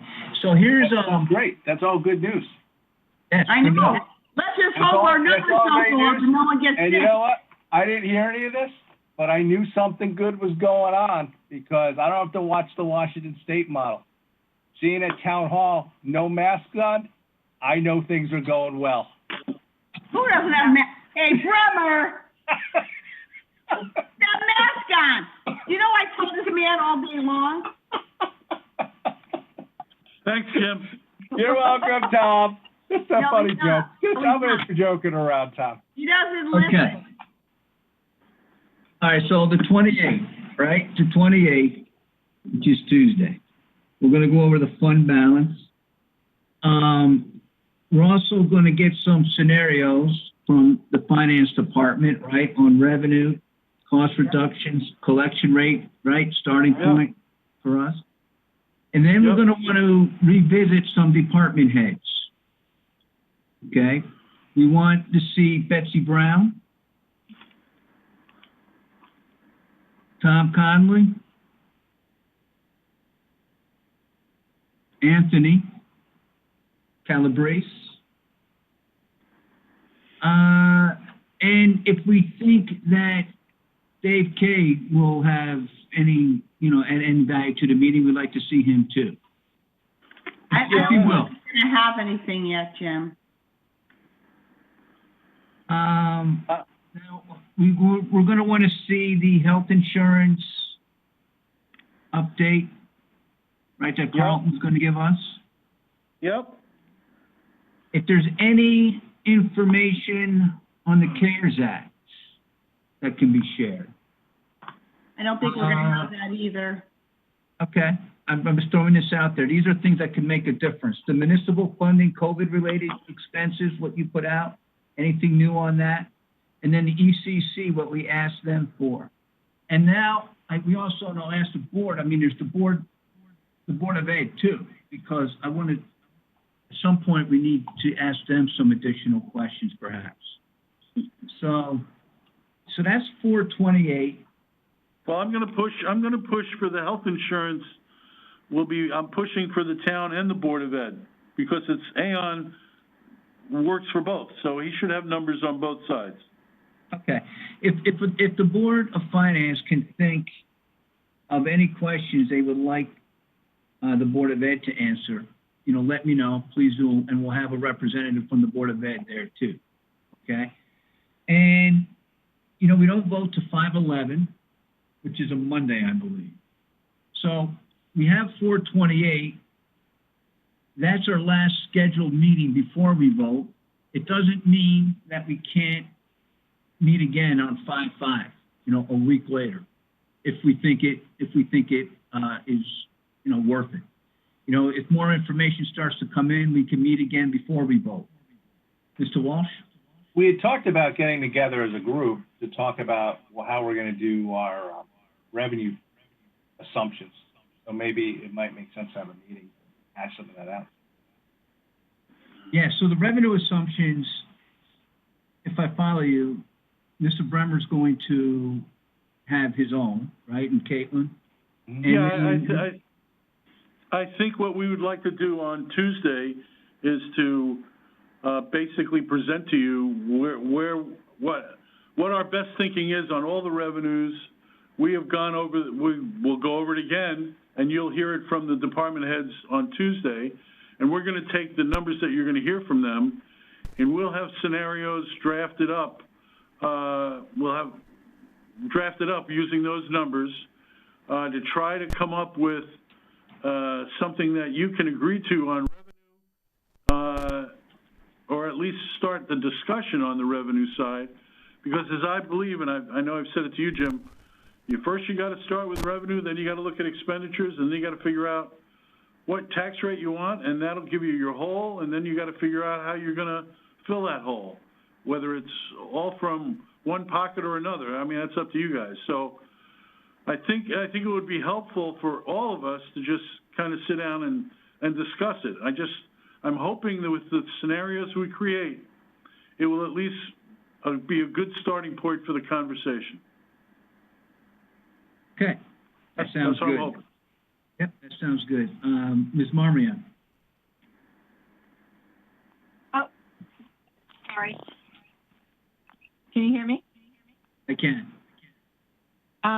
I just have a question. When do you think we might get that document, Mr. Bremer and Caitlin, just so we have enough time to review it before actually going into the meeting on Tuesday? We're hoping to get it to you this weekend. No, I'd say Monday, because the Anthony stuff, I gotta meet. We have to, it's very difficult because everything is, we'll do the best we can to get it to you as early as we can. I will absolutely make sure that you do not have it on Tuesday. You'll have it before Tuesday. But we're working with numbers that change almost daily, and we got to get all the department heads to get us the numbers. And we're waiting on Aon. We can't seem to get everybody to move as fast as we'd like. Let's put it that way. All right, and so I guess if we have questions based on that document, you ask, us to forward questions or to the department heads. I just want to make sure that we have enough time to formulate those questions and then, get to them so that they can be prepared to answer us. So, yeah, the earliest, the better. Thank you. You got it. Mr. Mottola? I don't want to rock the boat, but if you think you need a little more time, let's have the meeting Wednesday or Thursday. just a thought.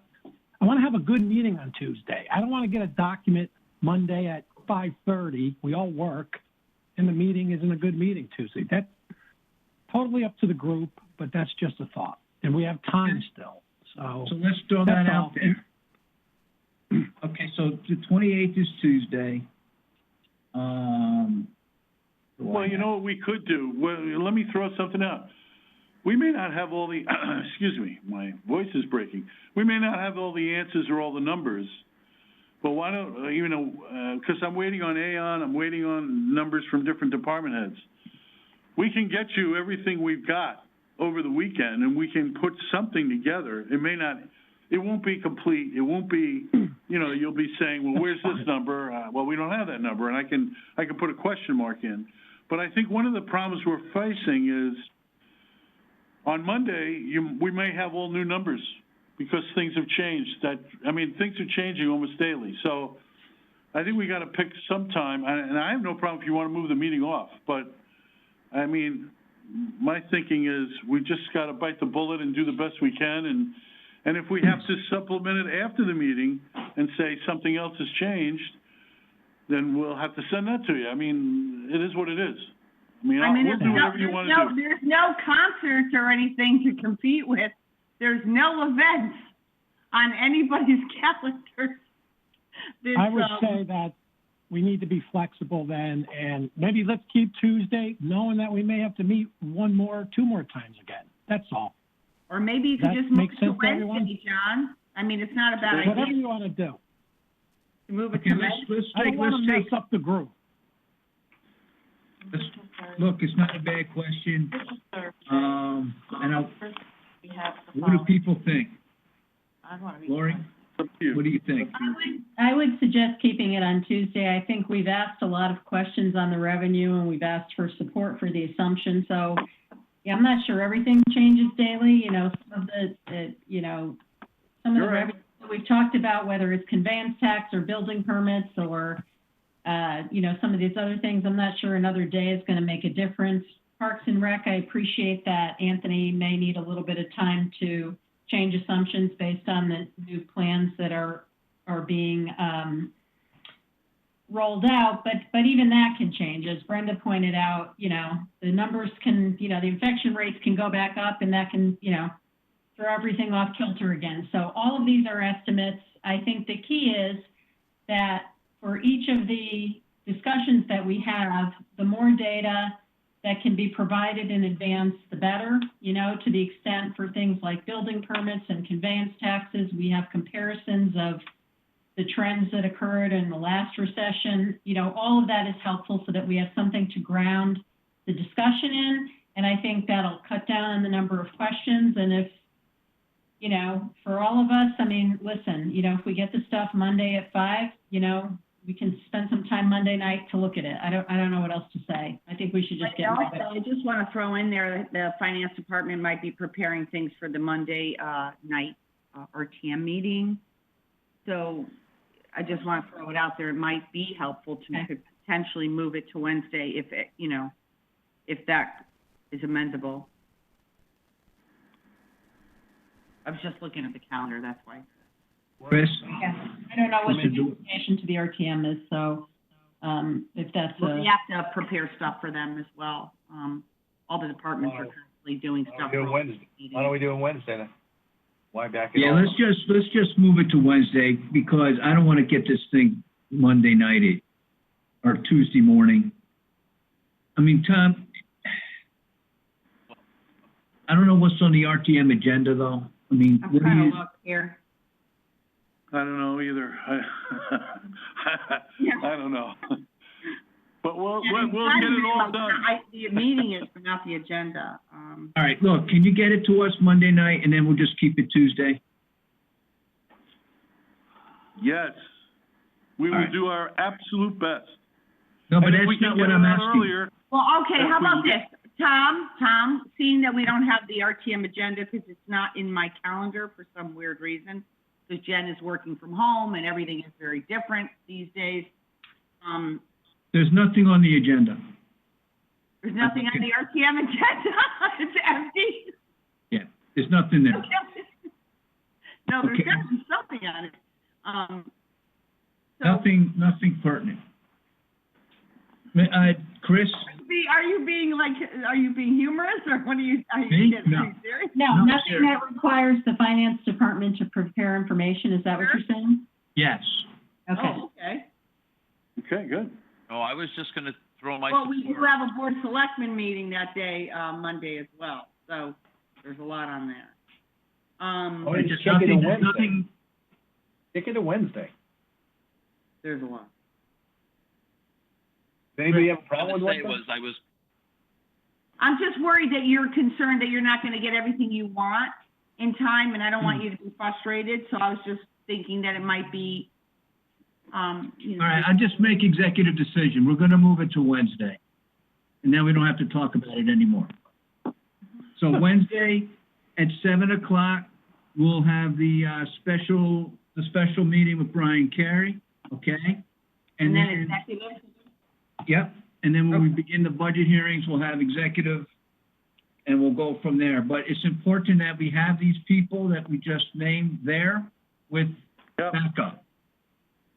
Yep. And that we're gonna have beforehand, so that we're gonna be able to read and understand and be able to ask questions. So, Yep, Jim. we'll still try to get you what we can over the weekend. Okay. Lori? All right. Yeah, no, that was my question. So if we move it to Wednesday, we're still going to have the information Monday, right? It's not going to move to Tuesday. Yes, that's right. It gives us an extra day to read. That's correct. Okay. Very good. And if the board thinks of questions that they like answered for Wednesday, just please send them to Chris and I, and we'll make sure we get them over to the finance department. Okay. Mr. DeWitt? Jen sent us a note the other day about the 5th. I'd recommend that, now that we're meeting on Wednesday, I recommend we still leave the 5th as a day of a meeting, and we're voting on the 11th. We can always cancel it. But Yeah, we're not gonna cancel it. right. We won't leave it there. At the end of the 28th, we could decide if we want to meet again. 29th. 29. Or 29, sorry, 29. You just made an executive decision. Yes, I did. Jim Walsh? Wait a I minute, just think- Cinco de I think we Mayo? should- I think we should meet on the 5th or the 6th, whatever, someday that week, just to get the latest update, even if the conversation lasts 20 minutes. But everything's changing so much. Yeah, so let's keep it. Yeah, it's scheduled for the 5th. There's nothing, we never change that. That's a Tuesday. The only thing we may change is the date, but right now it's set for Tuesday, 5/5, 7:30. Mr. Jack Walsh, Castani? did you just suggest that there was a Board of Finance meeting discussion that could last 20 minutes?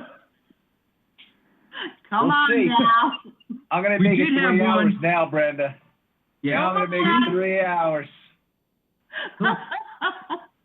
I've been to those meetings. Have to go over your budget with a fine-tooth comb again. Yeah, but not during budget meeting.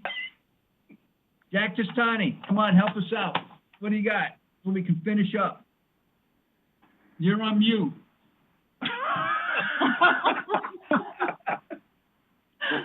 Jack, He you just know walked that? up. Jack, Jack, you're on mute. If Can you guys hear me now? yes, Yeah. go ahead. Can you guys hear Oh, me he's now? on mute. He's on mute. No, he's talking to his phone. We can hear him. Go ahead, Jack. Can you hear me? Oh, you can hear me? Okay. I just wanted to get a quick update since Brenda mentioned some advances in the town, what she's been doing in terms of getting some funding from the state.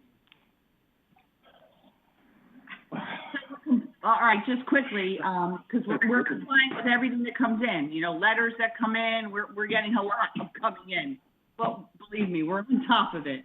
We're complying with everything that comes in. We're sending stuff that comes in, from the state of Connecticut, directly and quickly. We just got a letter about May 1st coming in. We've got actually about probably several letters, with stuff. But the most recent is about a May 1st, which is kind of silly because the state's like, oh, send stuff for June, for May, which doesn't make any sense. But frankly, everything coming out of the state doesn't make much sense these days.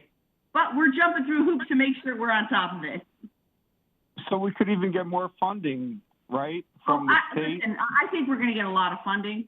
I mean, we actually made money on Sandy, which is amazing to me. I look back at these records over the last couple of weeks.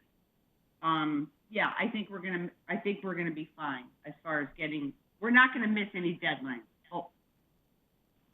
For funding. Right, okay, great. That's great. Great news. There's probably gonna be a lot more. And if I heard, sign up. and if I overheard correctly, Jim Walsh is gonna host Cinco de Mayo. Did I hear that correctly? Wait, did I miss that, Jim? Okay, it's late. Cinco de Mayo, Mr. Brown. That means nothing to me, Cinco de Mayo. If you're looking for a motion to adjourn. You make a mean margarita. Mrs. Marmion. Motion to adjourn. God bless you, Sheila. Second. Seconded by Laurie Charlton. All those in favor? Aye.